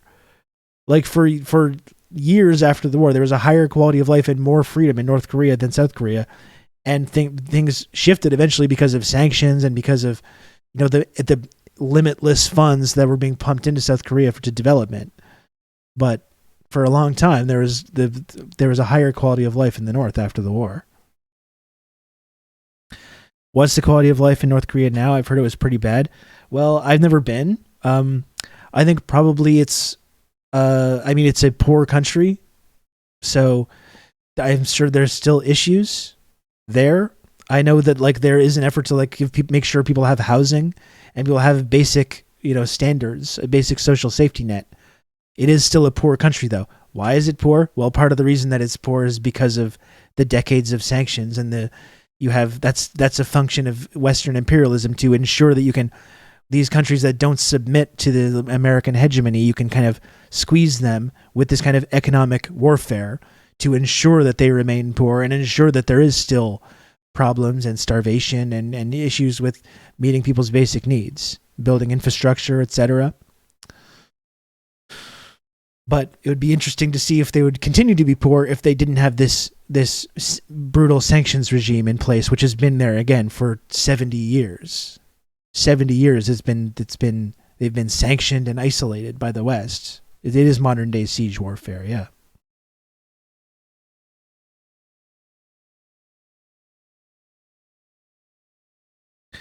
It's better than it was 20 years ago. The worst stories you will hear are from the arduous march. That was a famine that happened right after the USSR collapsed, so they got really hit hard all at once. Yeah, exactly. Like a lot of countries in the have been resisting Western imperialism got hit hard following the collapse of the USSR, including Korea. But that's the thing, when you talk about the arduous march and the famines that happened, like that was directly caused by sanctions and by Western imperialism. A lot of the Agra land is in the south. That's a problem. And I think a lot of the land was destroyed in the war as well, in bombing campaigns as well. Been cut off from the world economy for many decades. Yeah, it's not like we bombed all their infrastructure and dams during the war. Yeah.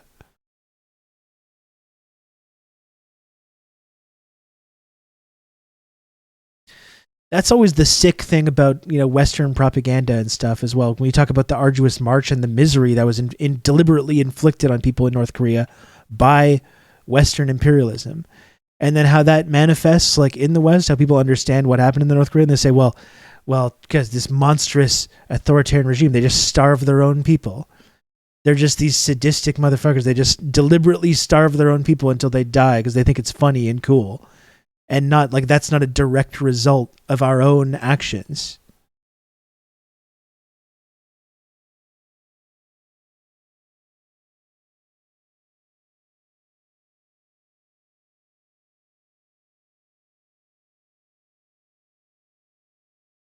Pretty sick stuff.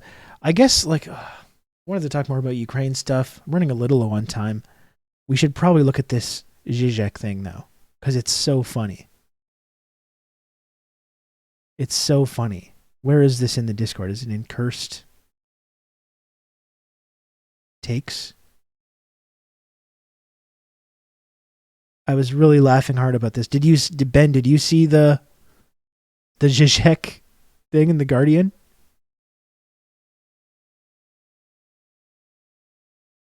Don't look in Cursed Takes. What the fuck is this? What is this?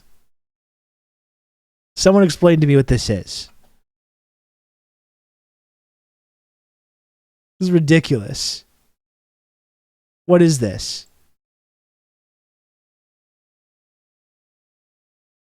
My God.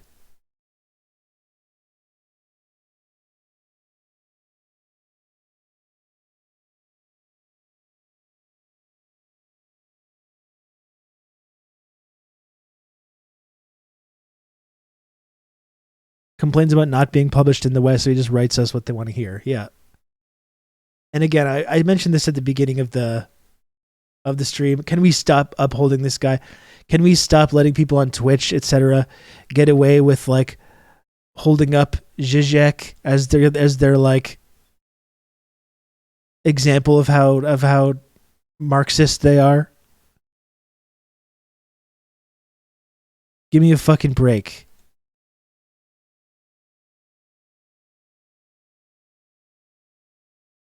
I saw the one in the Blue Jays out with the Canadian-U.S. flag. That was just too upsetting to even reference.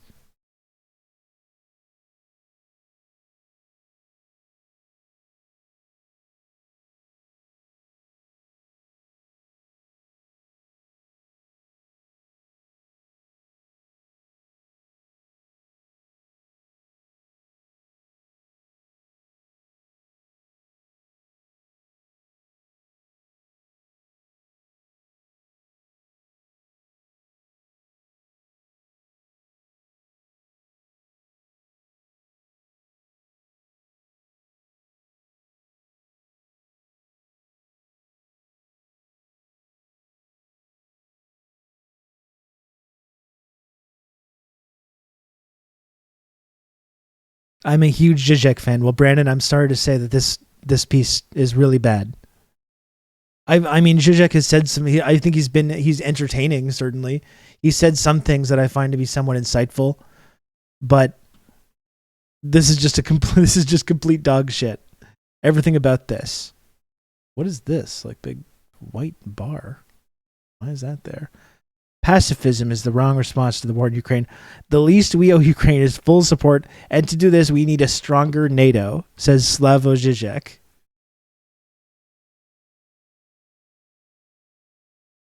It's really, it's honestly, I think, easy to denounce the war in Ukraine, if that's what you want to do, to try to stand up for people that are being harmed in the war, the refugees, while still being against NATO. I don't see what's so difficult about that. I've managed to do it very adeptly on this very stream. Being against NATO should just be the basic foreign policy position that should be just the uncontroversial, basic starting point for foreign policy takes from the left. What's that, Slavo and exiting the Guardian offices with a large novelty-sized check? Yeah. I guess I just don't know why it's okay for Putin to invade another country. Well, Brandon, I think the main thing, and a lot of this has been written off in the West as being pro-Putin propaganda or whatever. The reality is, though, while invading another, I'm anti-war, so when you start a war, I think that's a bad thing, regardless of who we're talking about. I think when you just reduce it to Putin invading Ukraine unprovoked, that's been the narrative in the West about this, but I don't think that's a really accurate framing of what has actually happened here. I think any analysis of this war that doesn't include the previous 10 years of this war, which started in 2014, it started with the West contributing to a coup in Ukraine and a color revolution in the Maidan protests, which led to a pro-NATO, pro-EU, pro-Western government being put into place in Ukraine, and led to the escalation of this conflict between Ukrainian nationalists and ethnic Russians in eastern Ukraine in the Donbass region. Many people that talk about foreign policy were saying this at the time. This is dangerous. It's dangerous to do this. We're arming, and this is what Canada and the US has been doing for the last 10 years. We've been arming, funding, and training these militias in eastern Ukraine to fight a proxy war against Russia. And that is what's been going on for 10 years that led to the pretext of this invasion. There was multiple opportunities to de-escalate things. There was a Minsk agreement that would have de-escalated these tensions and walked back from further escalation. But Ukraine and their Western enablers in NATO and their extremist fascist enablers in the Ukrainian militias weren't interested in pursuing this kind of peaceful détente and de-escalating and finding some kind of peaceful solution. That's the pretext for Putin choosing to invade. And again, I think it's important to point out that context. Once again, I'm anti-war, so regardless of whatever context is there, I don't think, there's war is a horrible thing, a horrible, terrible thing. I think what my issue is when we frame this as being this exclusively one-sided thing that broke out completely unprovoked, that ignores all of that context of the previous 10 years. The thing that I said leading up to this invasion, and the thing that I'll continue to say now, is that any country would view what NATO has been doing in Ukraine over the last 10 years as a threat to their security. Any country in the world, the United States, Canada, any country would view when you have NATO pouring in arms into the Ukraine, funding and training these groups to carry out a war against Russian-speaking people in eastern Ukraine, and expanding directly right up to their border, which was explicitly promised that they wouldn't do. Any country in the world would view that as being a security threat. Now, if you don't think that justifies an invasion or a war, I mean, you can take that position, but I think it's really important that we continue to acknowledge that context, or not pretend that context is some kind of Putin propaganda or whatever. I don't know how anyone could think pacifism is the wrong response. Bad luck for Zizek. Well, it's not even pacifism, but Zizek's arguing for a stronger NATO. And, we've been saying, there's been billions and billions of dollars of arms, especially this was already happening, but this is accelerated exponentially since the invasion started. We've pumped so many billions of dollars worth of arms into this region. We have no fucking idea who they're even going to. They're showing up in Syria. There's every arms dealer in the world is parked there right now. Just it's a fucking feeding frenzy for all these javelins and weapons that we're sending them right now. And you have people like Zizek or people on the left that are just saying, yeah, this is great. It's a good thing to do this. We should be supporting this. You have like the Squad and just voting for this, like voting for these arms deals to Ukraine, which of course the United States government is just snapping their fingers and making these 50 billion dollars worth of weapons appear at a moment's notice, which we'll point out also doesn't factor into this inflation or anything like that. That's only social spending that allows people to buy groceries and everything. When the United States government just snaps its fingers and spends $50 billion on javelins to send to Ukraine, that has nothing. Of course, that doesn't contribute to the economic crisis and stuff like that.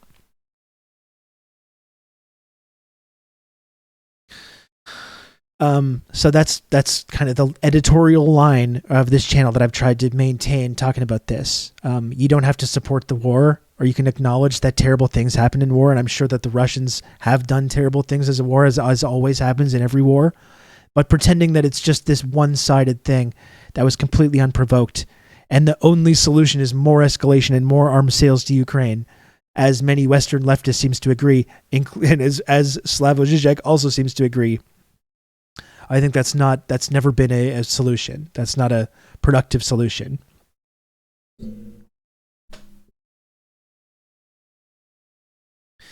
Yeah, and all those weapons getting sold before they get to the battlefield, just tons of missiles floating around Eastern Europe, are always a great idea. And like, we all understand this is going to lead to blowback, severe blowback, like 10 years from now or even less, when we're dealing with like terrorist attacks from the Azov descendants.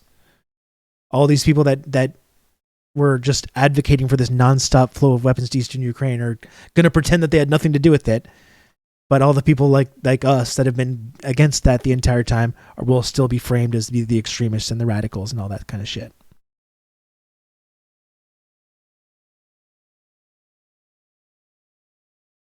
Ten-year head preview of the next season of Blowback. That's right.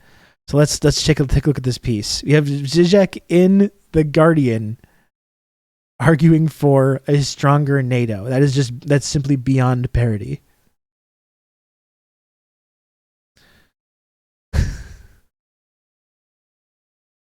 And he brings up Imagine in the first line. This is the thought leader that we really deserve here in the West. For me, John, I can try to do the impression. I've never tried to do it, so I might struggle with that.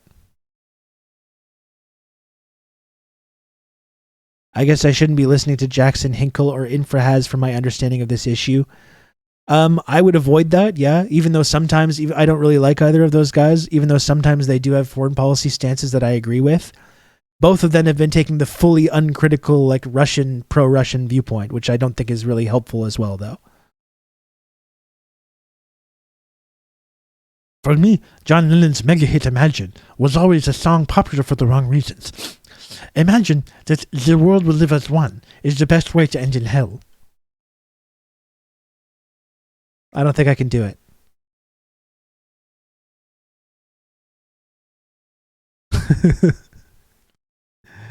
They seem to think that Putin is bringing the two SSR. Yeah, if only. If that was true, I would reconsider some things. Those who cling to fascism, those who cling to pacifism in the face of Russian attack on Ukraine, to remain caught in their own version of Imagine. Imagine a world in which tensions are no longer resolved through armed conflicts. Europe persisted in this world of Imagine, ignoring the brutal reality outside its borders. Now it's time to awaken.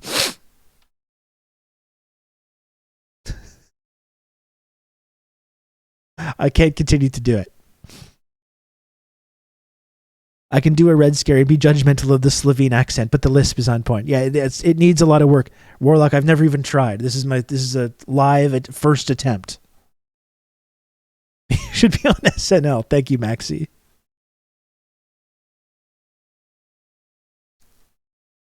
So those who cling to pacifism in the face of the Russian attack on Ukraine remain caught in their own version of Imagine. Imagine a world in which tensions are no longer resolved through armed conflicts. Europe persisted in this world of Imagine, ignoring the brutal reality outside its borders. Now it's time to awaken. The dream of a quick Ukrainian victory, the repetition of the initial dream of a quick Russian victory, is over. Yes, it is. And in fact, the dream of any Ukrainian victory at all should be over now as well. We should have given up on this idea fucking weeks ago when it was obvious to everyone that was not caught up in this propaganda bubble that was never, ever going to happen. In what looks more and more as a protracted stalemate, Russia is slowly progressing and its ultimate goal is clearly stated. There is no longer any need to read between the lines when Putin compares himself with Peter the Great. On the face of it, he was at war with Sweden, taking away something from it. He was not taking away anything, he was returning. He was returning and reinforcing. That was what he was doing. Clearly, it fell to our lot to return and reinforce as well. So is he suggesting, is he taking this position that he thinks Russia is going to like annex all of Ukraine and then keep going? That's like the deranged, paranoid Western stance? Is that what Zizek is trying to argue here? That's why we need to continue to pump arms and continue to turn this into a protracted armed struggle to defeat them now, so they don't annex the whole country and then go further than that, which there's zero evidence is ever going to happen.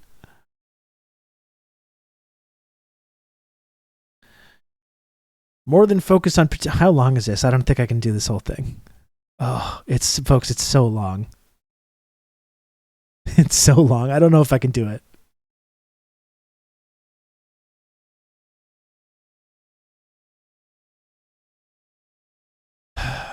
We should read carefully Putin's general justification of his claim. In order to claim some kind of leadership, I'm not even talking about global leadership, I mean leadership in any area, any country, any people, any ethnic group should ensure their sovereignty. Because there's no in-between, no intermediate state. Either a country is sovereign or it's a colony, no matter what the colonies are called.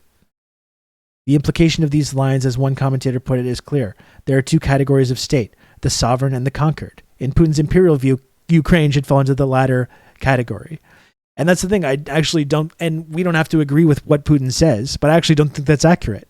I think what Putin says when he says that is that he thinks the eastern Ukraine, rather than being conquered by the West and by NATO and by these Ukrainian nationalists, should be sovereign rather than being a Western colony or a NATO colony. That's what Ukraine is right now. It's a Western colony. It's a NATO colony. So I don't think that's a totally accurate framing of what Putin's saying. Even maybe he's not being like honest. We don't have to take everything that he says for his word, but I don't think that's totally accurate. The upside is that it's so incoherent you can read any part individually and it has barely any relation to the others. Oh, good. Get that bag, Zizek.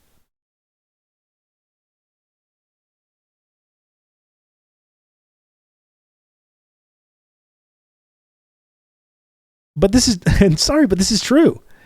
And as it is no less clear from Russian official statements in the last months, Bosnia and Herzegovina, Kosovo, Finland, the Baltic states, and ultimately Europe itself fall into the latter category.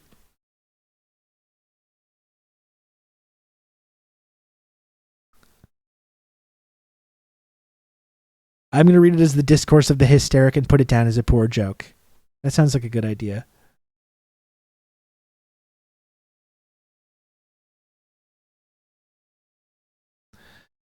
We know now what the call to allow Putin to save his face means. It means accepting not a minor territorial compromise in Donbass, but Putin's imperial ambition.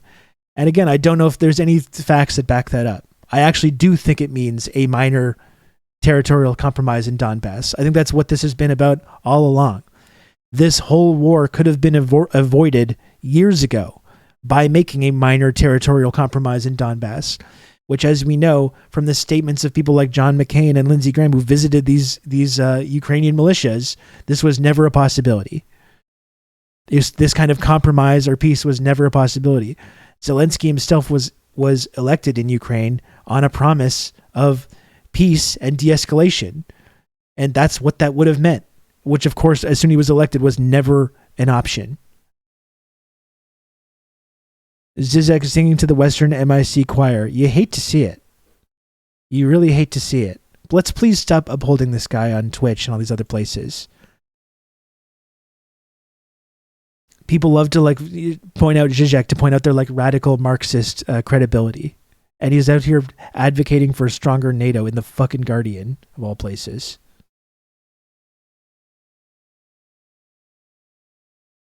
What happened to Zizek? I don't know. I mean, a part of it is that I think he's just like, he's tired of not getting published in the West, it seems like, and is just telling what they want to hear.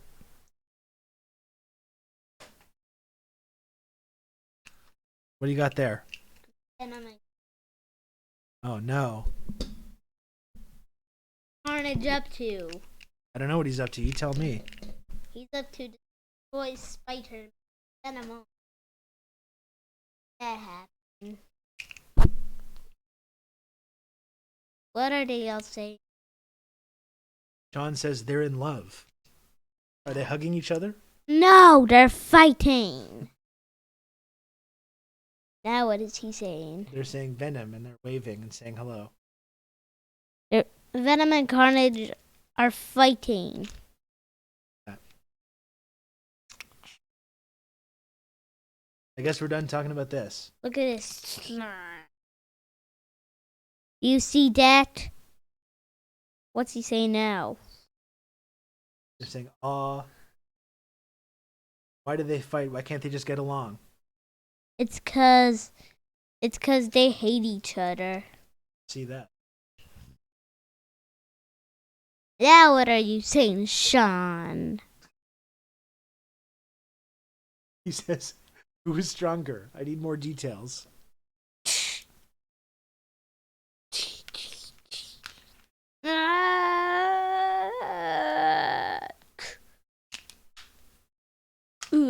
Ugh. Venom's up for stronger. Do you see this muscle? Oh, that looks like a chemical reaction.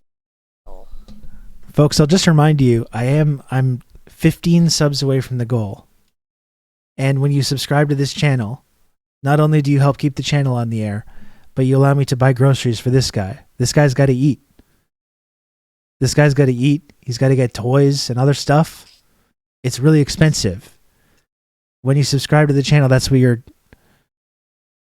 supporting. And when you don't subscribe, you're literally taking food out of this kid's mouth. Let's be honest about what's happening here. You know what? When you don't subscribe, that's what you're doing. John, look at this.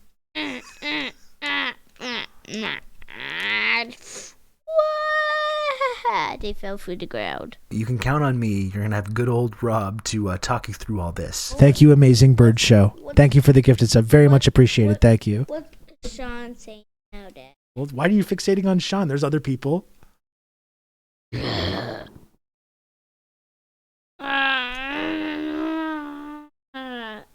know what's going to happen?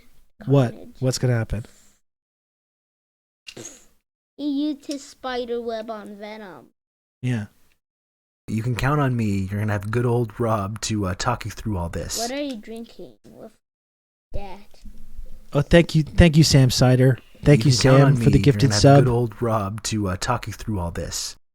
Thank you very much, Sam. And thank you, Comrade Social Distancing, as well, for the 2 gifted subs. You can count on me. You're going to have good old Rob to talk you through all this. Oh shit, Pathogen. Thank you, Pathogen, for the 2 months of tier 1. Good old Rob to talk you through all this. And thank you, Red Wizard, as well, for gifting a sub. Very kind of you. Thank you. Count on me. You're gonna have good old Rob to talk you through all this.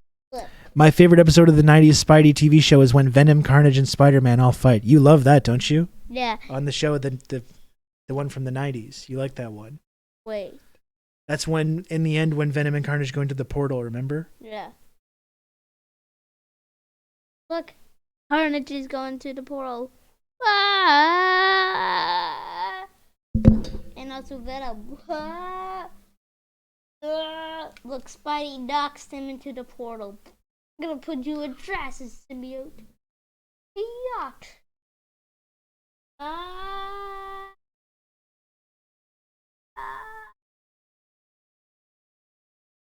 Where does the portal go? The unknown. To the unknown? Okay. Yeah.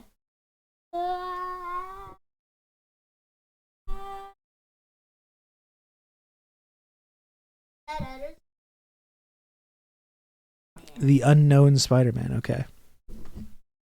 Where look, they're going to the unknown. Out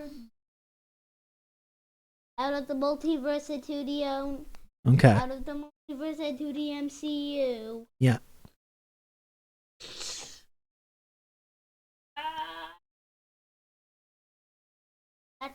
Pretty cool. Fell into another what? Until they survive. Okay. To go back through. Is he a Garfield, Maguire, or Holland Spider-Man backer? Is your favorite the MCU Spider-Man? Is that your favorite? Yeah, and my favorite Spider-Man so far is the where the lizard grabs his foot in the hole and pulls him down like this. That's like the old school one, the Spider-Man, like that one. Yeah. Yeah. And then Spider-Man just puts the lizard's head into. Look. Little Tom Holland, the British lad. Look what's do you know what's happening to Cleve? What's happening? He turned. Oh, governor can stick to walls, isn't it? What did you say? I'm talking in a British accent.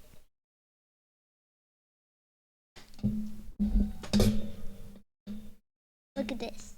Look at this. Okay. Yeah. Hey. You can count on me. You're gonna have good old Rob to talk you through all this. Oh, thank you, Gen X Bushy. Thanks for the gifted sub. Very much appreciated. Look. Look. Venom's We're looking. Venom's gonna push him into the unknown.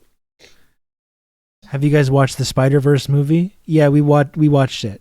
I mean, we've seen Into the Spider-Verse and we saw the new one. I can't imagine Venom is pro-NATO. No, I don't think so. But Venom became. I bet, especially in the film, like Tom Hardy in the film, I bet he's into that, like the Putin propaganda stuff.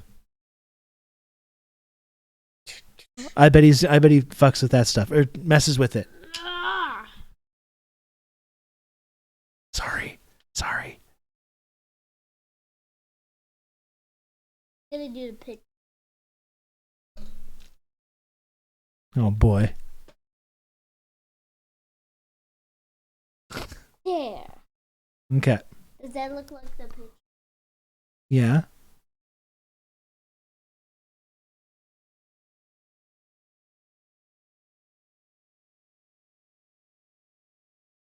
Did you see that, folks?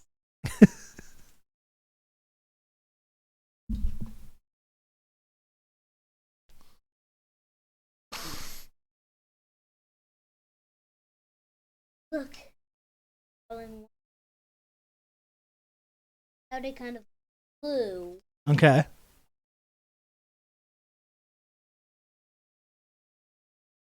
Branch. It's a blue.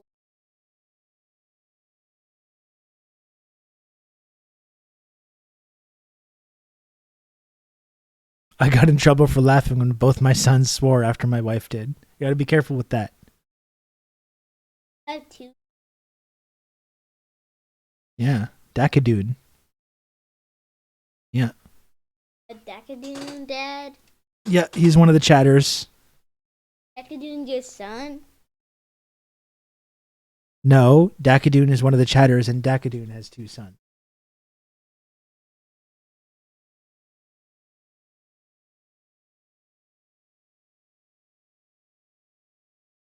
They're trying to fight, but they go into the old school fighter. Okay.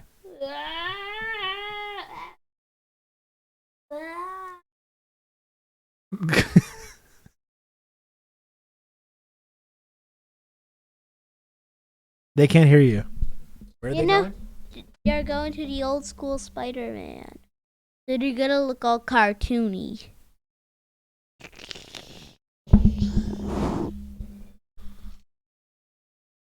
They should have a dance-off. They zoomed past. They zoomed past the dance parlor, Venom and Carnage. Plus, for into the teacher, Venom and took their coffee and started drinking it, and then fell way into the old school Spider-Man and a portal. But they fell into the old school water. The old school water. Which is kind of yellow. Look. And they start this branch. Hey, buddy. Why don't you had a nice visit now? Why don't you go back upstairs and go play upstairs for a little bit? I'm going to come up in a few moments and I'll come hang out and I'm going to start making dinner and all that stuff. Okay? Do you want to say goodbye? Bye. I'll come up in a few minutes, okay?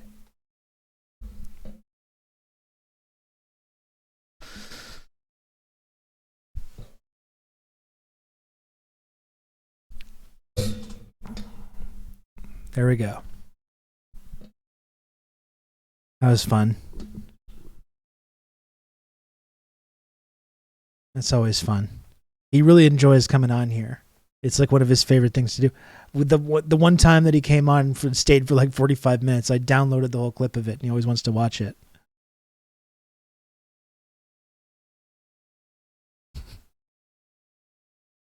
Never good when kids start talking about old water and ancient gods and stuff. You never want to mess around with that too much. He could be the next Ryan. He would love to be the next Ryan. He loves Ryan. He absolutely wants to be. He wants to be like a YouTube star. I'm trying to make it slow that down a little bit.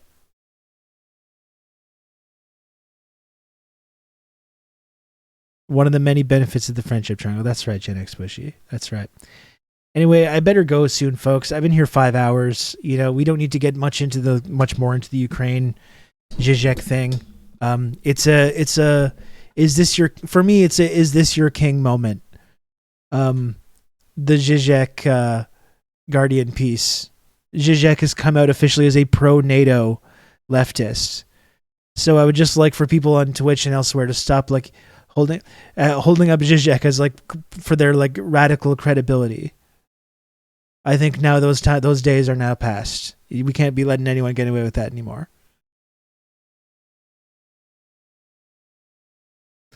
What is Ryan? He's just like he's a YouTube star. He's like a little kid. His mom kind of helps him make the content. And he's just hugely popular. Hugely popular. He's just a kid, you know. I don't have any particular feelings about it.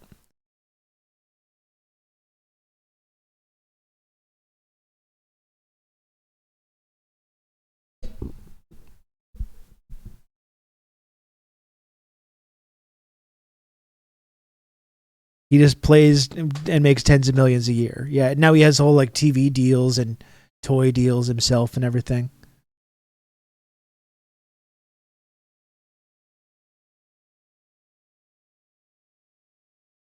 Why does everyone hate it? I mean, it's obnoxious for adults to look at.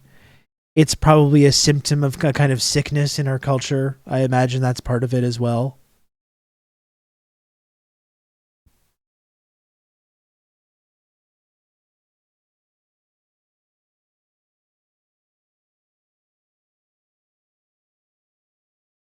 I'm sure it's just selling stuff nonstop. That's what a lot of it is. Like that's what like Mike's son loves. He likes Ryan, but he loves Lanky Box. That's his favorite thing. And that's what a lot of it is as well. And I always have to walk this line between like feeling a little uncomfortable with some of these things, but also just accepting that there's certain things that he's going to just like that I'm not going to understand or I'm not going to be into, and I can't just like police every single thing that he wants to watch.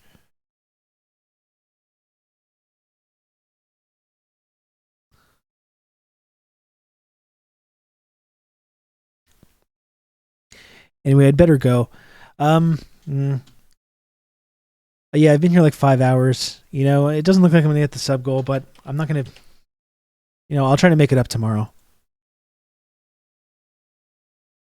It's a weird line when it comes to like Twitch and Twitch streaming and subscribing and stuff like that, where it's like, I know I need to hit the goal every day. At the same time, it's like I recognize that people very generously support this channel.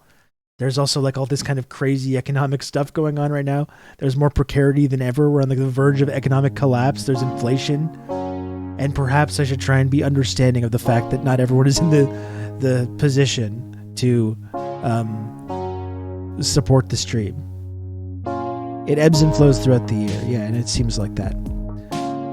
No problem, human person. Again, I love and appreciate all the chatters, all the community members, people that are able to subscribe and support the channel, people that aren't. I appreciate you all. You're all wonderful. Luckily, the sub goal doesn't go up with inflation. Yeah, that would be not good. That would be not good at all.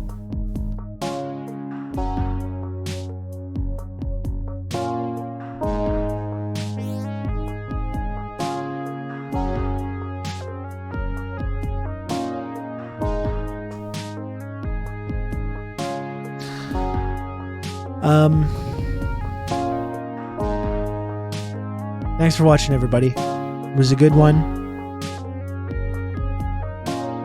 I'll be back tomorrow. I'll try to see if I can really go pull my sleeves up in the content mines tomorrow. Try to make up the difference. You can count on me. You're gonna have good old Rob to talk. Outrun, thank you. That's kind of you, Outrun. Thank you. I appreciate that.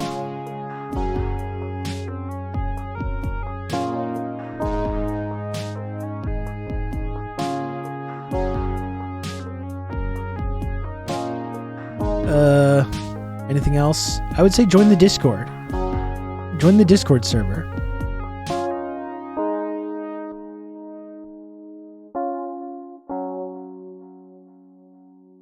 Join the Discord server if you haven't already. If you're new to the channel, join the Discord server. Hello, Alien Embryo. Hello. What's up? I'm just leaving, so you came at the not a great time.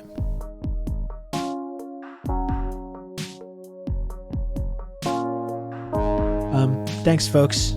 See you tomorrow.